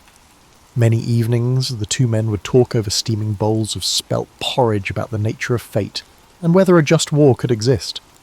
These conversations, though brief, allowed Marcus moments of intellectual clarity. He saw in Pompeianus a fellow seeker, albeit one who channeled his convictions into martial discipline rather than written reflection. Though the war's burden weighed heavily, Marcus's popularity among the soldiers soared. In him, They saw not an aloof imperial figure but a leader who endured the same bitter chill, the same muddy camps, the same threat of sudden attack. During battle preparations, Marcus took care to visit injured soldiers, offering words of encouragement. His presence among them became a reassuring symbol that Rome's emperor understood sacrifice not from a gilded distance, but through personal experience. Yet the frontier's dangers were manifold. Rumours circulated of potential betrayal among allied tribes, an infiltration by spies working for the Germanic chieftains. Skirmishes erupted unexpectedly. Sometimes a wave of arrows would descend at night, leaving the camp reeling. Through it all, Marcus refused to let paranoia corrode his judgment. He tightened security, yes, but also dispatched diplomats to negotiate terms. If a measure of peace could be attained through reason rather than bloodshed, he was determined to find it. Back in Rome, Faustina managed the empire's public face as best she could. She visited temples, performed ritual offerings, and listened to the appeals of citizens who sought the emperor's ear. Though many admired her resilience, whispers of court intrigue continued to swirl. Some criticized Faustina for her independent demeanor, while others, eager for influence, tried to align themselves with her.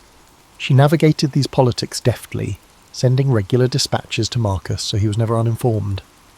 Letters also arrived from Lucius Verus, who split his time between the capital and lesser conflicts simmering in other territories. His initial flamboyance had softened, replaced by a pragmatic acceptance of imperial duty. Together, albeit from a distance, Marcus and Lucius worked to present a united front. They knew Rome's foes would seize upon any sign of discord. As the war stretched on, Marcus felt the strain in every facet of his life. He was the philosopher emperor, yet he frequently ordered troop movements that ended in bloodshed. At night, when the cold wind rattled the tent flaps, he wrestled with guilt. He reminded himself that stoicism was not about denying emotion, but understanding it. Power, he realized, did not give him the luxury of clean hands. Leaders often had to act in ways that chafed against their deeper ideals. Still, there were small mercies, brief truces brokered, a day of sunshine to melt the ice, a messenger bringing news that a troubled province had stabilized. In these fleeting moments, Marcus remembered why he had taken up this struggle in the first place, to safeguard a realm that, for all its imperfections, still held the potential for virtue. If Rome could remain strong yet morally grounded, the seeds of a more enlightened society might one day take root. Victory was not guaranteed, nor was an end to the constant trials. The barbarian tribes fought with desperation, determined to carve out territories in the empire's weakening landscape. But Marcus pressed on, forging alliances and marshalling legionary forces, always mindful that true victory would involve reconciliation as much as military success. His body bore the signs of fatigue, and a creeping illness sometimes left him feverish, but he maintained the outward composure expected of an emperor. As the harshest winter months receded, there glimmered the faint promise of progress. More tribes showed willingness to negotiate, to accept treaties that allowed them limited settlement in exchange for peace. Though some Roman senators were outraged by the concessions, Marcus stood firm. He believed that clinging to old illusions of absolute dominion would only compound the cycle of violence. Compassion, guided by chivalrous reason, was his guiding star even in the theatre of war. After countless skirmishes and negotiations, the tide slowly began to turn in Rome's favour. Marcus Aurelius, weathered and weary, found himself overseeing a series of settlements that cautiously stabilized the Danubian frontier. Tribes once considered mortal enemies now sought peaceful coexistence, albeit with complex agreements involving tribute, migration rights, and mutual defence pacts. Some senators bemoaned the dilution of Roman purity, but Marcus saw a different future, a broader, more interconnected empire that could adapt and thrive. His determination to incorporate foreign peoples instead of vanquishing them outraged traditionalists. However, the emperor deemed it imprudent to presume that the empire's initial borders were unchangeable. Like a living organism, Rome had to evolve or wither. He recalled his Stoic maxims, all things change, and one must move in harmony with the nature's flow. For Marcus, that included welcoming new voices into the Roman fold, even if it defied entrenched notions of superiority. Physically, the years of hardship had taken a toll. The relentless cold of the frontier, the stress of command, and the sporadic fevers that plagued him during extended campaigns left Marcus frailer than before. Long days spent riding between outposts led to frequent aches, and a persistent cough hinted at something more serious. Nonetheless, he pushed forward, guided by a sense of duty that burned hotter than any physical ailment. The war itself was winding down, yet a fresh tragedy shook him. Word reached the emperor of Lucius Verus's sudden death from illness while returning to Rome. Marcus grieved deeply for his adoptive brother. Though they had often been at odds, Lucius's presence had been a stabilizing factor, a reminder that rulership could have more than one face. In the aftermath, Marcus bore the weight of the empire alone. Sleepless nights ensued, haunted by questions about legacy, mortality, and the shape of Rome's future. Returning to the capital, he found a society wounded, but not broken. The plague's scars remained visible in empty shops and thinner crowds, but daily life had regained some vibrancy. Senators who once criticised him with veiled scorn now offered subdued respect. Many recognised that he had led Rome through one of its darkest chapters, whether or not they agreed with every decision. Outside the Senate, artisans and farmers alike spoke of the emperor's empathy, a trait seldom celebrated in men of power. However, no sooner did Marcus settle back into Roman affairs than fresh rumours emerged. Whispers accused Faustina of conspiring against him, suggesting she had grown too close to certain members of the court. Marcus, pained by this gossip, tried to separate baseless slander from legitimate concern. He had learned from his years of governance that rumours often sprang from envy or manipulation. Still, the seeds of doubt were difficult to eradicate entirely. Faustina dismissed the accusations, and Marcus, trusting her loyalty, did not pursue them further. In these uneasy times, he also grappled with fatherly worries. His son, Commodus, was approaching manhood, eager to mould him into a successor who could uphold Rome's evolving ideals. Marcus introduced him to generals, legal experts, and philosophers. Yet Commodus seemed indifferent to the stoic virtues that had guided his father. He exhibited flashes of arrogance, a taste for spectacle, and a hunger for the luxuries of court life. Marcus prayed that exposure to genuine responsibility would temper those impulses, but he could not silence the disquiet that churned within him. Amid political intrigues and paternal anxieties, Marcus returned to his writings, adding new pages to the philosophical journal he kept close at hand. These reflections, composed in the hush of dawn or by lamplight late at night, served as a compass when external chaos threatened to overwhelm him. Quietly, he reaffirmed that temperance, justice, courage, and wisdom remained the pillars upon which a life of purpose was built. If he could not enforce these virtues on an empire, let alone on his child, he could at least embody them. Determined to leave Rome stronger than he found it, Marcus embarked on a series of legal and social reforms. He wanted to streamline bureaucratic processes, ensure that provincial governors were held accountable, and provide stable infrastructure for a population still reeling from war and disease. Funding was scarce, but he allocated what resources he could to the projects he deemed essential. Aqueducts were repaired, roads improved, and schools granted modest stipends to educate the next generation. Critics warned that such benevolence bordered on naivete, yet Marcus viewed these steps as vital investments in a more resilient Rome. Even in the hush of progress, he was not blind to the undercurrent of discontent. Powerful families plotted behind closed doors, believing that an emperor preoccupied with moral philosophy could be outmaneuvered. Soldiers, once loyal, grew restless in peacetime. The empire's old ghosts never fully vanished. Marcus braced himself for the next upheaval, aware that stability was always an interlude, never a permanent state. And so he carried on, leaning on the very principles he had studied as a child, navigating betrayal and forging alliances, contending with the willful nature of his offspring. He tried to remain steadfast. Each day brought a new puzzle, a shortage of funds, a border skirmish, a senator's duplicity. Yet through it all, Marcus Aurelius refused to relinquish his core belief that reason and compassion might still illuminate the darkest corridors of power. Time was a patient sculptor, etching its lines deeper into Marcus's features. Though he still attended to official duties with unwavering diligence, his health faltered. That persistent cough worsened, and his nights grew more restless. The physicians advised rest, but an emperor's life rarely granted such luxuries. Fears lingered too, the sense that the empire was but one rumour, one betrayal, or one uprising away from fragmentation. Marcus stood at the centre, exerting every effort to maintain unity through the combined power of rational governance and moral conviction. In the final campaigns against resurgent Germanic tribes, Marcus once again took to the field. Age had not diminished his resolve. From camp to camp, he travelled with a small retinue, offering encouragement to battle-weary troops. Yet this time the war-worn emperor appeared more ghostly than regal. The men spoke of his stoic endurance, how his eyes shimmered with fever even as he spoke of duty and fortitude. For all he had done to keep Rome intact, the ravages of illness would not yield to rhetorical skill. Commodus, summoned to his father's side, witnessed first-hand the empire's fringes, a harsh land shaped by conflict. Marcus hoped the sight would steel his son's character, prompting a sense of responsibility. But Commodus wore impatience like a second toga. He complained about the cold, about the humble rations, about the lack of pomp he believed befitted an imperial heir. Marcus inwardly grieved, knowing the path ahead might splinter beneath Commodus's restless feet. Yet he also recognised that no father could impose virtue on a reluctant child.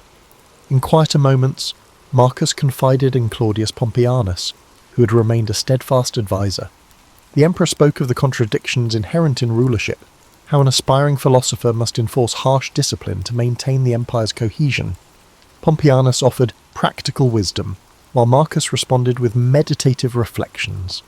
Their conversations formed a final tapestry of friendship, weaving threads of pragmatism and introspection together in the twilight of Marcus's reign. Eventually, the news spread that the emperor had taken gravely ill. Camp physicians tried every remedy they knew, from herbal concoctions to prayers at makeshift altars, but the decline accelerated. Marcus retreated to his tent, his body weakening, yet his mind still alert, summoning Commodus for a last conference. He emphasized a single theme: the virtues that guide a leader must not be mere ornament. In the hush between father and son, he uttered words about compassion for subjects, fairness in judgment, and the necessity to curb excess. Commodus, shifting uneasily, nodded but offered little reassurance. As the hours slipped by, the emperor returned to his meditations. There, in the fading glow of a lantern, he penned a few final lines in a journal that had been his companion through wars, plagues, and political strife. He wrote not of victories or conquests, but of how fleeting each moment is, and how each individual's duty is to act in accordance with the good of the whole. Rumour would have it that these last notes carried more serenity than sorrow, as though Marcus were already stepping into the realm beyond mortal worries. When his eyes closed for the final time, the camp fell into a sombre hush. Soldiers who had long admired his calm presence gathered around the tent, quietly paying their respects. Courtiers murmured that the empire had lost its quell. Even those who once criticised Marcus found themselves longing for his steady hand. The commander of the guard ordered a gentle watch throughout the night, unwilling to break the solemn peace that followed his final breath. Yet life in the empire continued. The next day, Commodus assumed leadership, and Rome braced for another shift. Few doubted that change was inevitable. Marcus had known it himself, but he had also believed that his efforts, his stoic counsel and moral reforms, had planted seeds for a gentler, more reasoned empire. The question of whether those seeds would sprout or wither under Commodus's rule filled hearts with both anticipation and dread. In the days following his death, the body of Marcus Aurelius was prepared for a reverent return to Rome. Crowds lined the streets to catch a glimpse of the funeral procession. Rome did not always cherish its philosophers, but it seemed determined to honour this one, who had guided the empire through despair. Women wept openly, remembering how he had once funded relief in their neighbourhoods. Veterans stood in stoic salute, each recalling the winter nights he spent among them. Scholars carried small scraps of parchment filled with the emperor's wisdom, uncertain if the new era would appreciate such lessons. In the coming years, Rome's course would deviate sharply from the principles Marcus had championed. Commodus's reign brought spectacle over substance, extravagance over empathy. Yet long after the empire's fortunes rose and fell, the writings of Marcus Aurelius endured, quietly offering guidance to those who, like him, sought a life anchored by virtue and reason. He left behind no sweeping arcs of conquest, no grand self-aggrandizing monuments. His legacy was etched in the hearts and minds of those who witnessed how an emperor could sit by a soldier's bedside or grant clemency to a defeated foe. The marble might crumble, the gold might tarnish, but the ideals Marcus championed, integrity, humility, wisdom, would stand resilient. And so, in the annals of history, he would remain a guiding light, a testament that even within the highest seat of power, the human spirit could strive for something nobler than mere dominion.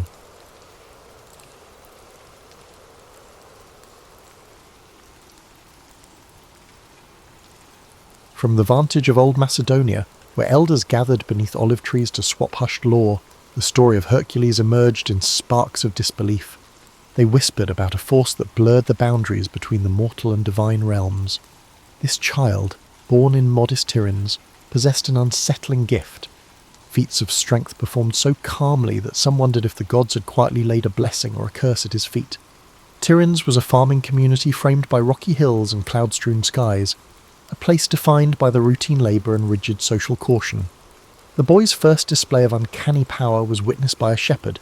With a single tug, he reined in an ox known to drag grown men like ragdolls. It wasn't the show of force itself that troubled onlookers. It was the eerie silence with which he did it, as though testing a boundary rather than revelling in might. Soon, neighbours recalled other oddities, doors unhinged by a careless push, footprints left in stone, and animals that yielded to his hand without resistance. Though some saw him as Tiryns' protector in training, others felt uneasy. Mortals were fragile beings. Gifts of such magnitude often drew divine ire. Hercules, for his part, behaved like any curious youth, combing riverbanks for turtles or carving shapes into the soft rock. Yet beneath each childlike pastime lurked an awareness of difference. He sensed that the world around him fit like a shirt one size too small, familiar but constricting. A single miscalculation could fracture relationships or destroy trust. As he neared 15, rumours of unnatural predators swept across the farmland. Shepherds muttered of wolves the size of ponies, with eyes lit by feral intelligence. The local militia dared not test the truth of those claims, leaving the fields in a state of hush.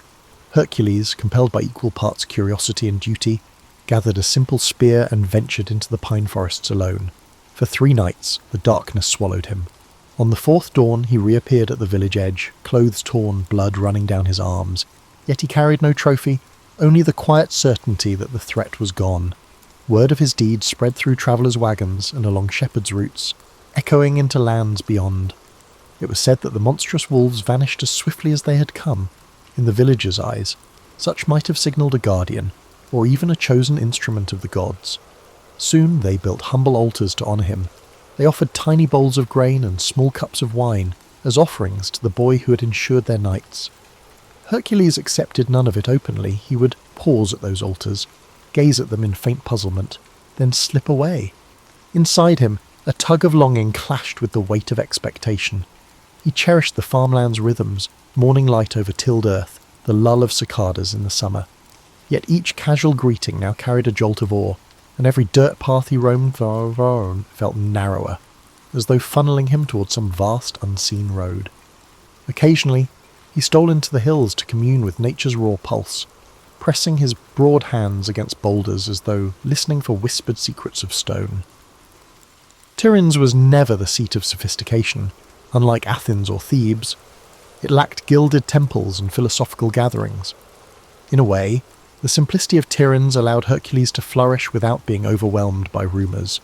People accepted him, half wary, half hopeful, because they needed him.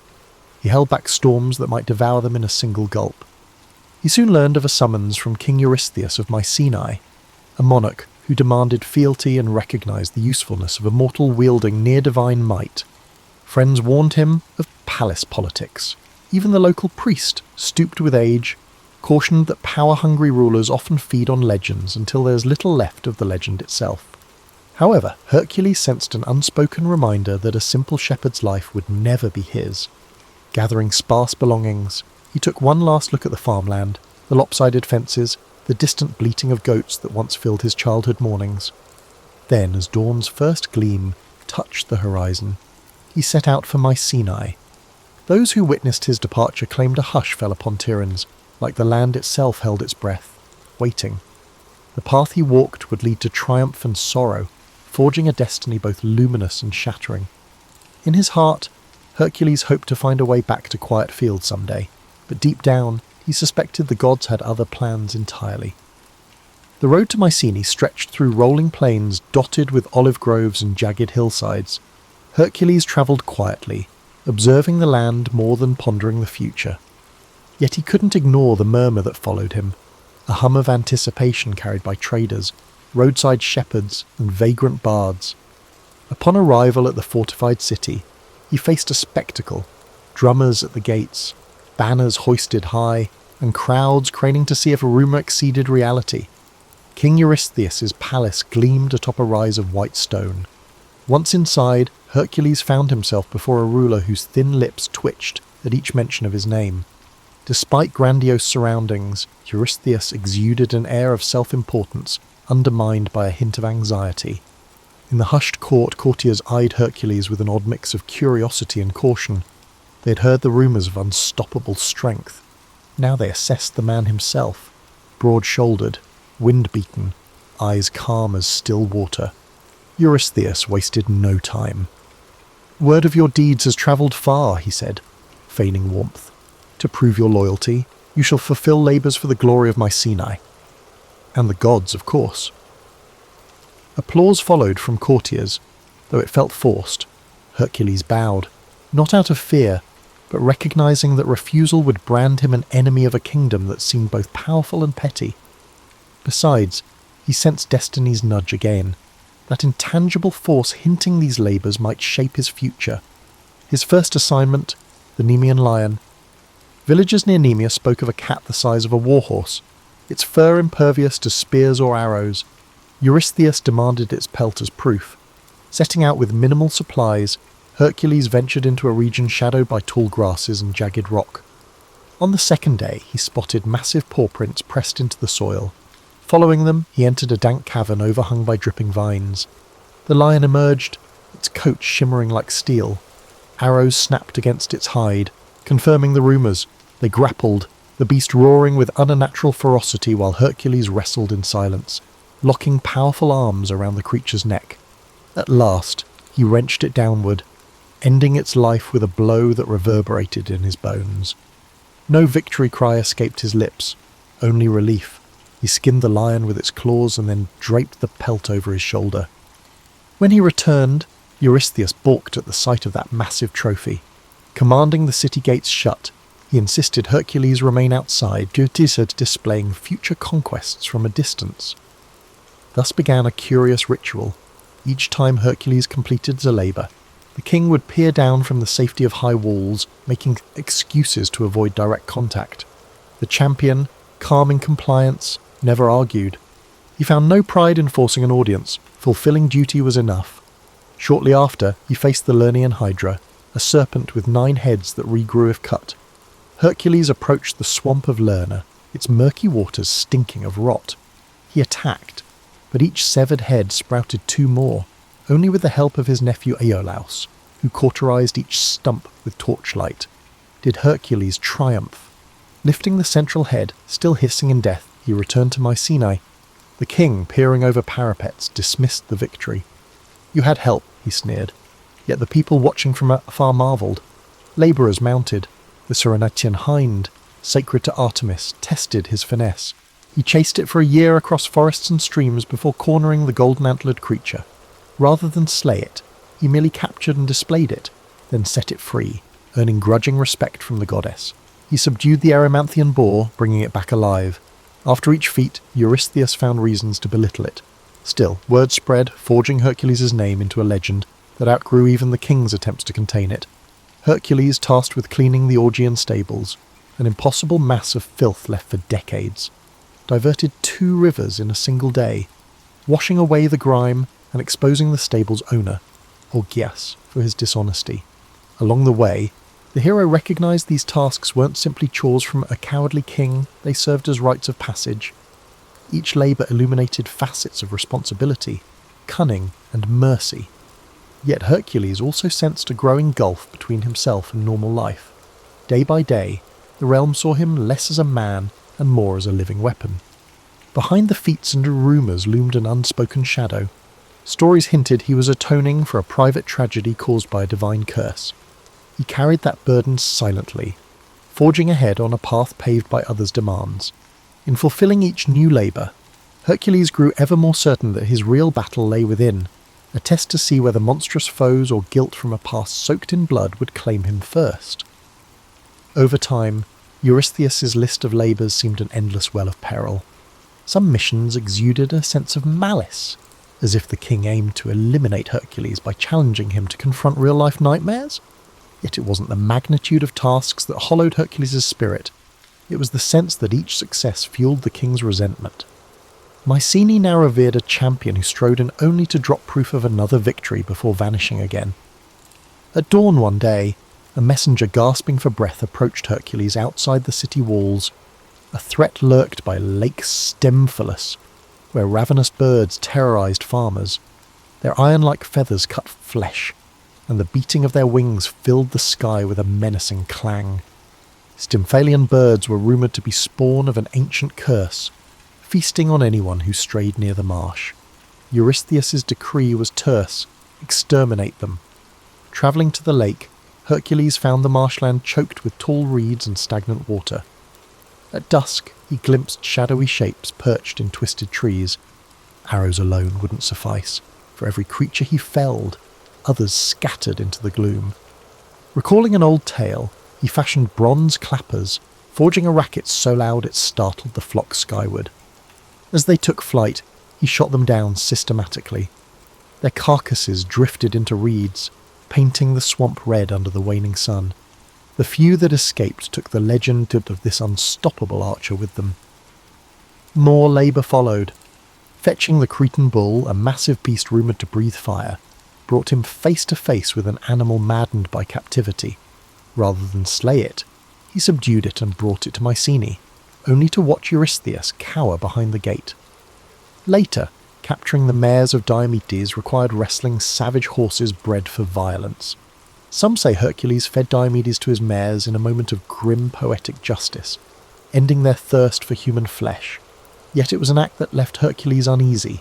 Dispatching a tyrant solved one evil, but the memory haunted him. What lines separated righteous punishment from barbarity? In these wanderings, he discovered people who welcomed him as a living legend, yet recognised his underlying melancholy. Children peered around corners, hoping to see the giant who wrestled monsters. Old men offered wine, praising him as champion of the downtrodden.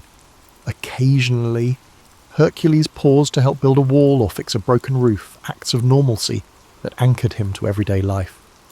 But the moment always came when a new labour call or a rumour of a monstrous threat demanded his presence. At night, he grappled with nightmares.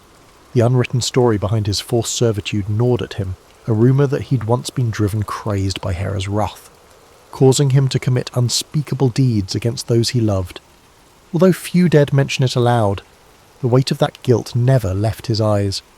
Even the unstoppable Hercules could not outrun sorrow that sprang from within. Eventually, Eurystheus delivered yet another test, to steal the girdle of Hippolyta, queen of the warrior women known as Amazons. In a land beyond the Aegean, Hercules came upon a culture of disciplined fighters who lived independent of typical patriarchal laws. Initially, Hippolyta welcomed dialogue, impressed by rumours of a hero who balanced power with compassion. She considered granting him the girdle as a diplomatic gesture. But Hera, ever meddlesome, spread deceit among the Amazons, whispering that Hercules planned to abduct their queen.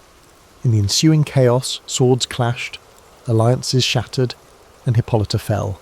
Dying, she handed the girdle to Hercules, her expression etched with betrayal and sorrow. He departed with the prize, cursing the gods who twisted every peaceful solution into conflict. This pattern of tragedy bled across each mission. The more he accomplished, the less solace he found. The blame was easily laid at Eurystheus' feet, but Hercules understood that the seeds of discord came from the gods themselves, and from his heart, burdened by regrets. No monstrous hydra or invulnerable lion caused him as much pain as the memories he couldn't erase.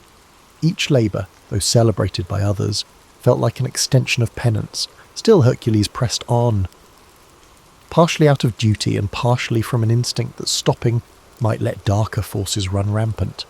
He was no politician, no orator, but people believed in him, and in their belief, he found a reason to shoulder his tortured past. So he continued, forging alliances with honest souls, meeting cunning foes in remote lands, and slaying nightmares so ordinary folk could rest at night. Through scorching deserts and perilous seas, Hercules roamed like a wandering guardian. His reputation derived more from his deeds than his words. Even so, a question circled endlessly in his mind. Would saving the world ever wash away the blood on his conscience, or was he doomed to carry his haunted legacy until the end? As the labours approached their conclusion, Hercules observed a change in the political landscape. Mycenae's commoners adored him, weaving new songs about his might, but the court seethed with jealousy. King Eurystheus, cornered by his decree, pressed onward with increasingly brazen demands. He ordered Hercules to journey to the far edges of the known world. Some suspected the king hoped the hero would never return, sparing him the embarrassment of living in another man's shadow. A test soon arrived in the form of the cattle of Geryon, the creature Geryon, rumoured to have 3 bodies fused into one, reigned over a sun-scorched land beyond the pillars marking the westernmost boundary of mortal travel. The prize, a herd of crimson cattle prized by gods and kings alike. Hercules set off, crossing mountain passes, scorching deserts, and nameless seas. He famously split a landmass to create a strait, some said in a moment of frustration, others as a statement of power, raising what would later be called the Pillars of Hercules. He eventually arrived at Geryon's domain, where a monstrous hound guarded the cattle. Battling Geryon demanded strategy, for each torso wielded a different weapon. Hercules exploited the confusion, striking while the giant struggled to coordinate his 3 minds. With Geryon slain, he herded the cattle through hostile territories, clashing with thieves and hostile kings along the way. His triumphant return to Mycenae, driving those surreal red-hided animals, caused a stir of both admiration and dread. Yet Eurystheus welcomed him only from a safe distance. Soldiers corralled the cattle, sacrificing many on Eurystheus's orders. The more the king tried to belittle Hercules' efforts, the more ordinary citizens hailed the hero as a saviour of the realm. Privately, Hercules remained unmoved by their cheers. Each new conquest carried echoes of moral conflict, as if he were a blade used by manipulative hands. Another monumental feat involved the golden apples of the Hesperides, guarded by a serpent coiled in a hidden orchard. Tales said the apples conferred immortality, though most mortals never reached the far-flung garden. Hercules travelled for months, uncertain if such a place truly existed. Eventually he encountered Atlas, the titan condemned to hold the sky on his shoulders. Seizing an opportunity, Hercules offered to take that cosmic burden temporarily if Atlas would fetch the apples. Atlas retrieved them, but then tried to abandon Hercules, hoping to free himself from eternal torment. Through a cunning ploy, Hercules tricked Atlas into reclaiming the heavens, walking off with the fabled fruit. When he presented the golden apples to Eurystheus, the king had no idea what to do with them. Legend says Athena herself intervened, returning the apples to their rightful place. In that moment, Hercules glimpsed the gods' casual involvement. They toyed with mortal affairs, granting fleeting favours or curses, shaping destinies as one might shuffle coins. He realised that each labour was less about Eurystheus's commands and more about the gods' inscrutable agenda and his path of atonement. Only one task remained: descending into the underworld to capture Cerberus, the 3-headed hound of Hades.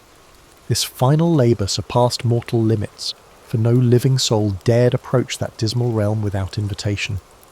Hercules ventured down the dark corridors of the earth, guided by wailing spirits and the unrelenting pull of cosmic gloom.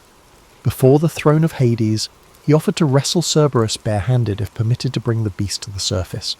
The god of the dead consented, more amused than alarmed. Their struggle was fierce. Each of Cerberus's heads snapped and snarled, snake-like tails lashing in fury. Yet the hero subdued the beast, hauling it above ground to Mycenae's gates. When Eurystheus saw the snarling hound of death, he hid, trembling behind his walls. Hercules, mission done, gently returned Cerberus to Hades. With all labours completed, Hercules stood outside Mycenae's walls, eyes on the fortress that had dominated his life. He expected neither thanks nor release, for he understood his service wasn't to Eurystheus but to something deeper. Turning from the city, He felt both emptiness and freedom. He had conquered beasts and braved terrors unknown to mortal men. Now, the question loomed. Could he conquer the shadows that clung to his heart? He walked away, the crowds uncertain whether to weep at his departure or celebrate their king's deliverance from jealousy. Quietly, Hercules carried with him the echoes of every monstrous roar, every anguished cry, forging a destiny severed from royal commands but still bound by the gods' inscrutable design. Released from Eurystheus' demands, Hercules drifted. Some claimed he roamed until he found a remote valley, building a modest home beside a sparkling brook. There, he tried to cultivate olives and vine crops, as though seeking normalcy. Villagers in the vicinity grew accustomed to spotting a giant figure mending fences or hauling timber. For the first time, he blended into daily life, if only briefly. Yet tranquility proved elusive. Strangers arrived, testing the legend. Some wanted to measure strength against the famed demigod, brandishing swords or arrogant boasts. Others offered alliances steeped in hidden agendas. Hercules repelled them, but each confrontation frayed the delicate peace. Rumours circulated about a new champion who might best him, and with each rumour came another challenger. Tiring of this drama, Hercules took to the road, relinquishing the valley to preserve its calm. He wandered from city to city, forging a reputation as a roving problem solver. In Attica, he drove away raiders who preyed on vulnerable farms. In Aetolia, he mediated disputes among tribal leaders too proud to seek peace themselves. Some towns offered him gold or titles, but he refused, yearning for something intangible that mortal wealth couldn't provide. Whispers of his identity preceded him. Children recited his labours as bedtime stories. Local bars named beverages after him, and travelling minstrels twisted details for dramatic flair. Along the way, Hercules encountered Deianira, a woman said to possess both keen intellect and resolute compassion. She saw through the aura of legend, urging him to confront the guilt that shadowed him. Her strength of spirit matched his physical might, and their bond blossomed into love. For a while, he believed he might carve out a life of shared purpose, perhaps leading a small settlement or teaching others to defend themselves without tyranny. They married, weaving fresh hopes into days that felt gentler, yet the old cycles returned. One evening, while travelling together, they encountered the centaur Nessus at a river crossing. Nessus offered to ferry Deianira across the water, but partway he revealed his intent to abduct her. Hercules, swift to act, let an arrow fly, its tip laced with hydra poison. The wounded centaur collapsed, blood soaking the shore. In his final breaths, he whispered deceit to Deianira. Should she ever fear losing Hercules' love, a garment stained with his blood would bind him to her. Moved by desperation, she gathered some of that blood, too distraught to see the trap.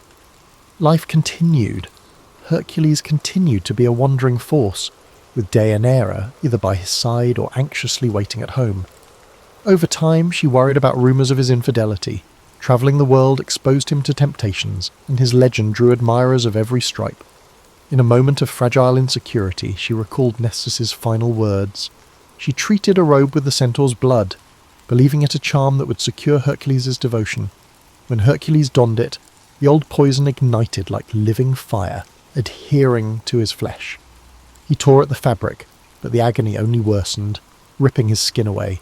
Realizing the horrifying betrayal, he raged in confusion, not knowing the entire truth of why the robe burned him alive.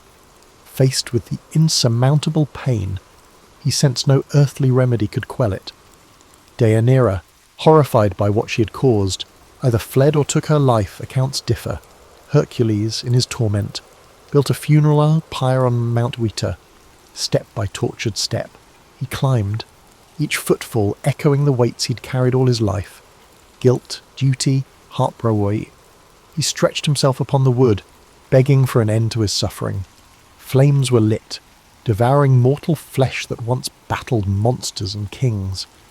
Smoke curled toward the sky, bearing the essence of a hero who had saved entire realms yet failed to escape divine cunning and human frailty. Some say that in those final moments, Zeus intervened, lifting his son's immortal spirit to Olympus. Others claim Hercules simply became ash, the price of mixing superhuman deeds with all too human vulnerabilities. Wherever the truth lies, the legendary champion's last mortal breath vanished in fulfilling of the destiny shaped by both triumph and agony. Even the wind seemed to pause in reverence, as though acknowledging that no beast or king had ever broken him as completely as love and betrayal. Hercules' end on Mount Weta thundered through the Greek world like a mournful lament. Those who'd admired him as a liberator stood in stunned silence, while others who had envied him spoke in hushed voices without the cruel caprice of fate. Priests in local temples offered contradictory explanations. Some insisted his spirit rose to the heavens, others deemed it just another tragic demise, albeit of an extraordinary mortal. In the weeks that followed, altars across the Aegean bore solemn offerings in his memory, drips of wine, handfuls of grain, even small wood carvings depicting a lion's pelt or a hefty club. Ordinary folk struggled to reconcile the downfall of a figure who had bested lions, hydras, and giants.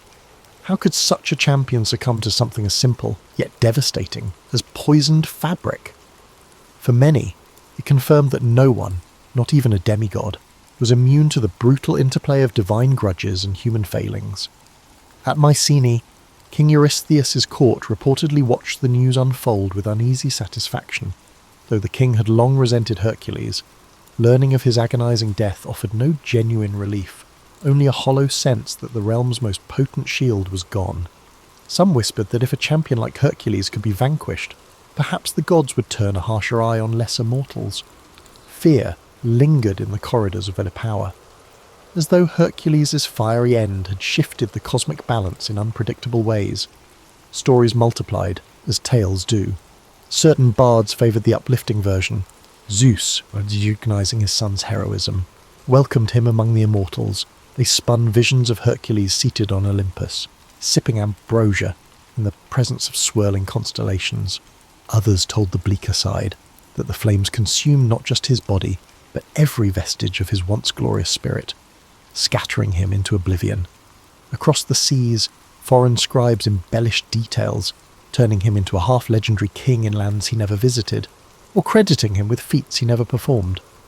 Amid these tales, Deianira's part in the tragedy sparked endless debate. Some portrayed her as a naive victim of Nessus's deception. Others painted her as a jealous spouse who rashly destroyed what she claimed to love. Still others insisted the real blame lay with the gods. To many listeners, it hardly mattered. Heartbreak had been the final monster Hercules couldn't defeat. Curiously, in small villages scattered near the sites of his labours, Hercules' memory retained a more grounded quality. In these pockets, older farmers recalled how he once repaired a broken dike or rescued a lost child in the midst of a colossal quest. Children heard bedtime stories of a giant who was kind enough to share bread with travellers in need. Here, the heroic feats remained awe-inspiring, but so did the everyday decency he displayed. Over time, that dichotomy, colossal strength paired with unfeigned humility, became the tapestry of his legend. Rulers from other city-states, seeing the potency of Hercules' name, erected shrines dedicated to him as a protective spirit. They wanted travellers to believe their territory enjoyed the hero's blessing. In some cities, small festivals arose, featuring contests of strength reminiscent of his fabled deeds. However, a whisper of caution permeated every public commemoration. Hercules had conquered monstrous beasts and overcome impossible tasks, yet a subtle sting from the mortal realm had undone him. Might alone could not outmaneuver fate or quell the complexities of love. For those who once knew him personally, warriors like Aurelius or local chiefs grateful for his help, his absence left an ache beyond description. They recalled the quiet convictions that guided him, the guilt that shadowed his eyes after each impossible feat. His final torment seemed a cosmic injustice, yet also a stark reminder that the line between divine and human was never clean. Hercules had walked that line throughout his life, wrestling monstrous forms on behalf of the powerless, while an invisible war of deities raged overhead. Over decades, recollections softened. Younger generations heard only the grand arcs, the Nemean lion, the Hydra, the unstoppable hero. Details of heartbreak and moral doubt vanished in the retellings, replaced by carved statues brandishing clubs or wearing lion skins. Yet in rare corners of Greece, the full story was preserved by those who had reason to remember. A titan among men who was neither wholly god nor entirely mortal. undone at last by the same vulnerabilities he had once tried to transcend. Thus, Hercules' flame burned on in the minds of those who found resonance in his struggles, even long after the funeral pyre's embers cooled to ash. Time and distance transformed Hercules from a man into a myth. Greek cities grew, allied and warred. New heroes rose and fell. In the retelling of old stories, his name emerged as a beacon of impossible feats. Philosophers invoked him as a parable, some praising perseverance, others warning against arrogance. In remote villages, older generations passed down more intimate accounts. How a colossal figure once mended a roof before chasing off marauders, or how he accepted a bowl of wine on a cold night without flaunting his stature. As the classical era gave way to Roman ascendancy, Hercules evolved into a Roman emblem. Soldiers prayed to Hercules Invictus, equating him with conquest and unrelenting will. Statues proliferated, from grand marble works in the Forum to tiny household shrines. Emperors, hungry for legitimacy, wrapped themselves in the demigod's imagery, hoping some shred of that timeless prowess might cloak their human frailties. However, the bragging about strength often overshadowed the deeper nuances of Hercules' trials. Centuries later, medieval scholars wrestled with pagan legacy, attempting to blend ancient myths into Christian frameworks. Hercules became a cautionary figure, powerful yet undone by sin and trickery. In the Renaissance, artists seized upon his heroic silhouette. Palaces displayed frescoes of him wrestling lions or heaving mountainsides, highlighting the human form in dynamic glory. Playwrights toyed with his persona, sometimes as tragic hero, sometimes as comedic foil, each era reinterpreting him anew. Despite these cultural metamorphoses, echoes of his true complexity endured. In certain monastic libraries, meticulous scribes noted lesser-known episodes. The moral agony behind his labours, the heartbreak that ended his mortal story, and the persistent question of whether he ever truly found peace. For some, he embodied the tragedy of a life shaped by the divine lineage yet rooted in mortal limitations. For others, he served as a beacon of aspiration, proof that mortal will could confront even the gods' designs and sometimes triumph. Beyond texts and statuary, Hercules lived on in the intangible realm of folk memory. Fishermen off distant coasts recited short prayers to him before braving storms, as if the old guardian might still shield them from the sea's wrath. Caravans crossing desert routes invoked his name for safe passage. Parents, uncertain how to quiet a restless child at night, spun lullabies of a gentle giant who once fought off wolves so families could sleep in safety. These understated tributes carried forward the essence of a hero who, despite divine drama, always answered mortal need. For a contemporary observer, perhaps in the middle decades of life, Hercules' tale resonates on several levels. There's the unbridled strength of youth, those unstoppable surges of ambition or optimism. Then there's the gradual intrusion of responsibility, regret, and heartbreak. Middle age can bring reflection, how even the strongest among us wrestle with past mistakes, unfulfilled desires, and the weight of moral compromise. Hercules, with his unstoppable arms and vulnerable heart, mirrors that universal dilemma. Overall, it's the dualities that define him. Saviour and destroyer, victor and victim, demigod and man. He soared above mortal confines, yet remained shackled by the god's whims and his own remorse. Scholars today still debate the meaning of his final act. Was the funeral pyre a mere surrender to agony, or a deliberate transcendence of mortal bounds? Did the smoke carry him to Olympus, or was it a symbolic final note to the ballad of an exhausted hero? Some epilogues insist he found a measure of immortality, a seat among the pantheon, a cosmic nod to the labours he performed in the service of humanity and divine prerogative. Others claim his spirit roams the mortal realm, occasionally glimpsed in moments of dire need. Most accept that the ultimate truth, like so many ancient tales, remains wrapped in shifting layers of interpretation. And so Hercules remains, a fixture in the collective psyche. He stands for more than might alone. He stands for the cost of greatness, the fleeting nature of redemption, and the fragile boundary that separates gods from men.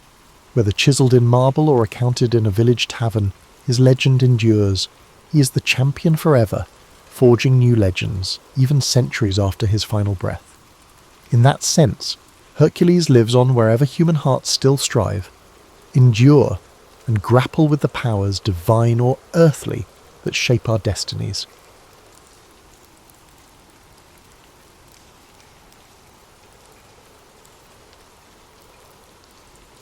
Aurelia was born into a world that prized lineage above all else. It was the 2nd century AD, and though Rome's empire seemed invincible, quiet fissures ran through its foundations. Whispers of unrest spread from remote frontiers, contradicting the grand arches and bustling avenues that proclaimed Rome's superiority. Opulent banquets clashed with the daily struggles of the poor. This was a realm of paradox, where marble monuments stood beside rickety shacks, and philosophers debated lofty ideals while gladiators fought for public amusement. Aurelia's family occupied a respected but modest position. They were historians and scribes known for capturing events with honesty, a pursuit that could be dangerous in a city where power thrived on carefully polished images.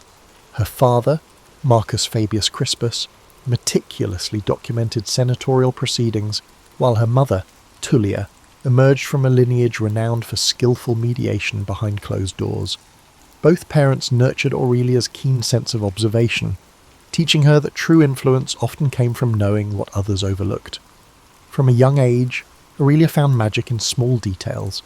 While other children lost themselves in street games, she lingered in corners of the atrium, listening to visitors' subdued remarks. A twitch of a senator's eyebrow might betray political tension, just as an offhand remark from a merchant could reveal bigger undercurrents. Tullia encouraged such watchfulness, stressing that words are surface, truth often swims beneath. At dawn, Aurelia took to wandering the forum, her stola simple enough to let her blend with the throngs. There she gathered tidbits from merchants hawking produce and strangers carrying rumours from distant provinces. Traders spoke of uprisings in the north or shortages along trade routes. The cacophony of voices painted Rome as a mighty tapestry stitched together by precarious alliances and quiet bargains. On her 16th birthday, Aurelia was gifted a small study room in the family villa. Stacks of scrolls, wax tablets, and half-finished transcripts filled the cramped space. She revelled in sifting through tax records, legionary petitions, and memoranda from minor officials. Each scroll hinted at how carefully Rome balanced its grandeur. Soldiers complained of late pay, border governors requested reinforcements, and farmland disputes dragged on for years. Aurelia's father commended her diligence, but warned that too much curiosity can cast unwelcome light on things meant to stay in shadow. It wasn't long before she noticed the difference between the city's official image and its underlying truths. Public buildings boasted inscriptions praising the emperor's benevolence. But in the margins of her father's notes, Aurelia saw hints of legionary discontent and senators pushing private agendas. She learned that Rome, for all its majesty, sustained itself through 1,000 unacknowledged compromises. Tullia, meanwhile, introduced her daughter to the subtleties of social dance. At dinner gatherings, she guided Aurelia's gaze toward how swiftly the tone of conversation changed when influential guests arrived. A stray remark could be retracted in seconds if it threatened the delicate web of alliances. "See how they pivot," Tullia would whisper. "That's where real power lies, in the shift between what's said and what's implied." Still, Aurelia loved Rome. She admired the feats of engineering, the traditions of debate, and the vast spectrum of cultural influences streaming through the city gates. She believed that beneath the politics and strict hierarchies there was genuine excellence, a civilization yearning for wisdom, if only its protectors were not so quick to silence inconvenient voices. One hazy morning, as she strolled toward the forum, Aurelia noticed a disquieting hush. A handful of vendors had set up stalls, but the usual clamour was missing. People stood in small knots, murmuring about a legion commander who had refused an imperial edict. Though unconfirmed, the rumour cast a pall that lingered in every doorway. Aurelia felt a chill. Even idle speculation carried weight in an empire where fear could bloom instantly. She hurried home, intending to share her observations with Marcus. He listened intently, his stylus paused over a fresh scroll, then he gave her a solemn look. "We must be certain before recording rumours," he said. "Unchecked talk can stir panic or invite unwelcome attention." Aurelia nodded, but her curiosity wouldn't rest. That very evening, she opened her private journal and wrote every scrap of hearsay she had gathered.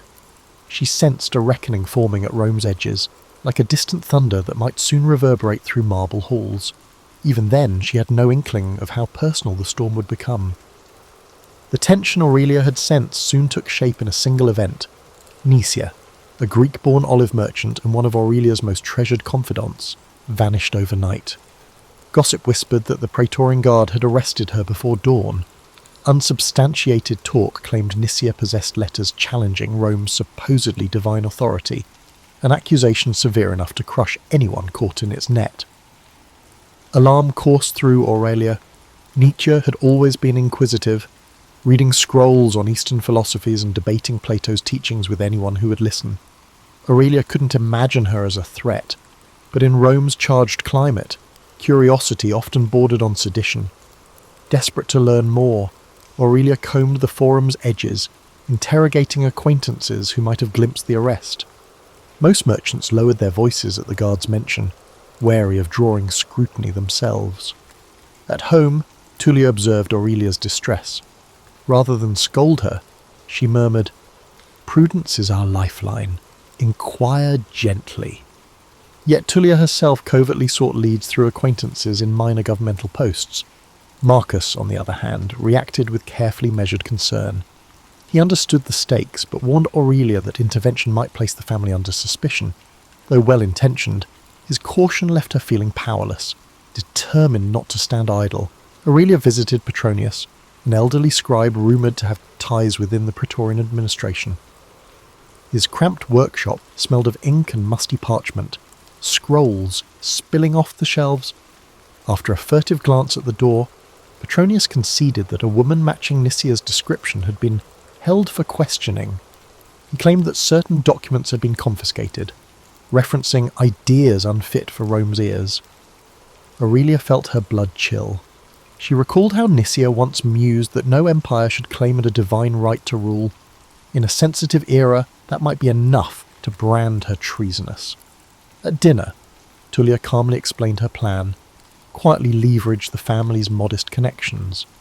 They had distant cousins who dabbled in bureaucratic circles, perhaps able to glean Nisia's whereabouts.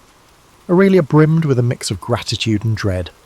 She knew that every whisper to the guard was fraught with risk. Still, she nodded agreement. Silence would only doom her friend. Days stretched into a week with no official word. Aurelia, restless, slipped back into the forum each morning. Vendors eyed her warily. Even the ordinarily gregarious fruit seller offered only strange shrugs when asked if he'd heard of Nisia. Fear was contagious. Aurelia felt its cold grip in every interaction, each half-uttered sentence trailing off as though a hidden listener stood nearby. Late one evening, Tullia tapped lightly on Aurelia's chamber door, carrying a note from an obscure court scribe. Nisia might still be alive, but faced indefinite detainment. That single line sent Aurelia reeling. She realized that in Rome, indefinite detainment could easily stretch into months or years. Those who stepped into the guard's cells vanished from sight. Outraged, Aurelia argued that they should confront the authorities directly. Marcus quickly admonished her, reminding her that the guard's power extended beyond senatorial oversight. Yet Tullia met Aurelia's anger with tempered resolve. "We'll find a path, but it must be carefully walked. Charging in blindly helps no one." Aurelia took a steadying breath, trying to absorb the lesson. In a city built on negotiations, brashness often led to ruin. Her next move was to visit a respected senator known for supporting intellectual pursuits. The senator received Aurelia in a private courtyard, where columns draped in ivy offered seclusion from prying ears. He listened, hands folded, as Aurelia described Nisia's passion for knowledge rather than sedition. Though sympathetic, he admitted that direct pleas to the guard rarely succeeded without formidable backing. He promised discreet inquiries, but cautioned that Rome's storms can swallow lone voices. One morning soon after, Tullia informed Aurelia of a breakthrough.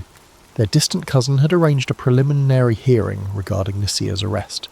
The Praetorians would permit a minimal review of her case. For Aurelia, it felt like breathing again after suffocating in dread. She and Tullia spent long hours preparing arguments to cast Nisia not as a subversive, but as a scholar enamoured with the world's breadth of thought. When the day of the hearing arrived, They were ushered into a dim annex near the palace. A junior officer studied them coldly. Tullia spoke with measured deference, emphasizing Rome's proud tradition of wisdom. Aurelia added heartfelt descriptions of Nicia's harmless curiosity. The officer's expression remained as still as a marble bust. He finally mumbled that he would review the matter. Though hardly reassuring, it was a door left slightly ajar. That night, Aurelia's mind teemed with both apprehension and hope. She realized that Rome, for all its shining achievements, could be brittle when threatened by unorthodox ideas. Determined not to lose her friend to that brittle machinery, Aurelia clung to the faint promise of another day, another chance to pry open the iron walls of secrecy. Though the hearing had been minimal, word of it spread quietly among those who knew Nicia. Whispers arose, mostly from scholars and minor officials who harboured doubts about the guard's sweeping powers. The city itself, however, offered little comfort. Fear permeated the streets, heightened by rumours of legionary unrest in the provinces. More arrests took place, each one generating an echo of anxiety that reverberated in every tavern and alleyway. Aurelia redoubled her efforts to glean information. She spoke in hushed tones with a tavern keeper near the Circus Maximus, who said that soldiers returning from campaigns complained of harsh discipline and uncertain pay. A freedman who worked in the Palatine stables reported overhearing fragments of conversation suggesting the emperor was deeply troubled by murmurs of disloyalty. Piece by piece, Aurelia sensed that Rome's outward splendour concealed a precarious balance ready to topple under the slightest strain. Meanwhile, Tullia continued her shadowy negotiations. She attended gatherings where influential matrons exchanged gossip like currency. Over measured sips of wine, Tullia would mention Nicia's plight, emphasizing that punishing harmless curiosity stained Rome's legacy of cultural tolerance. Some nodded politely, a few frowned, but no one leapt up to intercede. Fear, Aurelia realized, had a suffocating grip on them all. One day, a curt message arrived. Nicia had been transferred to a different holding facility on the city's outskirts. Alarmed, Tullia explained that such transfers often meant increasing isolation. "We must accelerate our approach," she told Aurelia, her eyes tight with worry. If they failed, Nicia would sink deeper into a labyrinth of cells and bureaucratic silence. Hoping to muster support, Tullia hosted a modest salon at their villa. A handful of guests who prided themselves on patronage of the arts and letters accepted the invitation. The plan was to steer the conversation toward Rome's intellectual heritage, and then segue into Nicia's predicament. Aurelia circulated, bringing mulled wine and listening for any sign of genuine concern. Yet most visitors offered only lukewarm platitudes. When talk grew too specific, they retreated behind polite smiles. Afterward, Tullia confessed her frustration. Ideas captivate them, right until they realize those ideas threaten the status quo. Days later, an urgent request beckoned them to Lucius Cassius Longinus's villa. The old lawyer's hair shone white in the afternoon sun as he paced beneath olive trees. Without preamble, he explained that the guard had intensified its crackdown, spurred by the recent reports of rebellion in a distant province. Any whiff of subversion, he said, would now be met with swift, unforgiving action. Aurelia felt a surge of panic. If the texts found with Nicia were deemed radical, the entire case could vanish into a black hole of suspicion. Lucius proposed a daring solution: direct petition to the emperor's councillors. He believed that, by framing Nicia's release as a testament to Rome's enlightened grandeur, they might circumvent the guard's hostility. Flatter the empire's self-image, he advised. Show them this is an opportunity to display magnanimity. Though it stung Aurelia to consider placating those who preyed on fear, she saw no alternative. That night, Tullia, Aurelia, and even Marcus painstakingly drafted the appeal. They cited historical precedents where Rome had pardoned scholars to champion its reputation for intellectual openness. Every phrase was calculated, tiptoeing around any hint of challenging imperial authority. Marcus looked older than his years when he finally folded the parchment. "We risk everything by the shining a light into these shadows," he murmured. They dispatched the plea at dawn, then settled into an uneasy wait. Days stretched, each rumour of unrest striking Aurelia's heart like a hammer. She imagined Nicia in a cramped cell, uncertain whether hope still flickered beyond the iron bars. Tullia paced late at night, her footsteps echoing in silent corridors. Marcus tried to focus on his historical transcripts, but he kept pausing to rub his temples. At last, a small note arrived. They had been granted a brief audience with the emperor's councillors. Aurelia's heart lurched. She knew enough of Roman power to realize how dangerous it was to stand so close to the throne. One misstep could brand them traitors. Still, it was a glimmer of possibility. If they presented their case skillfully, perhaps Nicia's fate could be reversed. Steeling herself, Aurelia recalled how Nicia once spoke of truth needing many voices to survive in a world that preferred illusions. As she prepared for the audience, Aurelia vowed that if Rome demanded flattery, she would give just enough to open the door. Beneath that veneer, her devotion to honesty and to her friend would remain unbroken. This moment might be the final chance to pry Nicia free from the jaws of secrecy. Weeks of waiting brought no definitive answer. Rumours circulated that the guard grew more vigilant each day, suspecting conspiracies in every shadow. Unsettled by the silence, Aurelia pressed on, scouring corners of the forum for any news. A fruit vendor claimed someone matching Nicia's description had been moved to a windowless cell near the city's outer wall. Another insisted he'd seen her on a prison cart heading north. Conflicting tales only amplified Aurelia's anguish. Tullia, determined to avoid stasis, scheduled another round of discreet visits. She met with a senatorial wife whose husband dabbled in legal reforms. She reconvened with an elderly diplomat known for bridging factions during prior unrest. At each meeting, Tullia deployed her signature tact, reminding people of Rome's vaunted tradition of wisdom. If an inquisitive mind can be silenced so easily, how does that reflect on our civilization? She would muse. A few listeners showed sympathy, yet none had the clout or courage to confront the guard directly. Marcus, meanwhile, hovered at the edge of involvement, torn between paternal concern and a historian's innate caution. He warned Aurelia not to speak too boldly in public. "The city crackles with tension," he said, tapping his stylus on a half-filled scroll. "One misplaced phrase could label you an agitator." Aurelia seethed at the constraints but forced herself to comply. She recognized that their window of opportunity to save Nicia was shrinking. A breakthrough arrived via a faded letter from Lucius Cassius Longinus. He advised that the emperor's councillors had at least acknowledged the family's petition. Though they offered no commitment, they requested more details about Nicia's background. Lucius suggested that Aurelia herself compile a short dossier, an account of who Nicia was, her upbringing, and her intellectual pursuits. "Speak to her virtues," he wrote, "and emphasize how her interests align with Rome's cultural mosaic." Over the next 2 days, Aurelia toiled in her study. She recalled how Nicia discovered her first Greek manuscripts as a child, reading them by lamplight in her uncle's cramped attic. She wrote of Nicia's fascination with comparing Stoic ideas to Eastern thought, never out of malice toward Rome, but rather an eagerness to understand the human condition.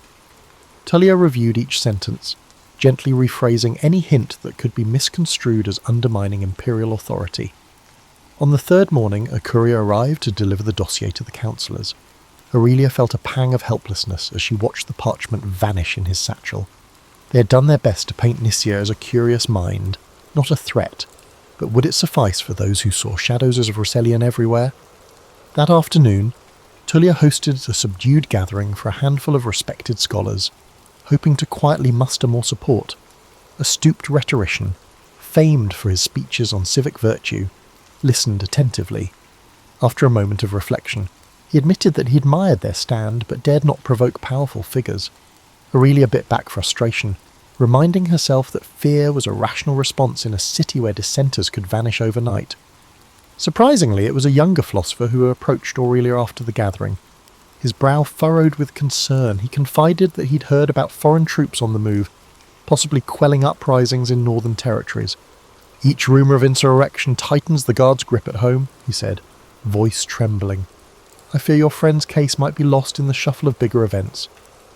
Aurelia thanked him, heart pounding at the possibility that Nicia's fate might be overshadowed by empire-wide anxieties. Late that evening, mother and daughter sat beneath a flickering oil lamp, rereading every letter, every note, every snippet of progress. Tullia rubbed her temples, exhaustion evident. "We've tried appealing to reason and honour," she said softly. yet reason often surrenders when paranoia sets in. Aurelia offered quiet reassurance. Even though her own hope dimmed, she refused to betray defeat. A new summons arrived the next day. One of the emperor's councillors, a figure named Albius Saturninus, requested a meeting. The messenger's words carried no warmth, only that further clarification was required. Aurelia's heartbeat quickened. This could be the pivotal moment. If Saturninus found their arguments lacking, Nicaea could disappear from all records. If he chose leniency, perhaps a door would open. Guided by Tullia's calm resolve, Aurelia steadied herself. They dressed in subdued finery, mindful of appearances. Outside, Rome's ever-shifting tapestry of rumour and spectacle buzzed with energy. Yet Aurelia could only think of Nicaea behind cold bars. As she followed her mother into the street, she silently vowed that she would bend every rule of flattery and caution if it meant freeing her friend from the darkest corners of the empire's fear. Their meeting with Albius Saturninus took place in a cramped annex near the imperial offices. 2 praetorian guards flanked the door as Tullia and Aurelia entered a sparsely furnished room. A single torch flickered on the wall, casting elongated shadows that danced across rows of scrolls. Seated at a wooden desk, Saturninus glanced up with cool detachment. Aurelia felt an instinctive chill, sensing he was no mere bureaucrat, but someone accustomed to wielding real power. He gestured for them to sit. Tullia opened by thanking him for agreeing to hear their case. She spoke calmly of Rome's legacy as a cradle of ideas, explaining how her family believed that preserving intellectual curiosity only strengthened the empire. Saturninus listened impassively, occasionally making a note on a wax tablet. When Tullia finished, Aurelia offered a brief testimony about Nicaea's passion for scholarship. She sees knowledge not as rebellion, but as a way to celebrate Rome's greatness, Aurelia said, each word carefully chosen to flatter the regime. Saturninus tapped the tip of his stylus on the desk. "You paint a virtuous picture," he said. "However, the texts found with this Nicaea were not standard fare. They question the notion of divine right. Do they not?" Aurelia's heart pounded. She admitted Nicaea once read scrolls that contemplated whether any ruler should claim sacred authority. Saturninus frowned. Dangerous territory, especially with rumours of dissent roiling our frontiers. Tullia calmly pivoted. "Indeed, but we must distinguish between abstract philosophical debate and genuine sedition. My daughter can attest that Nicaea has always shown respect for the emperor's role." Aurelia nodded vigorously, emphasizing that Nicaea's inquisitiveness meant more aimed at broadening horizons, not toppling regimes. Saturninus continued scribbling, his expression unreadable. After what felt like an eternity, he lifted his gaze. "I will conduct a personal review. If I find reason to believe her curiosity is harmless, I may recommend leniency. But if these ideas have spread beyond her personal circle, clemency grows unlikely." Tullia inclined her head. "We appreciate your fairness." She spoke the words with carefully measured gratitude, though Aurelia suspected it was only the faintest glimmer of hope. Returning home, they relayed the conversation to Marcus, who exhaled in relief that at least the door remained ajar. Still, a tightness clung to the household. Aurelia found herself plagued by nightmares, images of Nicaea lost in a torchlit corridor of cells. She spent her days editing each draft they'd written, searching for any detail that might strengthen Saturninus's inclination toward mercy. One afternoon, an unexpected visitor arrived, the young philosopher who had once warned Aurelia about the rising clampdown. He carried a slim scroll, eyes alight with urgency. "I managed to speak with a contact in the Praetorian Guard," he whispered. "They say Saturninus is truly deliberating, but pressures from above are mounting. Another wave of arrests could come at any moment." Aurelia thanked him, heart heavy with the knowledge that Nicaea's life hung by a thread. The days that followed were filled with confusion. Tullia arranged small gatherings, subtly reminding attendees of Rome's alleged commitment to enlightenment. She recounted the city's storied history of absorbing foreign traditions. If we punish those who explore new perspectives, do we not undermine centuries of proud heritage? She would ask, voice wavering just enough to stir emotion. Some listeners offered sympathetic murmurs, others averted their eyes, unwilling to align themselves against the growing tide of suspicion. Aurelia found solace in revisiting old notes from Nytia, who had scribbled translations of Greek verses about the pursuit of truth. Reading those lines by the lamp light, Aurelia vowed she would not abandon her friend to the machinery of fear. Even so, the unstoppable churn of Roman politics loomed over them. Each morning arrived with fresh rumours: a new rebellion in Gaul, a senator rumoured to be conspiring against imperial authority, or the guard arresting someone for uttering heretical claims. The city's mood felt like a drawn bowstring, ready to snap. Finally, on a cloudy afternoon, a pale-faced courier arrived with a sealed message. Trembling, Aurelia broke the wax seal. Saturninus summoned them for a final verdict. Marcus's hand gripped Aurelia's shoulder as she read the words aloud. Tullia said nothing, but her eyes were dark with both fear and resolve. The next morning, they dressed carefully in subdued garments. Stepping into the street, Aurelia noticed how the city seemed caught in a hush, as though bracing for some unseen impact. The approach to the imperial annex felt endless. As they neared the guarded doors, Aurelia prayed that every subtle argument, every measured phrase, every small gesture of respect they'd offered would count for something. And above all, she prayed that Nytia might yet walk free, rather than dissolve into the silence that swallowed so many fragile voices in Rome. Saturninus received them in the same stark chamber, with 2 new guards posted at the entrance. His expression remained inscrutable as he motioned them forward. Tullia bowed politely, Yesui, while Aurelia tried to steady her breathing. Aurelia caught a glimpse of a neat stack of documents on the desk, wondering if those silent pages summarized Nytia's life. Without preamble, Saturninus spoke. "I've reviewed the materials and considered your arguments. By all accounts, this Nytia is intellectually curious, not openly seditious." Aurelia clutched the edge of her cloak, struggling to remain composed. "However," Saturninus continued, "the presence of anti-imperial rhetoric in her possession cannot be dismissed. The empire stands on uncertain ground. Any perceived challenge to its divine authority risks igniting greater discord." A tense silence followed. Tullia inclined her head. "We understand the peril, yet we maintain that curiosity is not conspiracy." Saturninus tapped a finger on the scroll before him. "I'm inclined to believe your friend poses no immediate threat. Under ordinary circumstances, I might recommend her release with a warning." He sighed, sounding uncharacteristically weary. "And these are not ordinary times. The provinces grumble, the legions grow restless, and paranoia seeps from the highest ranks." Aurelia felt her hopes waver. "Is there truly no room for clemency?" she asked, voice trembling. Saturninus studied her, then spoke slowly. "I can arrange for Nytia's transfer into a supervised residence, house arrest, essentially, under 2 conditions. First, she must renounce any texts that question Rome's sanctity. Second, someone must vouch for her continued good conduct." Tullia glanced at Aurelia, relief mixing with apprehension. "We will gladly vouch for her," Tullia said. Saturninus leaned forward, voice dropping low. "Be aware.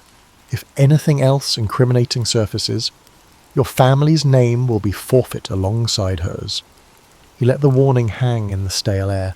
Aurelia's chest tightened, but she would not abandon Nytia now. Tullia spoke with forced calm. "We accept the responsibility." He gave a curt nod and scribbled instructions on a small tablet. "I'll expedite the transfer. Expect to be notified when she arrives under guard." With that, he dismissed them.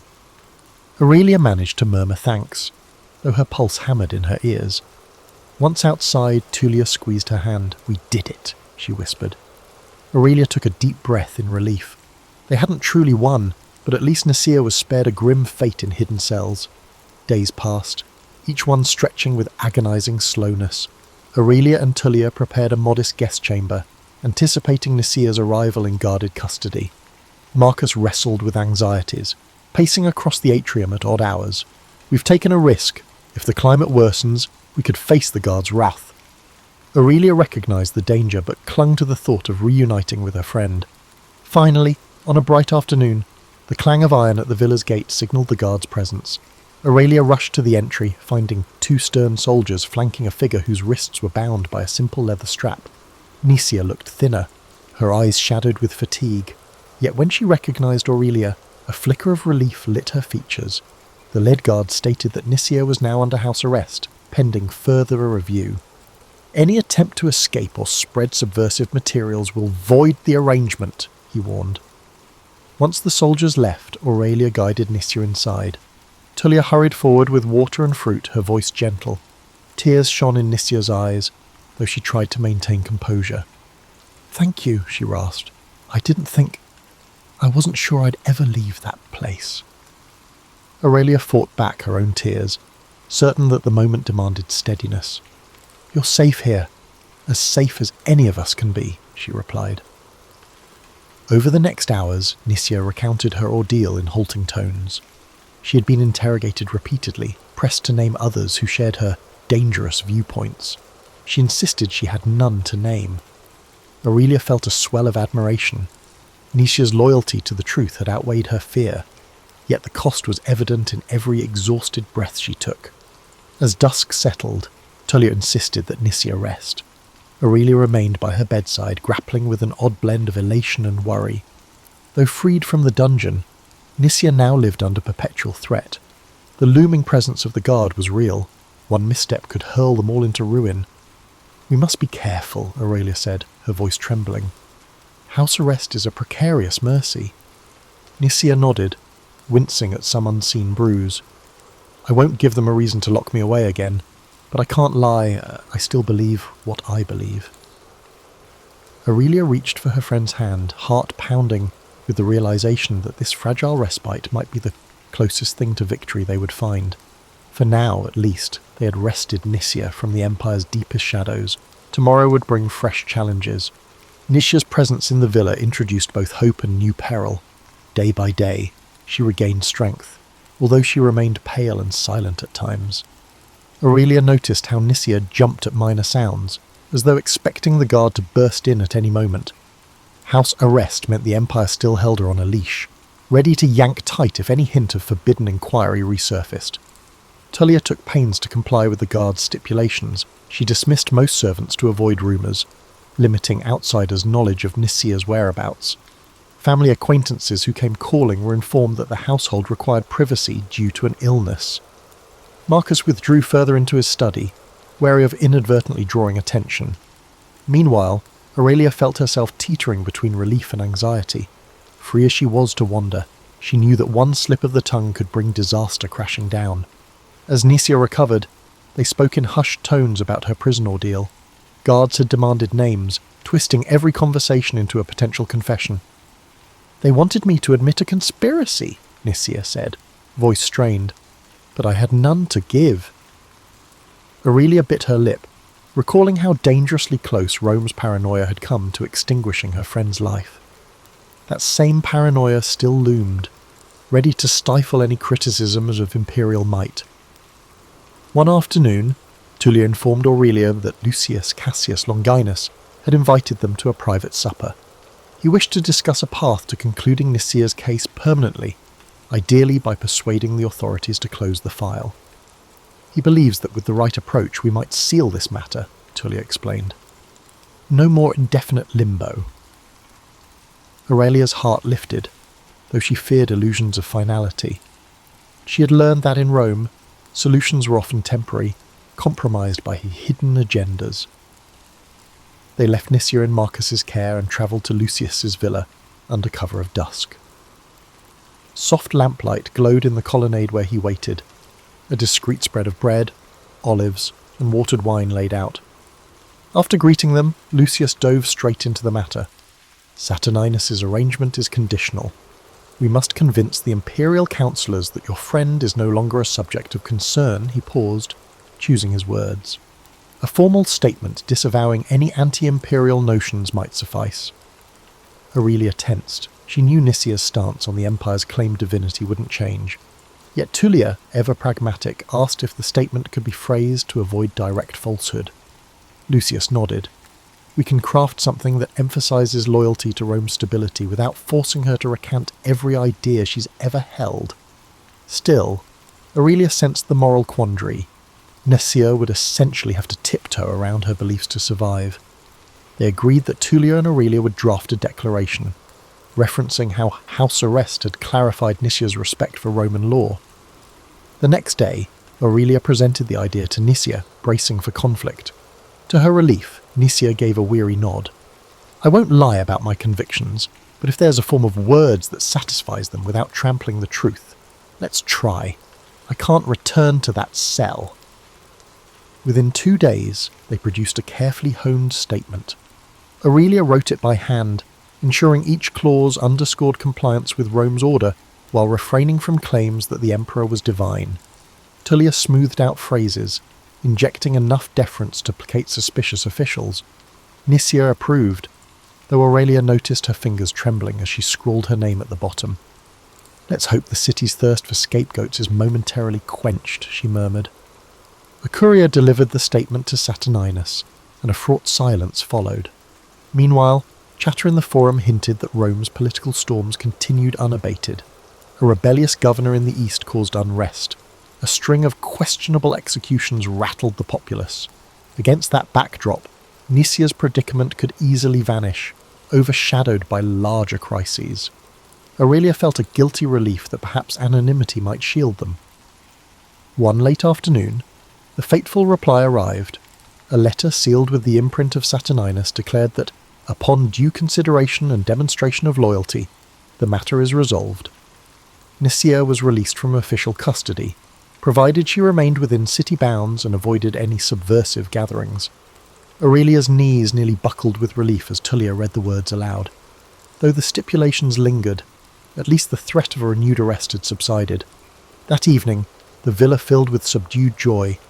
Nisia, tears in her eyes, embraced Tullia and Marcus, thanking them for risking so much on her behalf. Aurelia, overwhelmed, pulled her friend aside. "We did it," she said softly. "You're free." Nisia nodded, yet her expression was tinged with sadness. Free enough, perhaps, but the Empire's fear remains. Aurelia understood. Rome's might still loomed, and countless others languished in cells for lesser doubts. When dawn broke, Aurelia stood in the atrium, gazing at the mosaic floor. She recalled how she once believed Rome's grandeur resided in unwavering ideals. Now she saw that its splendour was fragile, maintained through half-truths, subtle negotiations, and a readiness to crush dissent. Still, she felt a spark of optimism. In saving Nisia, they had proven that compassion could pierce the Empire's armour, at least for a moment. Stepping outside, Aurelia inhaled the cool air and resolved to keep her eyes open, to document not just the marble triumphs, but also the hidden struggles that shaped Rome from within. Over 2,000 years ago, in 469 BCE, Socrates was born in Athens, Greece. Athens was a city at the heart of the ancient world, a centre of art, culture, and intellectual thought. Socrates' early life, however, was modest. His father, Sophroniscus, was a stonemason, and his mother, Phaenorete, was a midwife.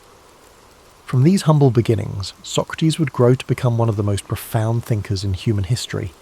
As a young man, Socrates likely followed in his father's footsteps as a stonemason, learning the craft of shaping stone and building structures. Yet, even then, his curiosity about the world and human nature set him apart. Socrates was not drawn to wealth or power. Instead, he found fulfillment in observing life, questioning beliefs, and seeking wisdom.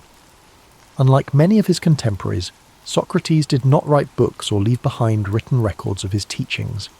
Instead, we know about his life and philosophy through the writings of his students, particularly Plato. Through these accounts, we gain insight into Socrates' unique method of teaching and his relentless pursuit of truth. Socrates' approach to philosophy was deeply rooted in dialogue and inquiry. He believed that wisdom began with recognizing one's own ignorance. To him, admitting that we do not know everything opened the door to learning and growth. This idea became the foundation of the Socratic method, a process of asking and answering questions to stimulate critical thinking and uncover underlying truths. Socrates spent much of his life walking the streets of Athens, engaging in conversations with people from all walks of life. He would approach artisans, politicians, and everyday citizens, asking probing questions that challenged their assumptions and beliefs. These discussions were not meant to humiliate or demean, but to encourage reflection and deeper understanding. Despite his humble appearance, barefoot, dressed simply, and often unkempt, Socrates' intellect and charisma drew people to him. Many young Athenians admired his wisdom and became his students, eager to learn from his insights. However, his habit of questioning authority and exposing contradictions in people's beliefs also earned him powerful enemies. Socrates believed that a life worth living was one dedicated to virtue and the pursuit of truth. He often spoke of the importance of the soul and the need to care for it through ethical living. To Socrates, material wealth and social status were insignificant compared to the value of living a just and honourable life. Athens, during Socrates' lifetime, was a city in flux. It faced political turmoil, military conflicts, and shifting cultural values. Socrates' teachings, which encouraged critical thinking and challenged traditional norms, were seen by some as a threat to the stability of society. His questioning of the status quo made him a controversial figure, admired by many but also viewed with suspicion and hostility by others.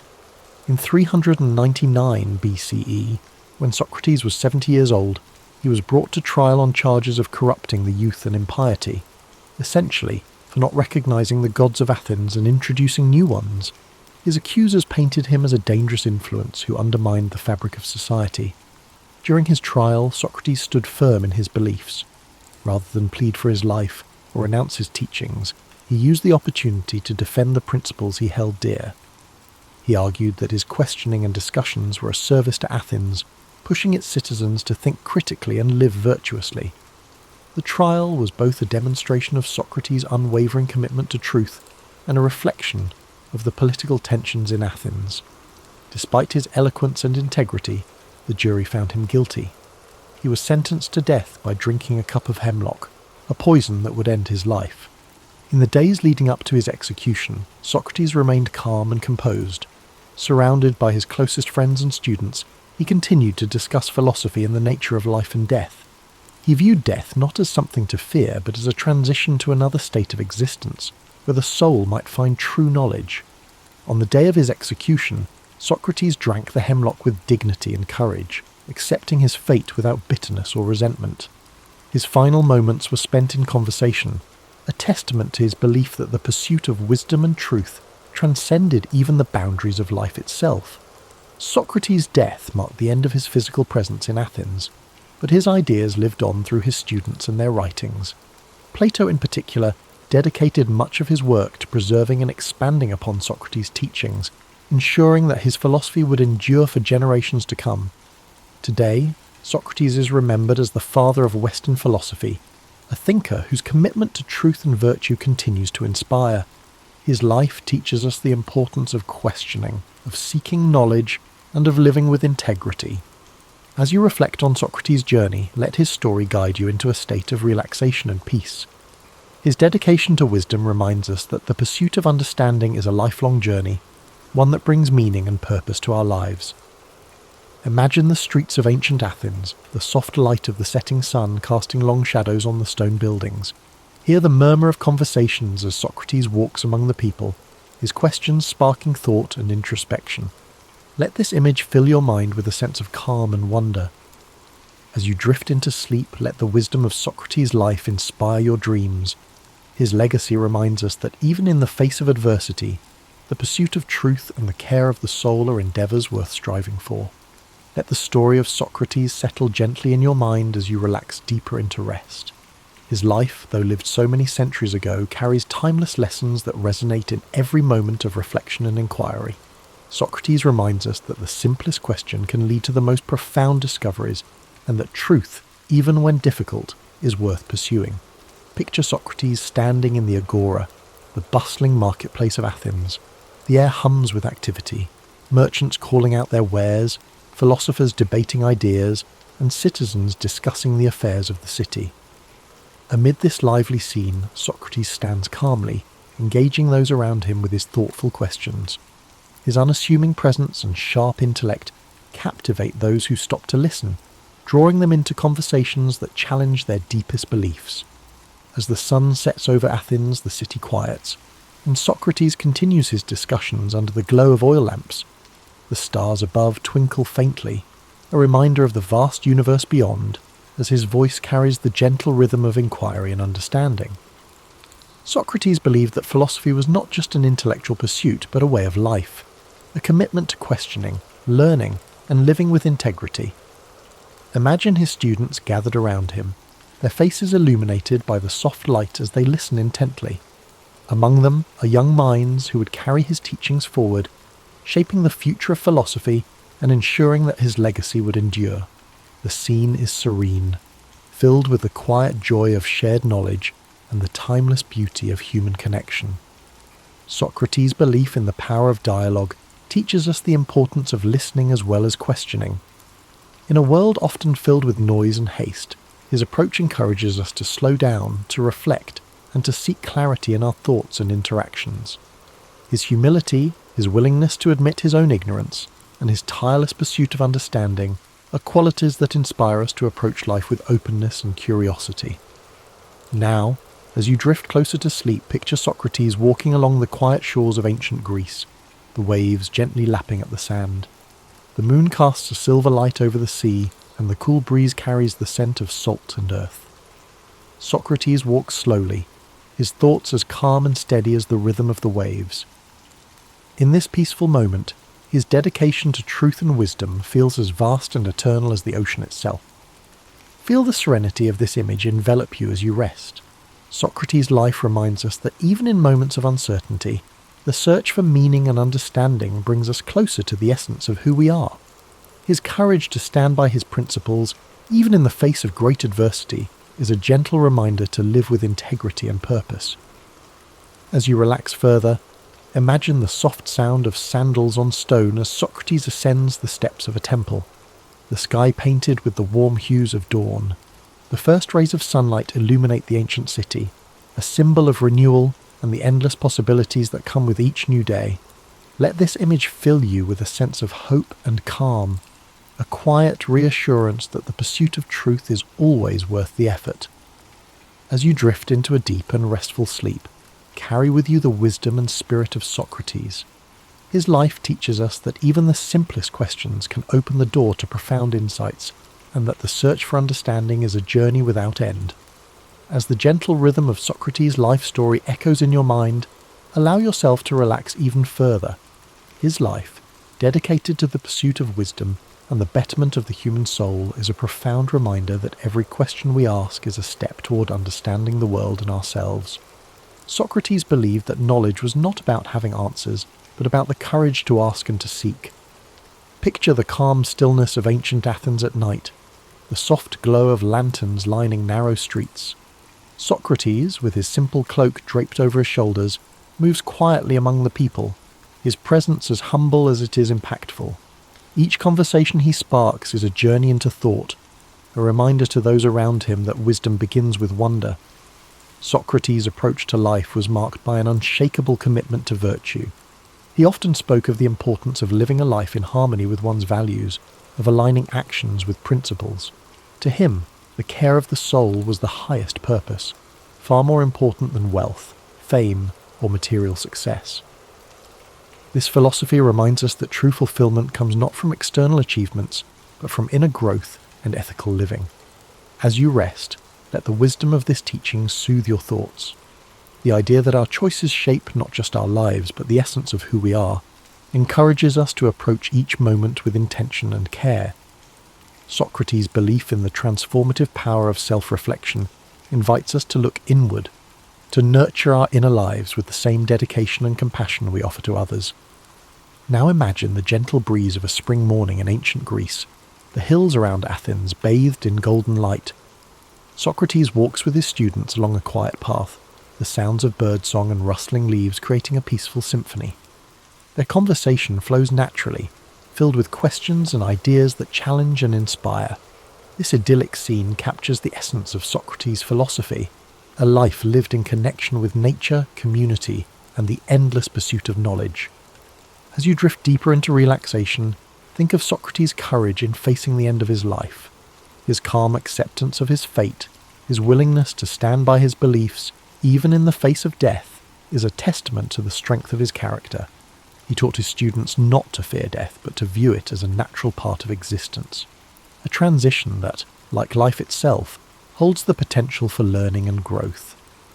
Feel the serenity of Socrates' perspective as it envelops you like a warm blanket. His unwavering faith in the value of a life well lived reminds us that even in moments of uncertainty, we can find peace by staying true to our values and seeking the truth within ourselves. His life, though marked by challenges, was ultimately one of profound purpose and enduring legacy. As the night deepens, imagine Socrates standing on a hill overlooking Athens, the city lights twinkling below like stars fallen to earth. The wind carries with it the faint sounds of laughter and conversation, the echoes of a city alive with thought and creativity. In this quiet moment, Socrates reflects on the beauty of a world filled with questions and possibilities. Let this image guide you into a deep, restful sleep. The story of Socrates reminds us that life's greatest journeys are not measured by distance, but by the depth of our exploration. His commitment to wisdom, his humility in the face of the unknown, and his courage to challenge convention inspire us to live with authenticity and purpose. As the soothing story of Socrates carries you further into relaxation, let the timelessness of his teachings resonate deeply within you. His belief in the transformative power of questioning and reflection is a reminder that growth begins when we dare to examine our lives. Socrates once said, "The unexamined life is not worth living," a sentiment that invites us to seek meaning and purpose in even the smallest moments. Picture the serene landscape of ancient Athens at dawn. The first light of the sun spills over the Acropolis, painting the marble temples in soft hues of pink and gold. Socrates stands with his students in the quiet morning air, his voice calm and steady as he shares his thoughts. The city begins to wake, its streets gradually filling with life, but in this tranquil moment, the exchange of ideas feels timeless, as if the wisdom being shared is as eternal as the sun's light. Socrates' method of teaching was not about providing answers, but about encouraging others to think for themselves. He believed that through dialogue, one could uncover deeper truths and challenge assumptions. His way of guiding others with questions was both gentle and profound, a reminder that sometimes the best teachers are those who help us find our own way. As you let these thoughts settle, imagine the peaceful simplicity of Socrates' life. Despite living in a city known for its grandeur, Socrates valued humility and lived with few possessions. He found joy not in material wealth, but in the richness of thought and the connections he forged with others. This simplicity is a reminder that contentment often lies not in having more, but in appreciating what truly matters. Now, as you drift deeper into rest, imagine the stars above Athens twinkling softly in the night sky. Socrates, seated with his students, gazes upward, his mind pondering the mysteries of the universe.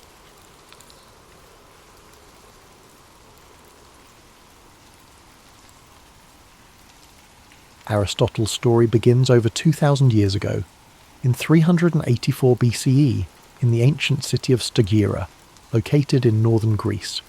Born to a physician named Nicomachus and his wife Phaestis, Aristotle came into the world surrounded by a mix of science, medicine, and tradition.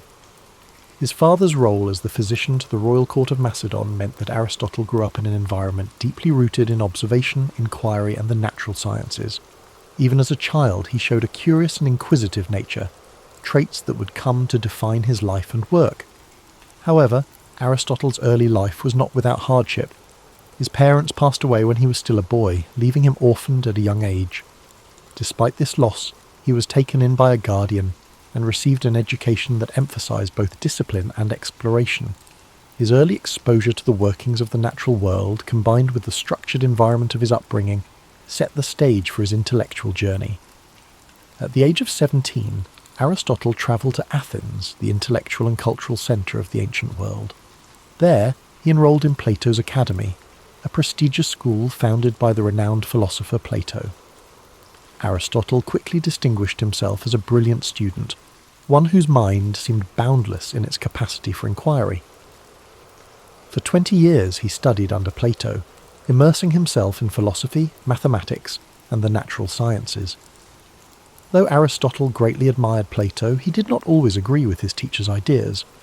While Plato focused on the realm of ideal forms, Aristotle's mind was drawn to the tangible, the observable, and the concrete. He believed that understanding the world required examining it directly, through observation and experience. This difference in approach would later define Aristotle's own philosophy, setting it apart from that of his mentor. After Plato's death, Aristotle left Athens and began a period of travel and teaching. He journeyed across the Greek world, sharing his knowledge and expanding his understanding of different cultures and environments. During this time, he also married a woman named Pythias, with whom he would have a daughter. His travels brought him to the court of King Philip II of Macedon, where he was tasked with an extraordinary responsibility, tutoring the young prince, Alexander, who would later become known as Alexander the Great. Aristotle's influence on Alexander was profound. While the prince was destined for military conquest and political leadership, Aristotle introduced him to the worlds of philosophy, science, and ethics. He encouraged Alexander to think critically and to approach his rule with wisdom and fairness. Though their paths would eventually diverge, the relationship between teacher and student left a lasting impact on both. In 335 BCE, Aristotle returned to Athens and established his own school, the Lyceum. The Lyceum was more than just a place of learning. It was a community of thinkers and scholars dedicated to exploring every aspect of the world. Aristotle and his students walked the grounds of the Lyceum, engaging in discussions that ranged from biology and physics to ethics and politics. These peripatetic discussions, as they were called, became a hallmark of Aristotle's teaching style. Aristotle's curiosity knew no bounds. He sought to understand the world in its entirety, cataloguing plants and animals, studying the stars, and analysing human behaviour. His work was both broad and detailed, reflecting his belief that knowledge was interconnected. To Aristotle, understanding one aspect of the world helped illuminate the others. His contributions to philosophy were groundbreaking. Aristotle developed a system of logic that laid the foundation for scientific inquiry. He believed that knowledge could be built through observation, reasoning, and experimentation. This approach contrasted with the purely theoretical methods of his predecessors, and it marked the beginning of a more empirical way of thinking that would influence science for centuries to come. Aristotle's writings covered nearly every subject imaginable. He explored metaphysics, examining the nature of existence and reality. He wrote extensively on ethics, proposing that the goal of life was to achieve eudaimonia, or flourishing through the cultivation of virtue. In politics, he analysed the structures of government and society, emphasising the importance of balance and justice. Yet, Aristotle was not infallible. Like all thinkers of his time, his work was shaped by the cultural and historical context in which he lived. Some of his ideas, particularly those on natural hierarchy and gender roles, reflected the limitations of his era. Even so, his methods of inquiry and his commitment to understanding the world continue to resonate. As Aristotle's influence grew, so too did the challenges he faced. In his later years, political tensions in Athens made his position increasingly precarious. Following the death of Alexander the Great, anti-Macedonian sentiment in the city put Aristotle, with his ties to the Macedonian court, under scrutiny. Accused of impiety, he chose to leave Athens, reportedly saying that he would not allow the city to sin twice against philosophy, a reference to the execution of Socrates decades earlier. Aristotle spent his final years in the city of Chalcis, where he continued to write and reflect. He passed away in 322 BCE at the age of 62, leaving behind a legacy that would endure for millennia. His works, preserved and studied over the centuries, became a cornerstone of Western thought, influencing fields as diverse as science, ethics, politics, and art. As you reflect on Aristotle's life, let the calm rhythm of his story guide you into a peaceful state of relaxation. His journey reminds us of the power of curiosity, the value of inquiry, and the interconnectedness of all knowledge. Aristotle's life was not just about answers, it was about asking the right questions and seeking understanding in all things. Feel the quiet wisdom of his teachings as they settle in your mind, a gentle reminder that the pursuit of knowledge is a journey, not a destination. Let the story of Aristotle inspire you to embrace curiosity and to find wonder in the world around you. Now, as you drift off to sleep, imagine the serene halls of the Lyceum, the soft murmurs of philosophical discussions, and the gentle rustling of leaves as Aristotle and his students walk under the shade of ancient trees. Let these images carry you into restful dreams, where the wisdom of the past illuminates the infinite possibilities of tomorrow. As you continue to relax, let the profound legacy of Aristotle's life unfold in your mind. His dedication to understanding the world wasn't just about acquiring knowledge. It was about seeking harmony, balance, and truth in everything around him.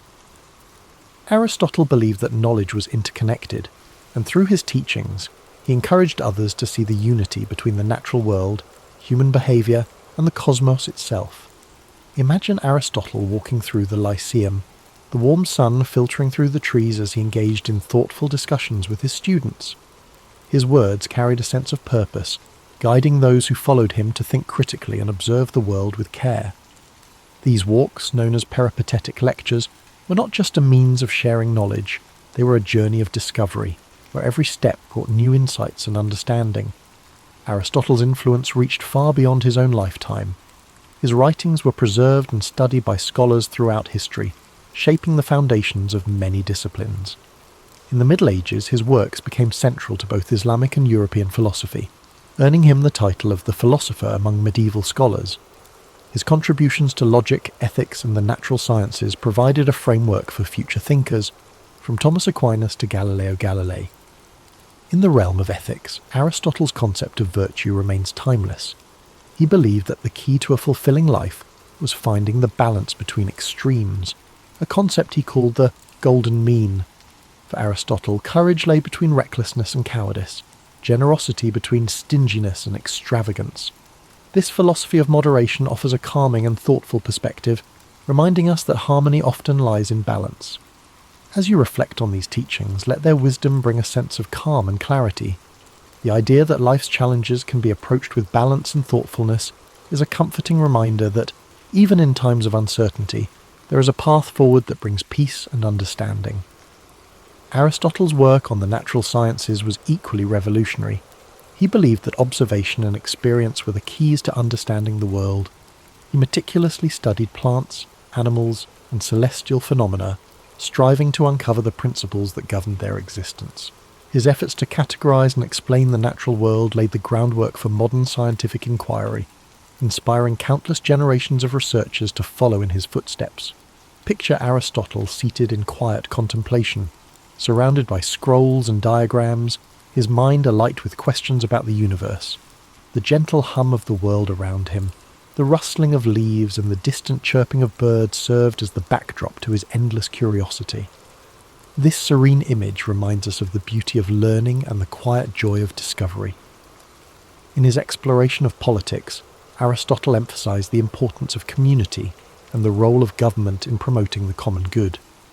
He studied different forms of governance, analysing their strengths and weaknesses. His belief that humans are political animals underscores our innate desire for connection and cooperation. Aristotle's insights into the nature of society encourage us to think deeply about the ways we interact with one another and the systems we create to support our collective well-being. As the rain falls gently outside your window, imagine the ancient world Aristotle inhabited, a world filled with wonder, where the mysteries of existence invited exploration and understanding. Let his story remind you that curiosity is a gift, one that opens the door to endless possibilities. Now, as you drift deeper into relaxation, picture the stars shining above the Lyceum, their light guiding Aristotle and his students as they pondered the mysteries of life. The gentle rhythm of their footsteps, the soft murmur of their voices, and the stillness of the night create a peaceful atmosphere, one that invites you to find rest and serenity in your own journey. Aristotle's life was a testament to the power of inquiry, the joy of discovery, and the interconnectedness of all things. His teachings remind us that knowledge is not just about understanding the world, it's about finding our place within it and striving to live in harmony with ourselves and others. Let the quiet wisdom of Aristotle's journey settle into your thoughts as you rest. His legacy is not just one of intellectual brilliance, but of a life deeply dedicated to understanding the beauty and complexity of existence. Aristotle saw the world not as a collection of separate pieces, but as an intricate tapestry, where each thread is connected to the others in profound and meaningful ways. Imagine the calm serenity of ancient Greece, the golden sunlight cascading over the white stone columns of the Lyceum as Aristotle strolled its pathways, surrounded by students eager to learn. They debated, questioned, and explored every aspect of life, from the nature of the stars above to the behaviour of the animals in the fields nearby. Their conversations were filled with curiosity and wonder, a reflection of Aristotle's belief that every question, no matter how simple or complex, was worth pursuing. Aristotle's ability to bridge different disciplines was one of his greatest strengths. He saw no boundary between science and philosophy, ethics and politics, or art and nature. To him, everything was interconnected, part of a greater whole that deserved to be studied and understood.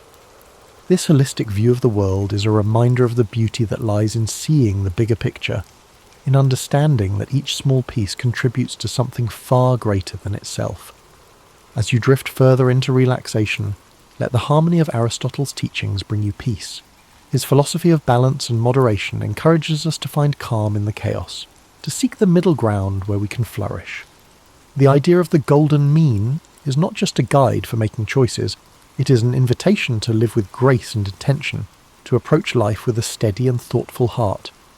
Picture Aristotle at his desk, surrounded by scrolls and notes, the flickering light of a lantern illuminating his work. The quiet hum of the night provides the perfect backdrop for his thoughts, as he meticulously records his observations and ideas. Each stroke of his pen represents a step forward in humanity's understanding of the world. This image is a reminder that even the grandest achievements begin with quiet moments of reflection and dedication. Aristotle's life was also a testament to resilience. Despite the challenges he faced, from personal loss to political exile, he never stopped asking questions, never stopped seeking to understand. His commitment to learning and teaching, even in the face of adversity, is a powerful reminder that knowledge and curiosity are forces that can overcome even the greatest obstacles. Now, as you relax and prepare to drift into sleep, imagine the gentle sound of waves lapping against the shores of ancient Greece, the rhythmic flow of the sea echoing the timeless nature of Aristotle's wisdom. His story reminds us that the search for knowledge is an endless journey, one that brings us closer not only to the world around us, but also to ourselves. Let your breathing slow as you picture the peaceful gardens of the Lyceum, where Aristotle's students gathered to learn and grow. The rustling of leaves in the wind and the soft murmur of philosophical discussions create a tranquil atmosphere, one that invites you to rest and reflect. As the calm of the night surrounds you, let the echoes of Aristotle's wisdom carry you further into a restful state. His life's journey reminds us of the power of patience and persistence, the idea that true understanding unfolds slowly, like the petals of a flower opening to the morning sun. Each step he took, each question he asked, was a step toward unravelling the mysteries of life. Imagine the gentle rhythm of Aristotle's daily routines at the Lyceum, the sun casting soft shadows over the gardens, where he and his students would walk and talk. The air would have been filled with the scent of blooming flowers and the distant sound of birds singing, creating a serene environment for thought and reflection. It was in these simple, unhurried moments that some of the most profound ideas in human history were born. Aristotle's approach to life and learning reminds us that it's okay to take our time, to explore the world with curiosity and wonder. He understood that knowledge is not something to be rushed. It is a lifelong journey, one that unfolds gradually and beautifully.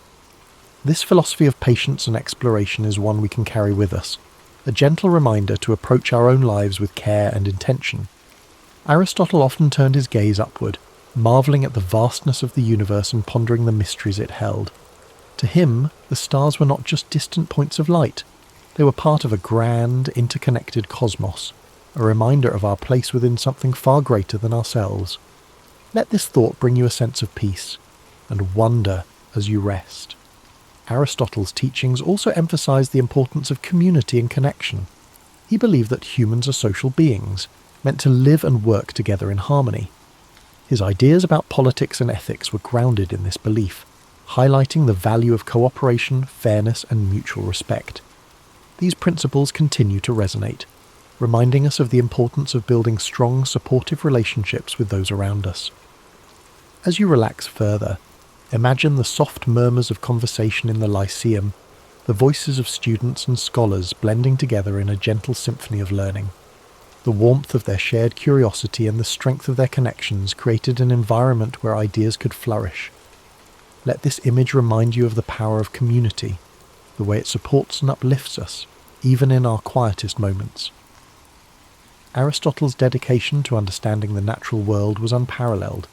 He believed that by observing and studying the world around us, we could uncover the principles that govern life itself.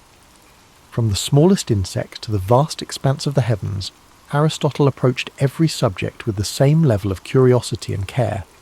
His work laid the foundation for countless discoveries, inspiring generations of thinkers to explore and question.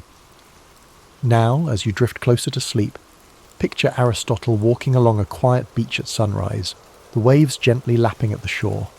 The golden light of dawn illuminates his path, a symbol of the new ideas and possibilities that each day brings. This peaceful scene reflects the quiet strength of his mind and the endless potential for discovery that lies within us all. Let your breathing slow as you embrace the calm and tranquility of this moment. The story of Aristotle's life is one of resilience, curiosity, and an unyielding desire to understand. His teachings remind us that no matter how complex the world may seem, there is always beauty to be found in the search for knowledge. As you fall into a deep, restful sleep, let the timeless wisdom of Aristotle's journey inspire your dreams. Imagine the serenity of the Lyceum, the warmth of shared ideas, and the quiet joy of exploring the mysteries of life. Thank you for spending this time with us at History and Sleep. May your dreams be peaceful and filled with wonder. Sweet dreams, and we look forward to seeing you again soon.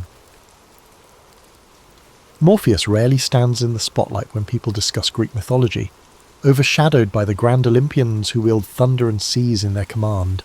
Yet, in ancient stories whispered around flickering lamps, Morpheus played a pivotal role in bridging mortals and gods through the subtle realm of sleep. He was neither a warrior nor a master of loud proclamations. Instead, he chose the gentle approach, weaving illusions, shaping dream landscapes, and occasionally planting cryptic messages that could alter the course of entire kingdoms.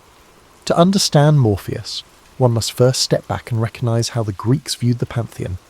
They revered sky gods, underworld deities, nymphs of the forests and rivers, and lesser-known creatures who existed in the half-light of mortal awareness.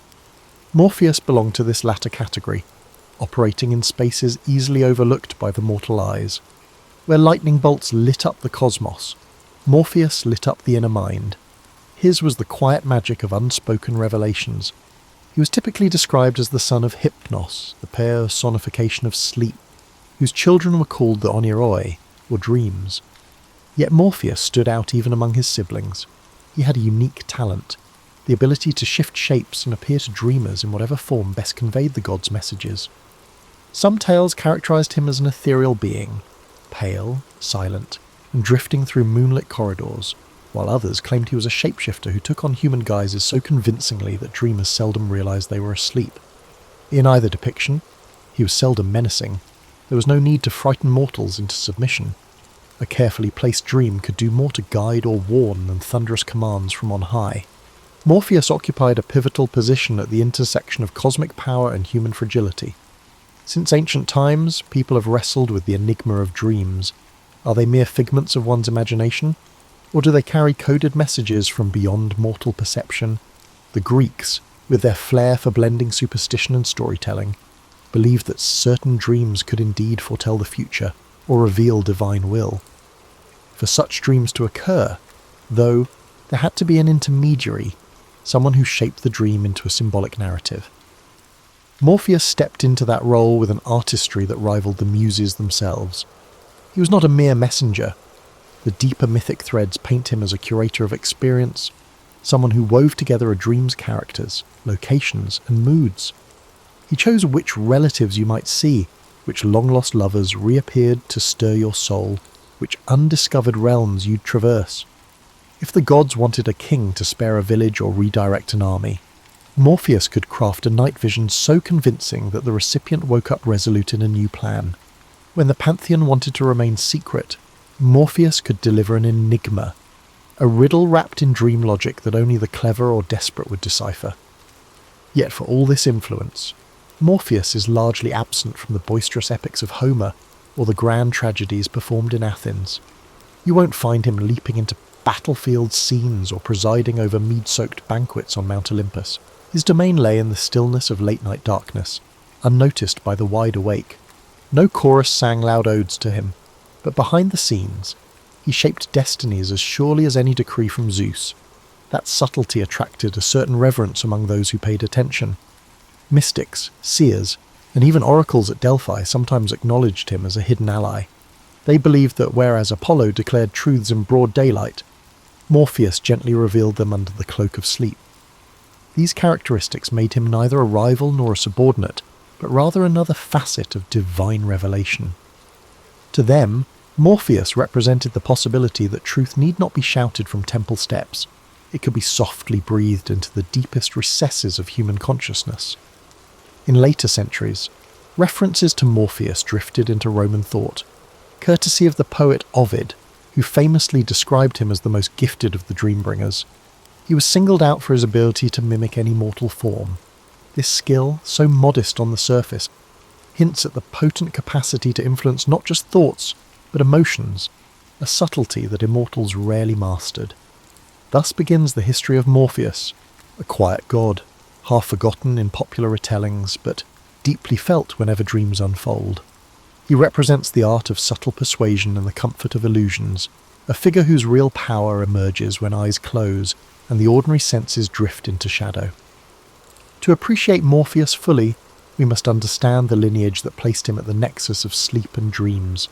In the primordial chaos of Greek mythology, enormous powers battled for supremacy, shaping the universe as they saw fit. Among these entities was Nyx, the personification of night, whose dark cloak stretched across creation. From her came Hypnos, the embodiment of sleep. While Nyx enveloped the world in darkness, Hypnos guided all living things to rest. For a mortal, sleep represented a nightly surrender, an act of trust in forces beyond conscious control. Hypnos dwelled in a silent abode rumoured to be near the shores of the river Lethe, in the underworld. The stories describe it as a landscape untouched by sun or moon, draped in eternal twilight, with only the hush of the distant waters echoing through the halls. Within this realm, Hypnos presided over the Oneiroi, a whole family of dream spirits who ventured out each night through a pair of gates, one made of horn, the other of ivory, to bring dreams to mortals.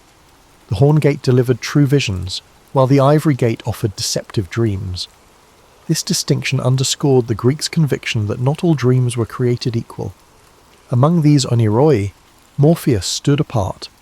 His name itself conveyed a sense of shaping or forming, as if he acted as a skilled craftsman, meticulously shaping dreams. Some of his siblings, like Ixlus or Phobator and Phantasos, were in charge of different types of dreams. For example, Icelus was in charge of nightmares involving animals or monsters changing into other forms, and Phantasos could bring inanimate objects and natural elements. Morpheus alone possessed the gift to appear as any human figure, which made him invaluable whenever the gods needed to send a personalised message. He understood the nuances of human emotion, how to bring forth a familiar face to disarm a dreamer, or how to stage a scene that resonated with unspoken fears and desires. Morpheus's relationship with Hypnos was not one of mere subordination. While Hypnos embodied the abstract power of slumber, Morpheus took that raw potential and shaped it into narrative. Father and son thus formed a partnership of calm and creativity. Hypnos paved the path to unconsciousness, while Morpheus populated it with meaning. In a sense, they mirrored the idea that rest could be either empty or transformative.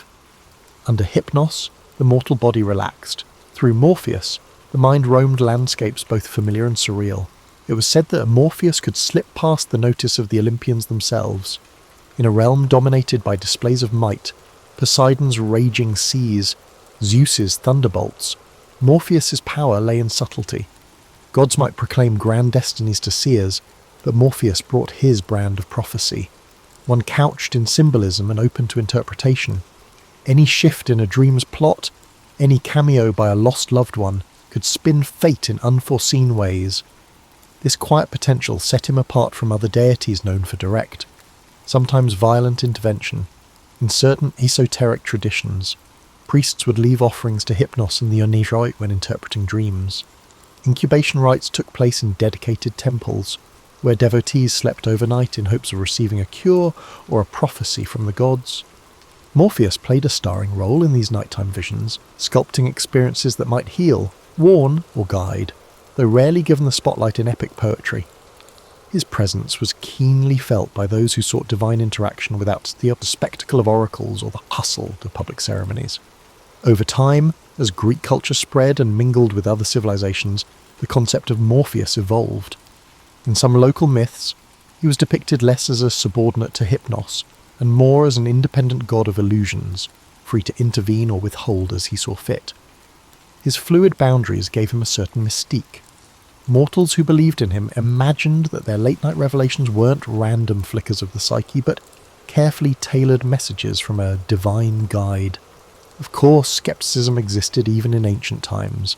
Not everyone believed in the significance of dreams. Philosophers like Aristotle treated dreams largely as mental byproducts of daily activities. Others dismissed them as illusions that lured people away from rational thought. But for those who embraced the mysterious, Morpheus was a comforting figure, a deity who shaped intangible narratives, either as gentle warnings or sources of unexpected inspiration. In this way, the lineage of Morpheus, the quiet synergy of night, sleep, and dreams, symbolized the Greeks' deep fascination with the unseen dimensions of life. Within the hushed intervals of slumber, it was Morpheus who held the keys to imagination, bridging mortal concerns and divine intentions through a world woven from ephemeral shadows. Unlike gods who clamoured for shrines, Morpheus often arrived uninvited, slipping into mortal minds without ceremony. But references to him do emerge if one sifts through fragmentary texts, second-hand accounts, and the poetic flourishes of authors who found meaning in the dream realm.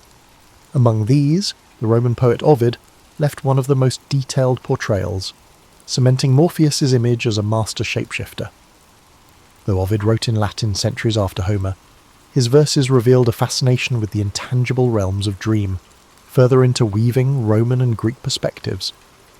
In Ovid's Metamorphoses, Morpheus is one of three brothers, each responsible for different aspects of dreaming. But Morpheus receives pride of place as the one who can mimic human forms. When the gods, especially the goddess Iris, needed to slip a message into a mortal's mind, Morpheus would be summoned. He would take on the likeness of a friend, a family member, or a beloved mentor. The subtlety of his craft was its force. He achieved through gentle suggestion what thunderbolts could not. Mortals, awaking from these dreams, often felt compelled to act with a conviction that reason alone rarely mustered. Yet behind this skill lay an irony. Morpheus himself appeared in a few face-to-face encounters with mortals. A shapeshifter by profession, he did not sport a signature visage in the stories. He might show up as an old shepherd or a radiant youth, whichever best carried the god's intent. This anonymity magnified his mystique. Though recognized as a deity, he was simultaneously anyone and no one. Averse to dramatics, Morpheus seemed content to remain overshadowed by more flamboyant gods. Perhaps he recognized that anonymity was power. No one begged him for favours, no armies prayed for his intervention, and no temples were built where worshippers might harangue him with pleas. He did his work quietly and receded into slumber's twilight. That is not to say he lacked humour or emotion. In a few lesser-known stories, bards allude to Morpheus toying with dreamers, weaving in playful illusions. A tired traveller might dream of a lavish banquet only to wake up starving, cursing the false feast. A spurned lover might dream of reconciliation, only to awaken to the sting of reality. Occasionally, these illusions serve to teach lessons, moral messages about humility or gratitude, though they also reveal Morpheus's capacity for whimsy. Even gods, it seems, can entertain themselves with mortal foibles. His domain extended beyond mere illusions, however. Morpheus was said to have some sway over memory, a trait inherited through his lineage from Lethe's waters. While not as comprehensive as Mnemosyne, the titaness of memory, he could stir recollections long buried, bringing past joys or sorrows back into sharp focus during dreams. This occasional stirring of old memories sometimes acted as a catalyst for mortal decisions. A warrior might remember a childhood promise and thus abandon the battlefield, or a grieving mother might recall the face of her lost child, finding solace or renewed determination upon waking. Crucial to Morpheus's influence was the fact that mortals rarely recognized his presence. They might blame the strangeness of dreams on a bad meal, or consider it a fleeting mood. Few realized that a divine hand had crafted the scenarios unfolding behind their eyelids. Those who did suspect a supernatural cause usually assumed it was a broad gesture from some Olympian, not the specialized artistry of a lesser-known deity. This was Morpheus's hallmark, to shape fates without demanding recognition. In certain Orphic traditions, the mention of Morpheus is accompanied by rituals intended to court beneficial dreams. People might write prayers or incantations, hoping for a vision that clarified a dilemma or revealed hidden truths. These rites were more private than the grand festivals for Demeter or Dionysus. They involved quiet petitions, often performed at bedside altars. A cup of warm drink, a simple token left under a pillow, or an inscription repeated before sleep might invite his favour.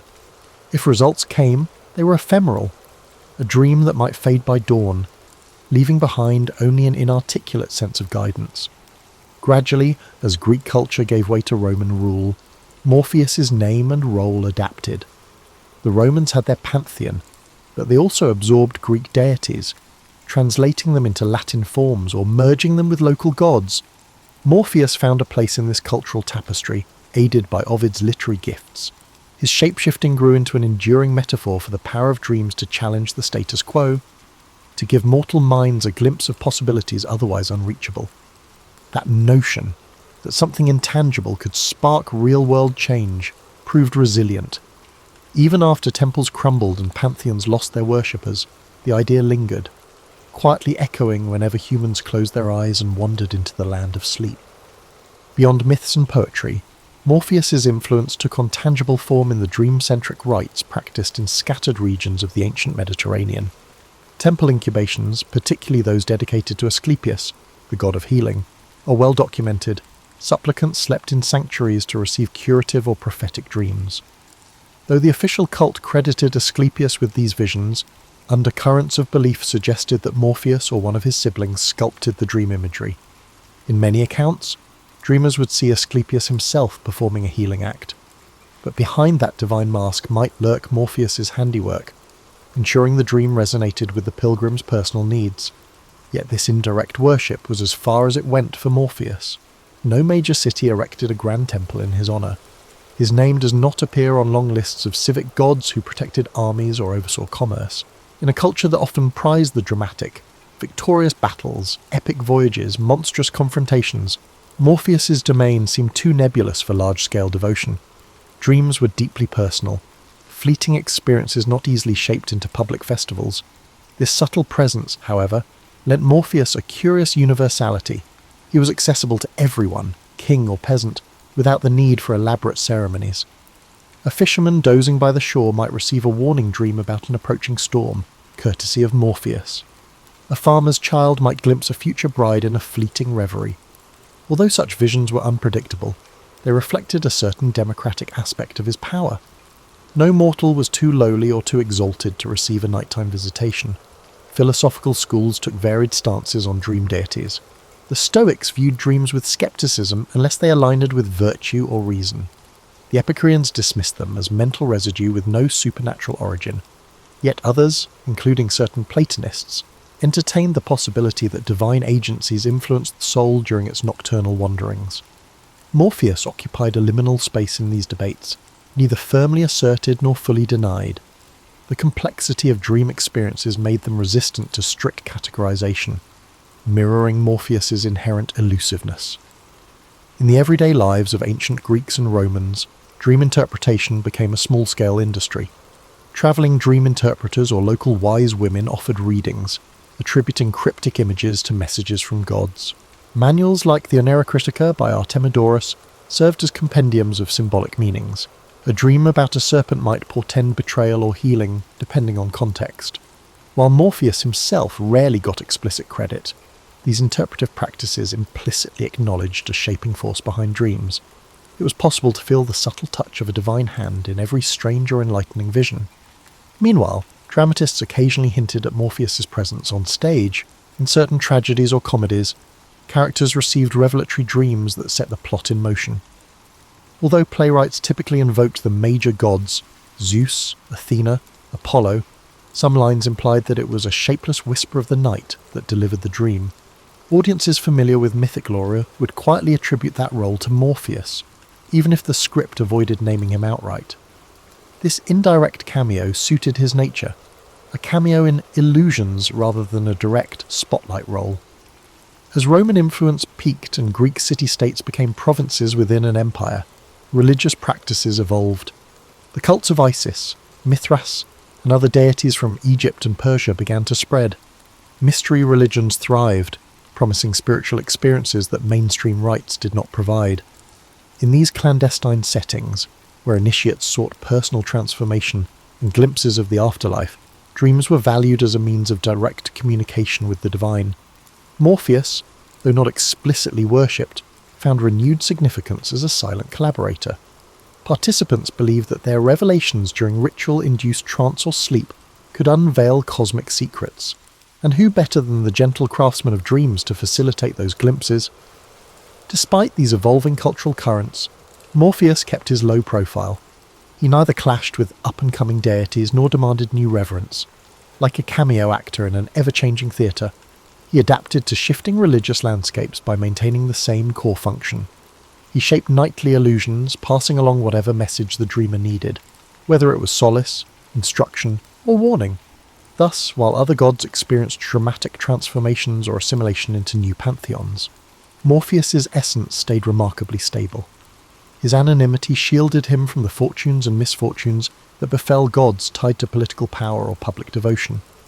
Through countless conquests, cultural fusions, and doctrinal shifts, he remained that discreet presence behind the eyes of sleeping mortals.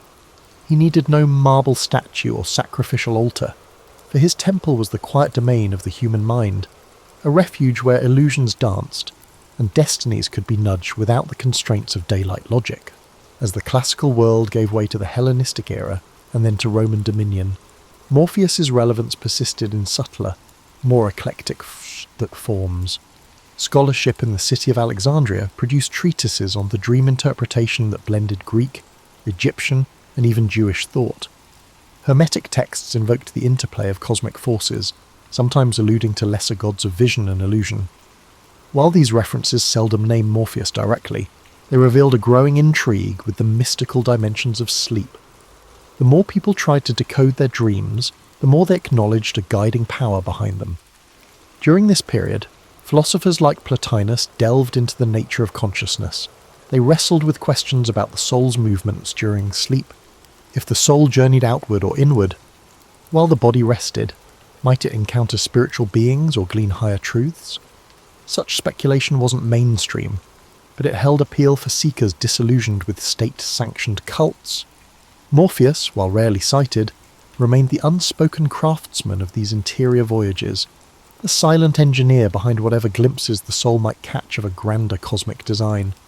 Meanwhile, poets, freed from the strict heroic codes of earlier ages, experimented more boldly with dreamscapes. They penned verses where protagonists navigated labyrinthine illusions or encountered fleeting apparitions, offering cryptic guidance. Although literary critics might argue, these poems reflected psychological depth rather than divine action. To many readers, the boundary was immaterial. Dreams were that liminal zone where mortal thoughts intertwined with supernatural influence. Morpheus, shapeless though he was, presided over that zone like an unacknowledged stage director.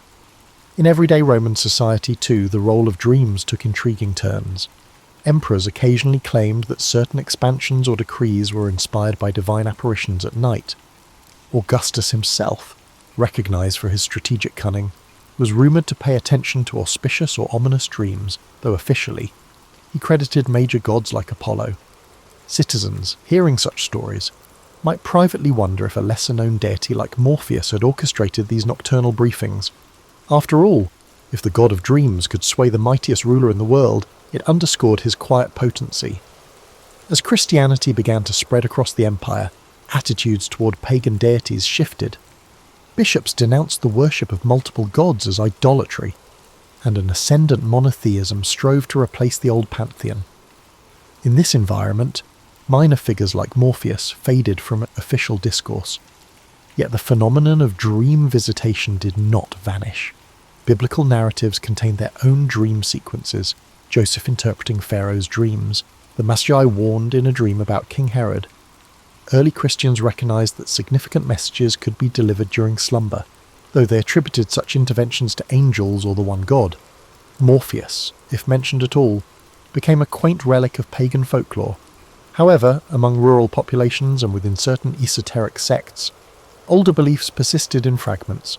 People might still light a candle and utter a small prayer before bedtime, not necessarily to Morpheus by name, but to the notion of a gentle force that shaped dreams. In personal diaries or in hushed family traditions, references lingered, testaments to how deeply ingrained the idea of a dream-shaping presence was. Over time, Christian mystics sometimes wrote about heavenly illusions or spiritual revelations received in dreams.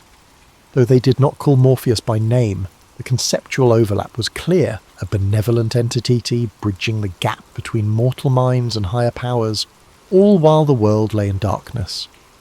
During the waning days of the Roman Empire, barbarian invasions, economic turmoil and social upheaval threw daily life into chaos. Dreams, as always, offered either an escape or an omen. Morpheus might appear in scattered references, half remembered in local folklore or embedded in spells within the syncretic practice of magic.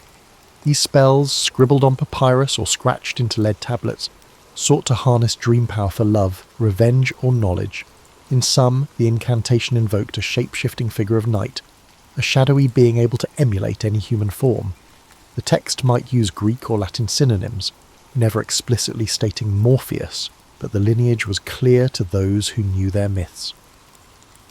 By the time the Western Roman Empire collapsed in the 5th century CE, the tapestry of old gods had unravelled in public life. Grand temples stood empty, their rituals undone, yet the intangible realm of dreams persisted as a private frontier. Morpheus, whether recognised by name or not, retained his function.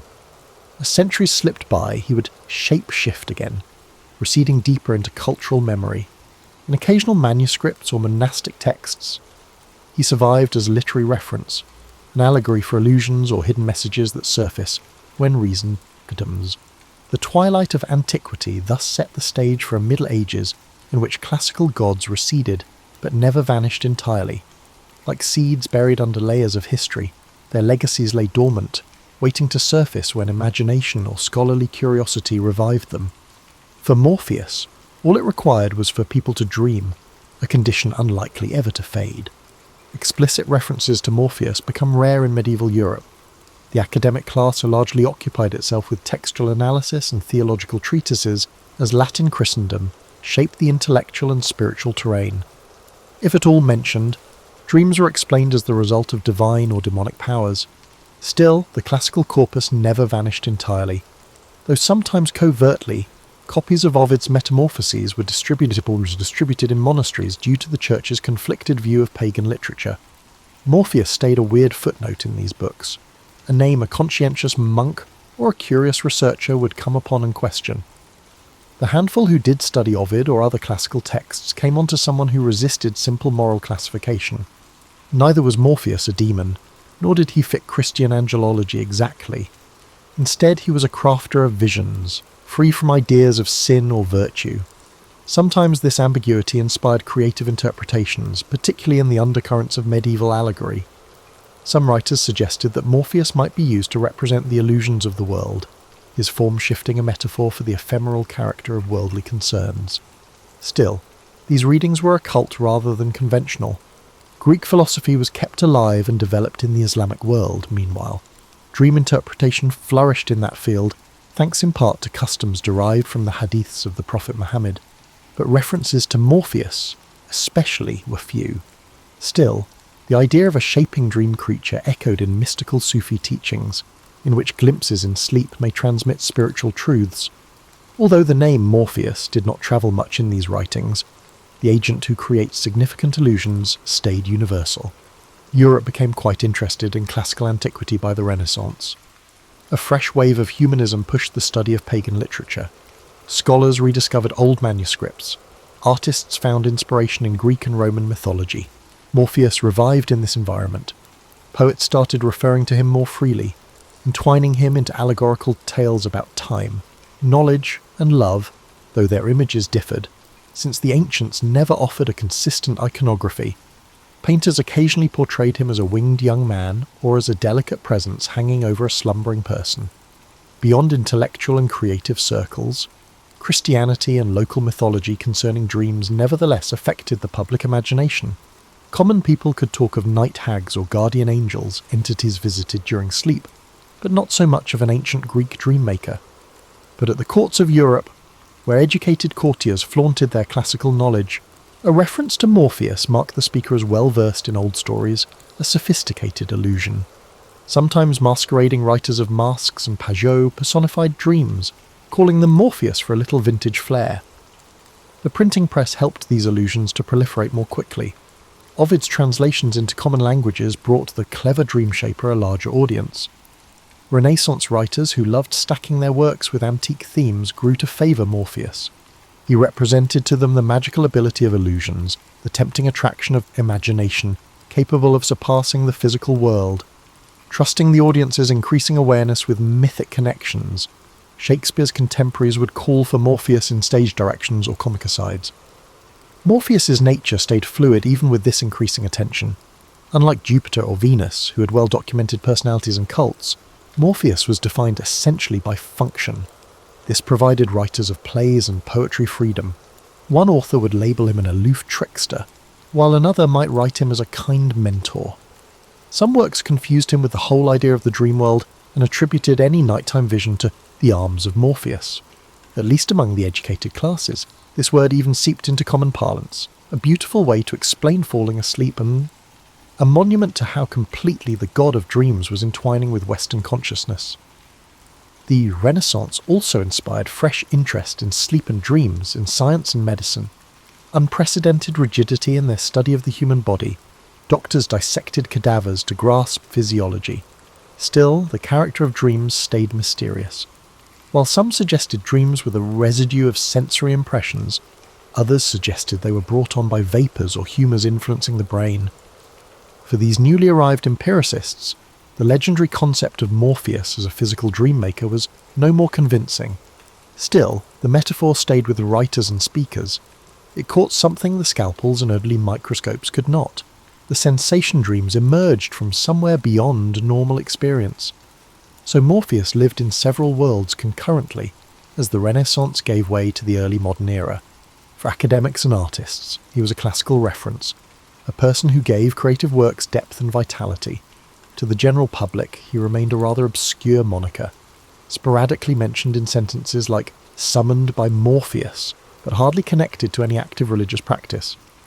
And to the rising ranks of scientists, he was a remnant of mythology, interesting, poetic, but inadequate in elucidating the real mechanics of the sleeping mind.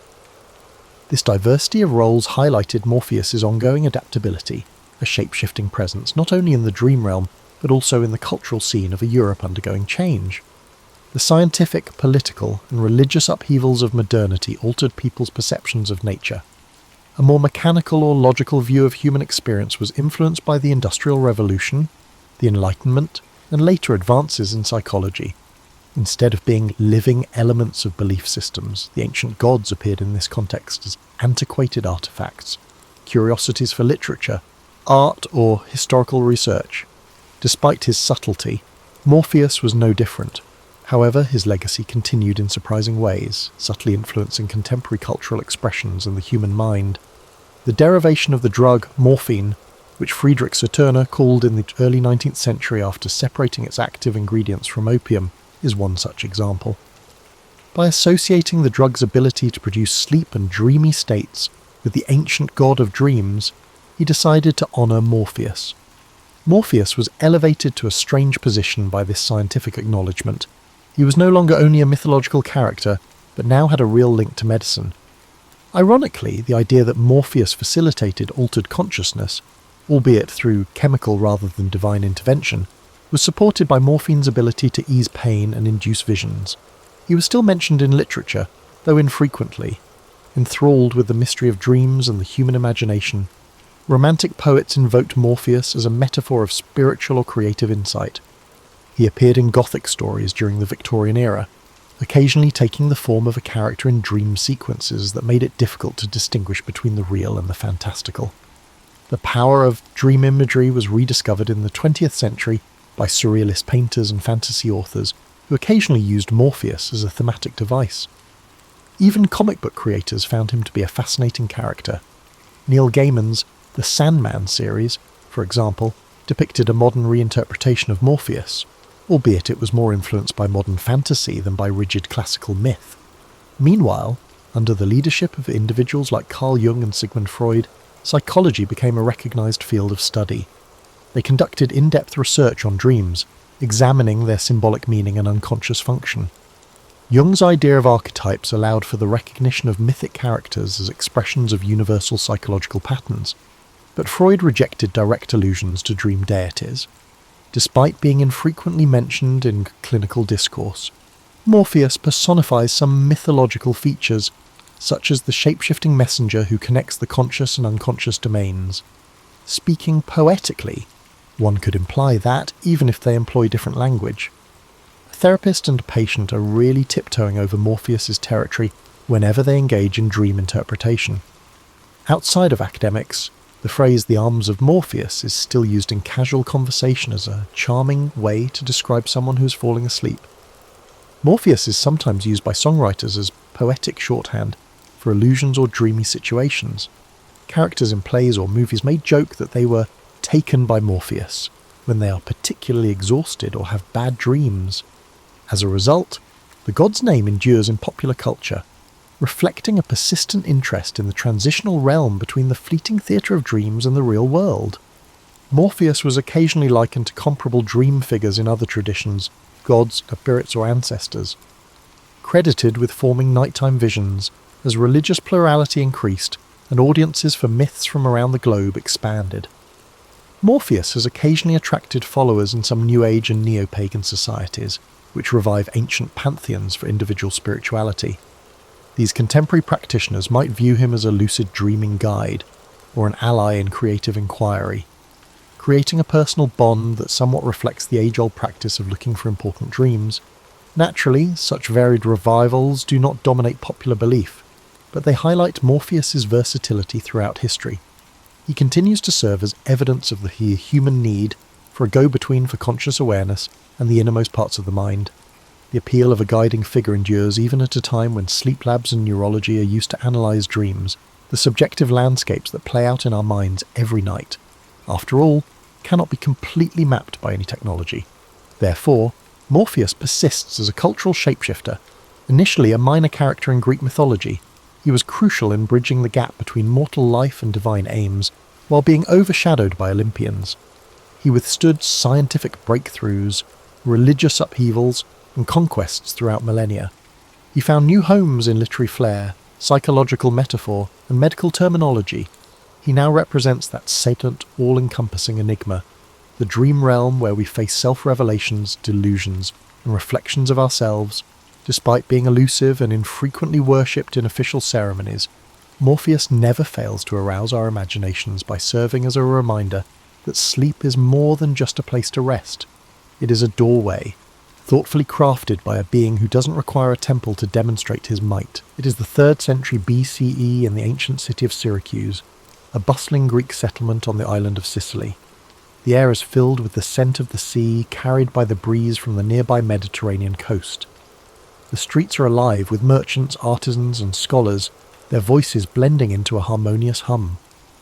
Among these people walks a young boy, his eyes bright with curiosity, his mind constantly searching for answers to questions most people do not think to ask. This boy is Archimedes.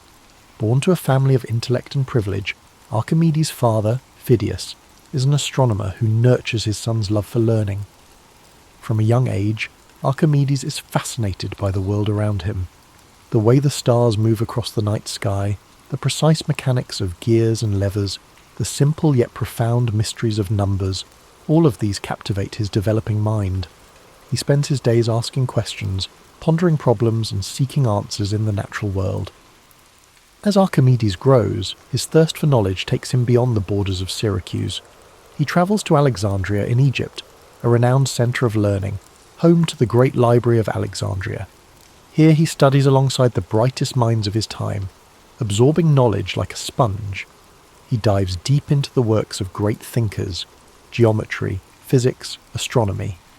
Each new concept fuels his passion for discovery, and his mind sharpens with each lesson learned. Upon returning to Syracuse, Archimedes dedicates himself to a life of study and invention.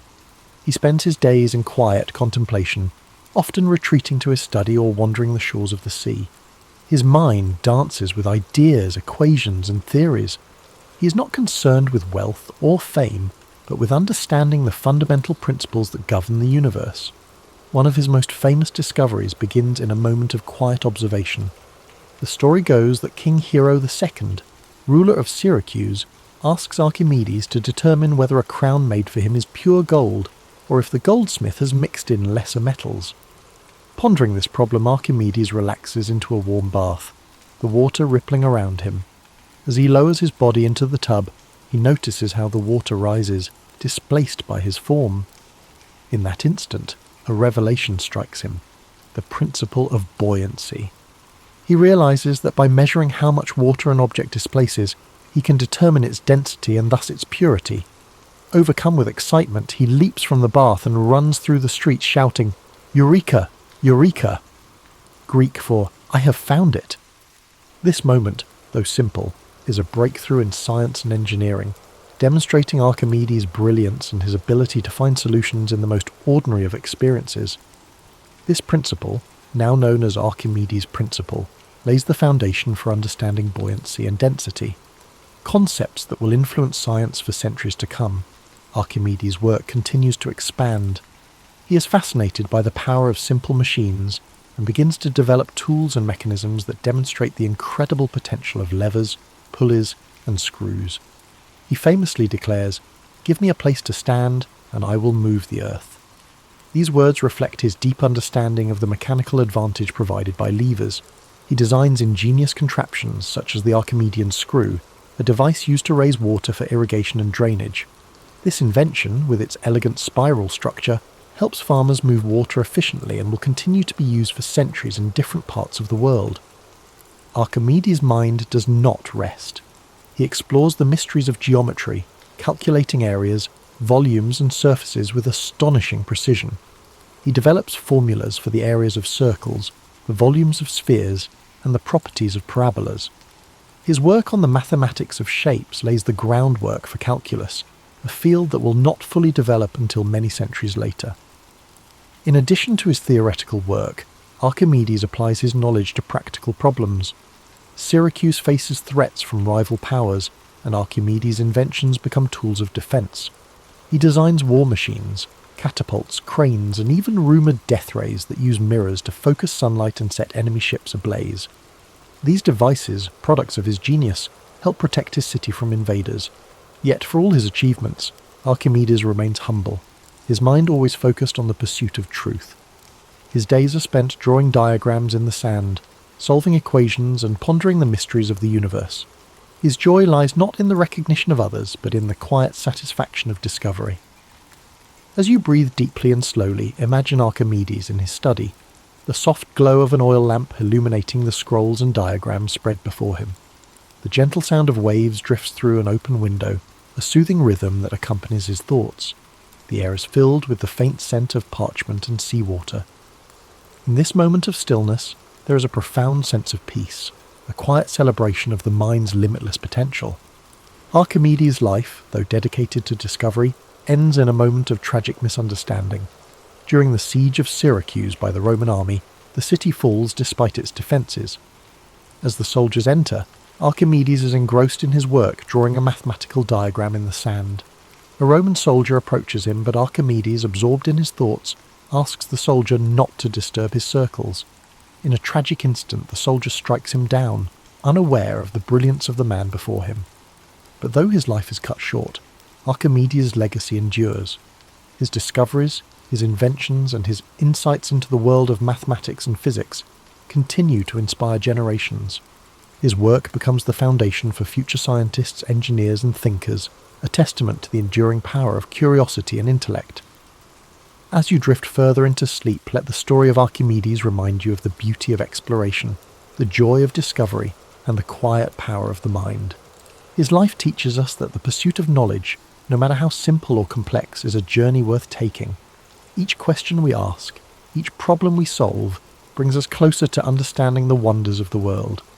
As you sink deeper into the gentle embrace of sleep, let the wisdom and wonder of Archimedes' life continue to guide your thoughts. His journey was one of relentless curiosity, an unquenchable thirst for understanding the mysteries of the universe. Even now, centuries later, his discoveries ripple through time, touching the modern world in ways both seen and unseen. Picture the quiet streets of ancient Syracuse once more. The sun has set and the city is cloaked in twilight. The gentle sound of the sea rolls in the distance, its waves washing softly against the stone walls of the harbour. Lanterns flicker along the narrow alleyways, casting warm pools of light onto the cobbled streets. Somewhere in this peaceful setting, Archimedes walks slowly, his mind alive with thoughts and ideas. He's at ease, his steps unhurried, the weight of his questions a welcome companion rather than a burden. This tranquility reflects a life devoted to understanding, to peeling back the layers of the world to reveal the beauty beneath. Archimedes saw the universe as a grand puzzle, one that could be unravelled with patience, logic, and observation. He understood that the smallest discoveries could lead to the grandest truths, that even the most complex problems could be solved by breaking them down into their simplest forms. Imagine him standing by the shoreline, the breeze rustling his robes, the salty air filling his lungs. He gazes out at the expanse of the sea, the horizon a seamless blend of water and sky. In his mind, the sea is not just a vast body of water, but a dynamic system governed by principles he can explore and understand. To Archimedes, every wave, every ripple tells a story of motion, force, and balance. His world is alive with meaning, a canvas on which the laws of nature are painted with exquisite detail. He returns to his workshop, a quiet space filled with scrolls, diagrams, and tools of his trade. The air carries the scent of ink, parchment, and aged wood. The room is dimly lit by the soft glow of an oil lamp, its flame dancing gently. Archimedes leans over a table strewn with geometric figures and mechanical designs. His fingers trace the lines of a new invention, his mind focused yet serene. Each stroke of his quill, each measurement, is a step in his never-ending quest to understand the world more deeply. His life reminds us that knowledge is not just power, it is also peace. The act of learning, of discovering, brings with it a calm certainty, a quiet joy. Archimedes found solace in his work, in the simple yet profound pleasure of solving a problem, of uncovering a truth that lay hidden just beneath the surface. His discoveries were not just for his time but for all time, a gift to future generations who would build upon his legacy. Allow your mind to rest in this world of gentle discovery, where questions are welcomed and answers are earned through patience and insight. Let the image of Archimedes' quiet contemplation bring you comfort. His life shows us that there is beauty in thought, in exploration, in the pursuit of knowledge. No problem is too large, no challenge too daunting when faced with a calm and determined mind. As you breathe slowly and deeply, feel a sense of calm curiosity settle over you. The worries of the day drift away, replaced by the stillness of this moment. The gentle rhythm of your breath becomes the heartbeat of your own quiet discoveries. Like Archimedes, you're free to explore the depths of your thoughts, to wonder, to question, and to dream. The soft lapping of waves on the shore echoes in the distance, a soothing sound that anchors you to a place of peace. The stars twinkle faintly above, each one a reminder of the infinite possibilities that lie before you. Archimedes understood that the universe, vast and mysterious, is a place of endless wonder. And as you drift further into sleep, you too are part of that wonder, a being of thought, curiosity, and potential. Imagine the warmth of a gentle sun rising over the horizon, casting its golden light across the quiet city of Syracuse. The world awakens slowly, the streets coming to life with the soft sounds of morning. Archimedes' study is filled with the gentle glow of dawn, his scrolls illuminated by the first rays of light. The work continues, the questions remain, and the journey of discovery goes on. In this moment, you're wrapped in a blanket of peace and possibility. The story of Archimedes whispers to you that the pursuit of knowledge is a path without end, a journey that brings fulfillment and joy. His life is a reminder that even the smallest insights can lead to the greatest understandings, that patience and curiosity are the keys to unlocking the universe's secrets. As you drift deeper into the serene embrace of sleep, let the story of Archimedes continue to weave through your thoughts like a gentle current. His life reminds us that the universe is filled with puzzles waiting to be solved, and each quiet moment of reflection brings us closer to understanding its secrets. The night is calm now, and the echoes of his discoveries linger softly in your mind. Imagine the gentle rhythm of the sea, the waves rising and falling in a soothing eternal dance. The moon casts a silvery light upon the water, its reflection shimmering and rippling with each movement. This same sea, with its endless motion, once inspired Archimedes to develop theories of fluid mechanics, his brilliant mind observing patterns and laws hidden in the simplest of things. To him, the sea was more than just water.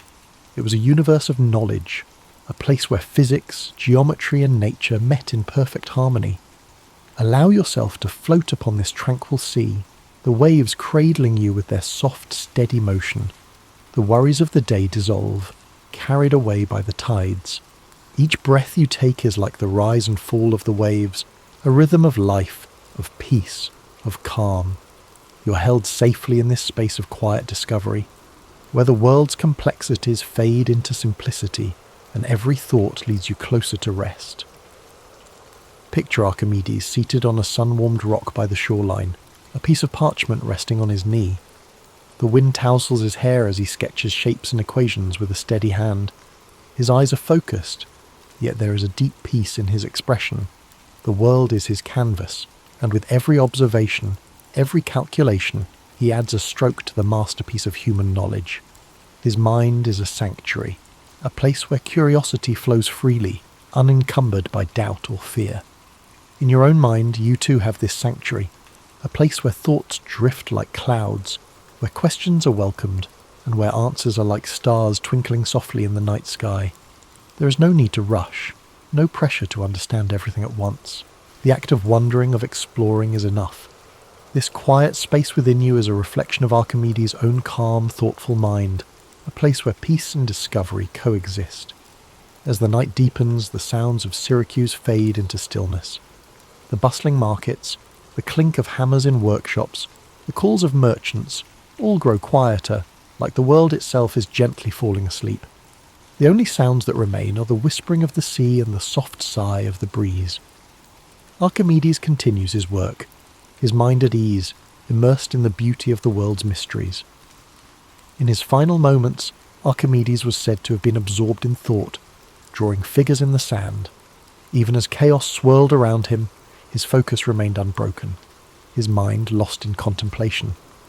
This dedication, this unwavering love of knowledge, is a gentle reminder that we, too, can find peace in the simple act of thinking, of observing, of being present with our thoughts. As you breathe in deeply, imagine the sand beneath your feet, warm and soft. The gentle waves wash over your toes, each ripple a soft caress that soothes and relaxes you. The horizon stretches endlessly before you, the boundary between sea and sky blurred by a golden haze. This endless horizon is like the realm of knowledge, a place where there is always more to explore, more to understand, more to discover.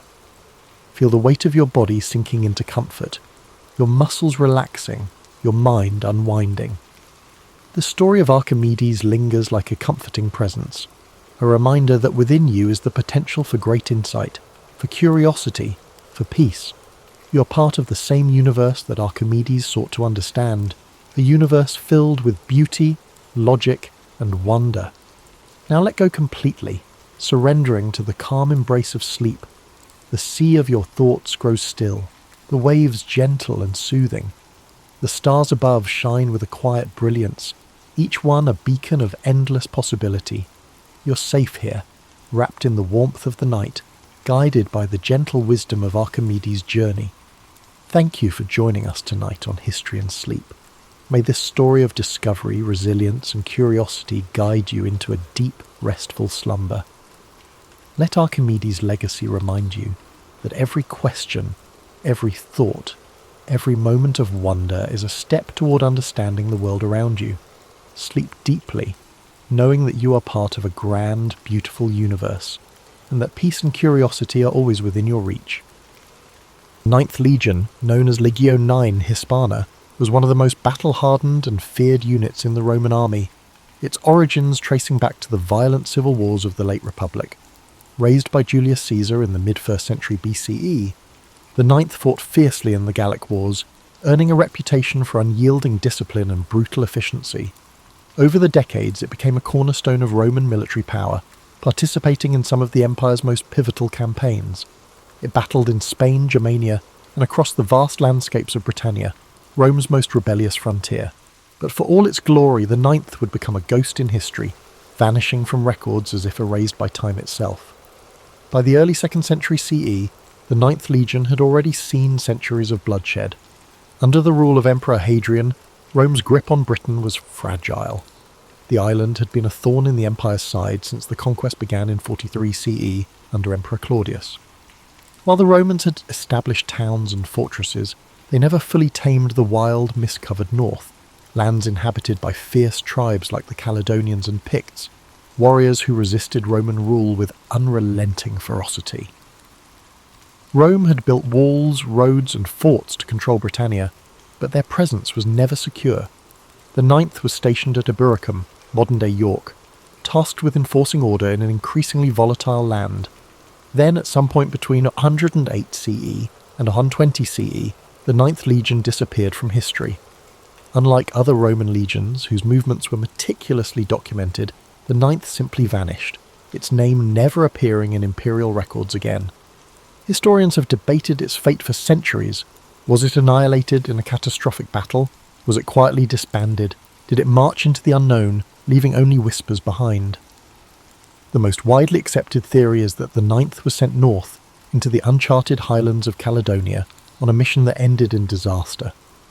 Rome had suffered crushing defeats before, the infamous Teutoburg Forest Massacre of 9 CE, where 3 entire legions were wiped out by Germanic tribes, proved that even the mighty Roman war machine was not invincible. But unlike Teutoburg, where survivors lived to tell the tale, no known tomb accounts exist of what truly happened to the Ninth. One possibility is that the legion marched beyond Rome's frontier to subdue a rebellion and was ambushed by a force too large to repel. The Caledonians were masters of guerrilla warfare, using the dense forests and rugged terrain to launch swift, devastating attacks. If the Ninth was lured into an unfamiliar landscape, perhaps pursuing an enemy deeper into the highlands, it could have been surrounded and slaughtered to the last man, its survivors hunted down in the shadows of the mountains, no messengers, no escape, no trace, a combat and total obliteration. Another theory suggests an internal mutiny, that the Ninth soldiers, worn down by endless campaigns, harsh conditions and poor supplies, turned against their officers. If rebellion broke out within the ranks and the legion fragmented, it could explain why Rome never acknowledged its fate. A rogue legion was a dangerous thing, a stain upon the empire's reputation that Hadrian may have preferred to erase. The Ninth's disappearance coincides suspiciously with the emperor's decision to construct Hadrian's Wall, a vast stone barrier that cut Britannia in half, sealing Rome away from the unconquered north. Could this wall have been a silent admission that the Ninth's destruction proved Caledonia was beyond Rome's reach?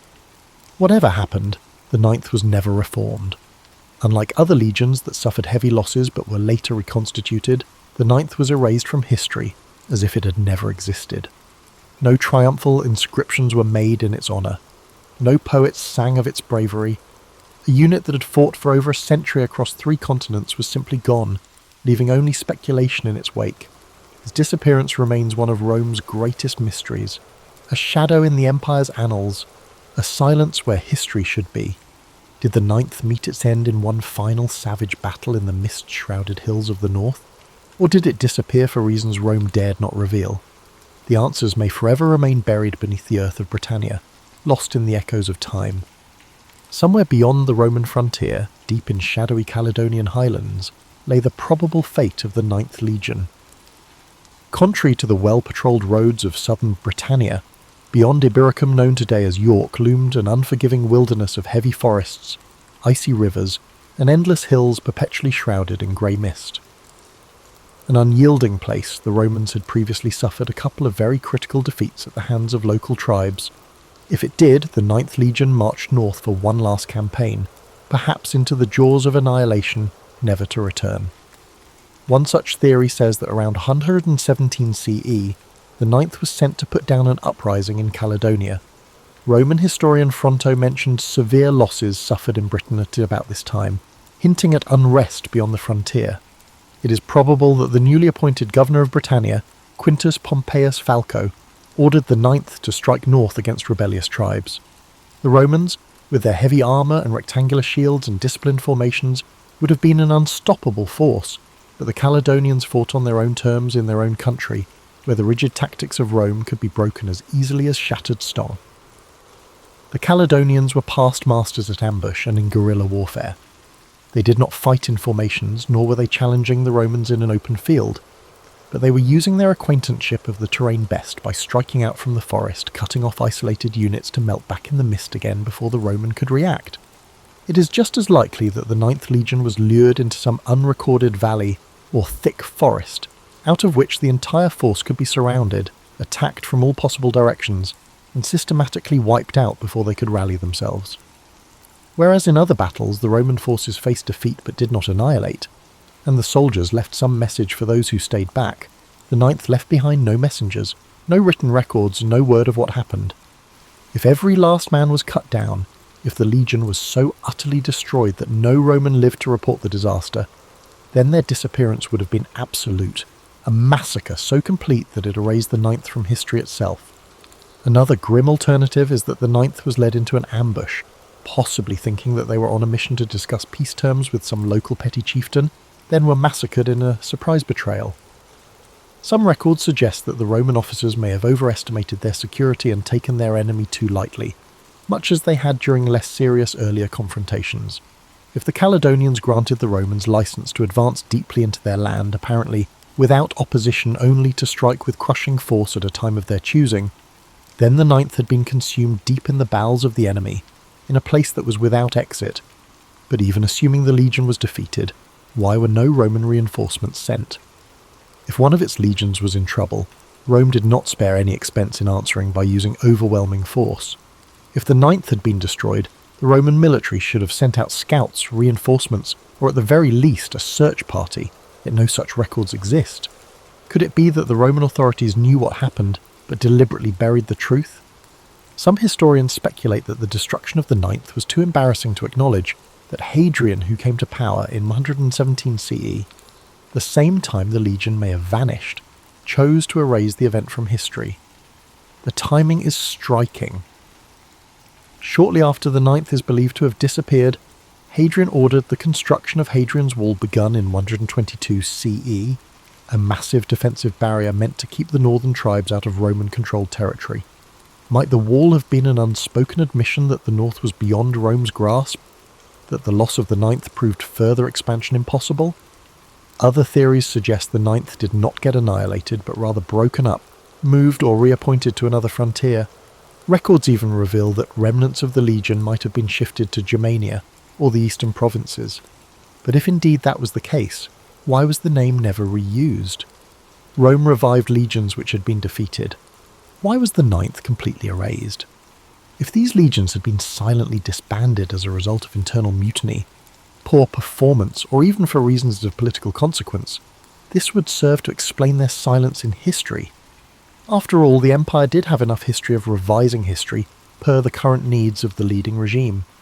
Had the 9th refused orders, or worse, suffered some sort of embarrassing defeat, or collapsed due to low morale, then Hadrian may have found it easier to eliminate the legion from Rome's official records rather than acknowledge some kind of disgraceful failure. And of all these theories, one thing is certain. The 9th Legion, one of Rome's most formidable military forces at that time, vanished into thin air.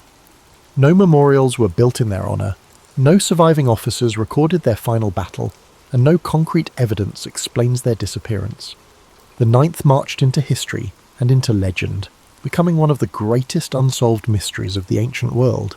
If the 9th truly met its demise in the grim wilds of Caledonia, then hanging in the back of history there is one burning question. Why did nobody save them? Rome was an empire founded on her military.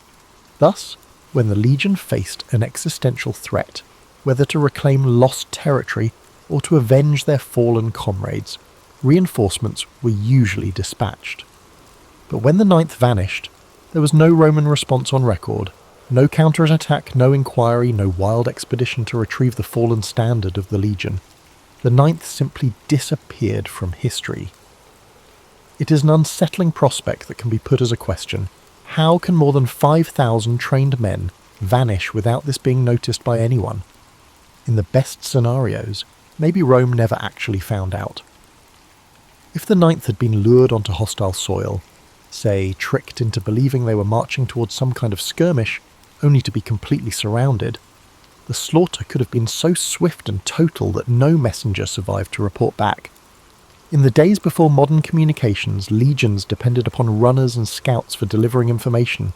In any one cataclysmic battle, if the ninth had been destroyed, no one would have lived to issue the call for rescue. Another theory is that Rome knew what danger the ninth was in and simply abandoned it. By the early 2nd century CE, the empire was overextended with many fronts on which military action was needed. To the east, Rome was locked in bitter struggles against the Parthians, while across the Rhine in Germania, hostile tribes threatened the empire's borders. His predecessor, Emperor Trajan, had been aggressively expanding Rome's borders, annexing Dacia, modern-day Romania, and waging costly wars that depleted Rome's treasury. By the time Hadrian was crowned in the year 117 CE, he had but one option: to maintain Rome's tenuous grasp on Britannia or turn his attention to shoring up the empire's more valuable provinces. Hadrian's decision was clear. He gave up the policy of expansion in Britain and fortified its borders. Only a few years after the disappearance of the ninth, Hadrian ordered the construction of Hadrian's Wall, begun in 122 CE, a huge defensive fortification across northern Britannia. Was this wall the silent admission of Rome's defeat? Did Hadrian finally realise that the no-man's land frontier up north was too hazardous to maintain? That the ninth's annihilation proved further conquest impossible? There is also the chilling possibility that the ninth was sacrificed for political reasons. Some historians speculate that the legion's commanders may have been involved in a failed rebellion or mutiny, leading Rome to erase them from history rather than acknowledge an embarrassing internal conflict. The Roman Empire was hardly unaware of rewriting history. It frequently happened that the names and figures of emperors were expunged from the records as if they had never lived. If the ninth had risen against Roman rule, then it is very possible that Hadrian simply ordered them erased, thereby having their fate never recorded. Even granting the unlikely event that the ninth was destroyed on the battlefield rather than by treachery, the Romans repressed news of military defeats. The empire, after all, was sustained by propaganda and illusions of invincibility.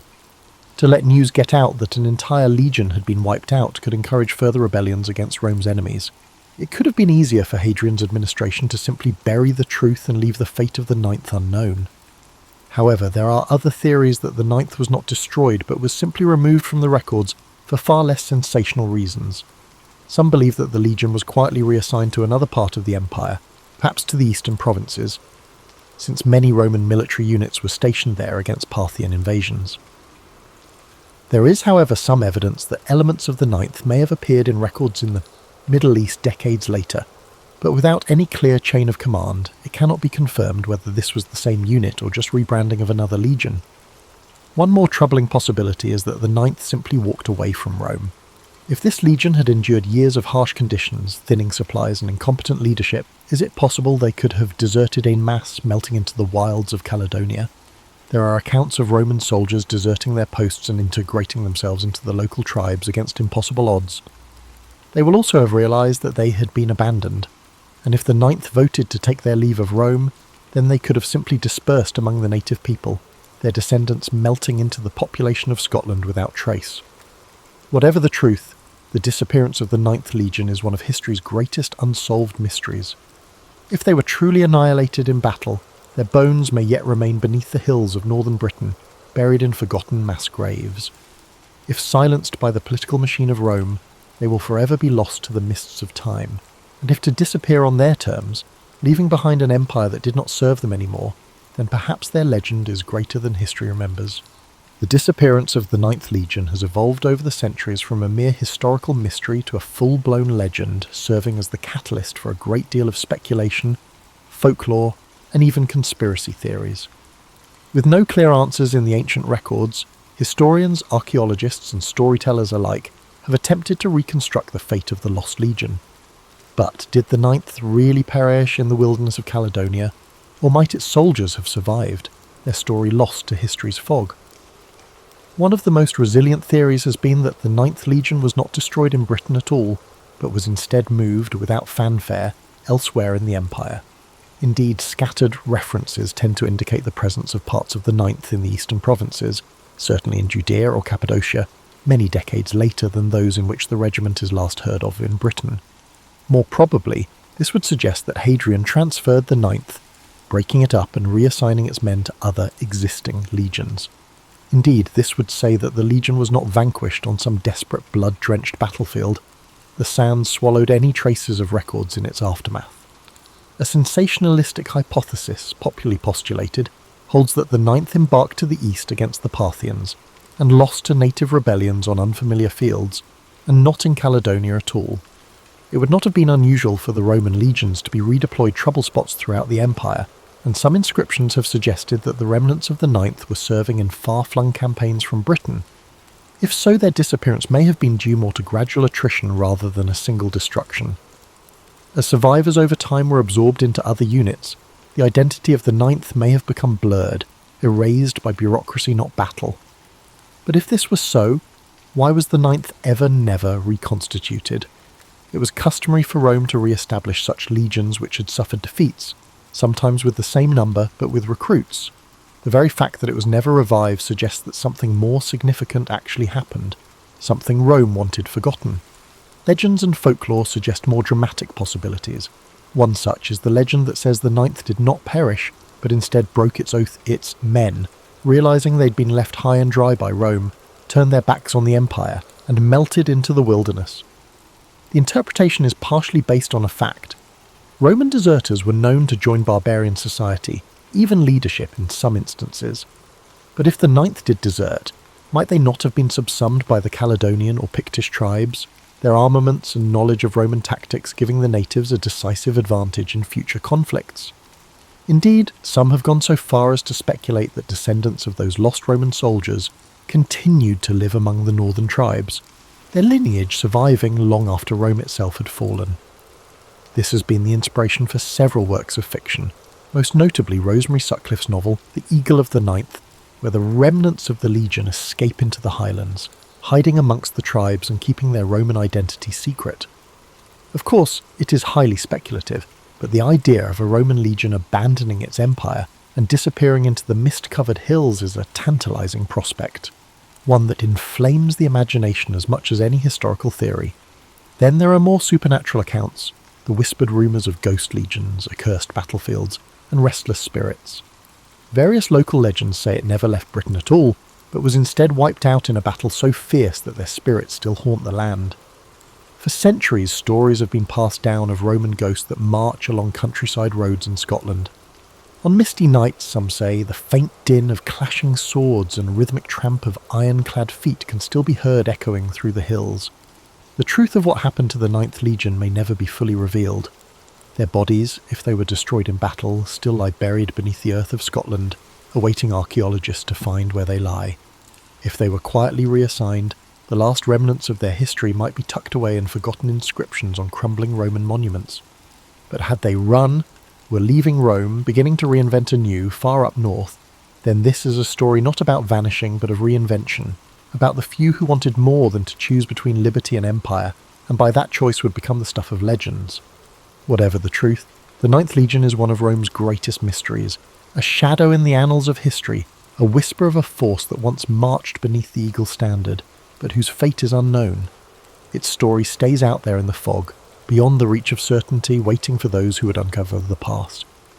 Centuries have seen both historians and archaeologists look through the Roman records, analyse ancient inscriptions, and excavate various battle sites in Britannia in order to find evidence that might confirm the ultimate fate of the Ninth Legion. Yet the answer continues to elude them. a piece in a game of jigsaw, a tale half buried beneath the earth. The first known history of the Ninth Legion dates back to the time of Julius Caesar, who had raised this very legion during his Gallic campaigns in the 1st century BCE.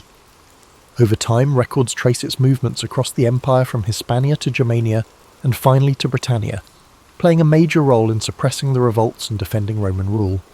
Yet, after 117 CE, its trail goes abruptly missing from history.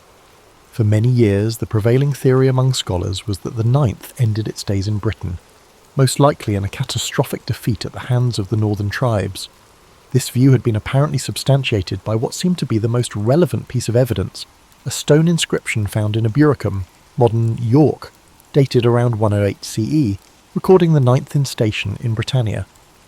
This has been the last sure notice of the Legion on British soil, yet no Roman sources actually report its destruction, and that begs a question. If the Ninth was wiped out, why is there no written account of its defeat? Rome was not at all shy about recording the deaths of legions. When the Teutoburg forest disaster of 9 CE led to the destruction of 3 Roman legions, it was well documented. For the Ninth, there is only silence. This silence has engendered other theories in which the Ninth was not destroyed in Britain, but moved elsewhere within the empire. Some other scholars believe that this could have been transferred to the eastern provinces, probably Judea or Cappadocia, to assist in conflicts against the Parthians or Jewish revolts. One inscription found in Nijmegen in the Netherlands suggests that some remnants of the Ninth were indeed there around 20 CE, but whether this constituted a detached unit or survivors from a previous campaign, nobody can be certain. And yet there is no definitive proof that the entire legion was ever redeployed elsewhere. Archaeologists looking for the physical evidence for such a scenario, the destruction of the Ninth in Britain, have found no battlefield, no mass grave, no abandoned camp to verify this theory of annihilation. A few have pointed to Inch-Tooth-Hill, an abandoned fort in Scotland, as one possible site of conflict. Others have looked to the area around Hadrian's Wall that was built only a few years after the Ninth vanished. Yet no evidence has turned up to prove it. No broken shields, no lost eagles, no bones of dead soldiers. If the legion was cut to pieces in a last great battle, where are the biddies? One theory is that the Ninth was destroyed piecemeal in a series of smaller battles. The Caledonians and Picts did not fight like the Roman legions. They were guerrillas, striking in hit-and-run raids and melting away into the landscape. If the Ninth was bled to death in some sort of long campaign, suffering ambush after ambush, then there may not be one battlefield where their bodies lie, but rather their deaths scattered across the wilds of Scotland, lost in the mists of time. Another theory is that Hadrian's Wall itself holds the key to the disappearance of the Ninth. Constructed between 122 and 128 CE, the wall made for a significant shift in Rome's strategy. Northern expansion was replaced by reinforcing the border. Some historians even feel this decision was based directly on the fate of the Ninth, as Hadrian himself realised that Caledonia was simply too dangerous to hold. Cut to pieces in some disastrous campaign, it may have provided that final warning that persuaded the Romans to draw back and dig in rather than advance. After decades of excavations, no concrete evidence has turned up so far that could explain what happened to the Ninth Legion, and the hunt goes on. Archaeologists continue to trawl Britain's landscape for Roman weapons, mass graves, or inscriptions that just might bring the story into the sharpest view yet. Advances in satellite imaging and ground-penetrating radar in recent years have given researchers an unprecedented capability to map the sites of ancient battles in great detail, and it now raises the tantalizing prospect that one day a long-buried Roman battlefield will finally give up its secrets. For now, the Ninth remains one of history's greatest enigmas, a vanished force whose fate may never be fully uncovered. Were they slaughtered in the cold highlands of Caledonia, their bodies buried beneath the heather? Were they reassigned and forgotten, their legacy erased by Rome's shifting priorities? Or did they desert their post, choosing to disappear into the north and abandon the empire that had left them behind? Whatever the truth, the Ninth Legion presses on through the mind of the historian, the archaeologist, and anyone intrigued with the enigmas of the past.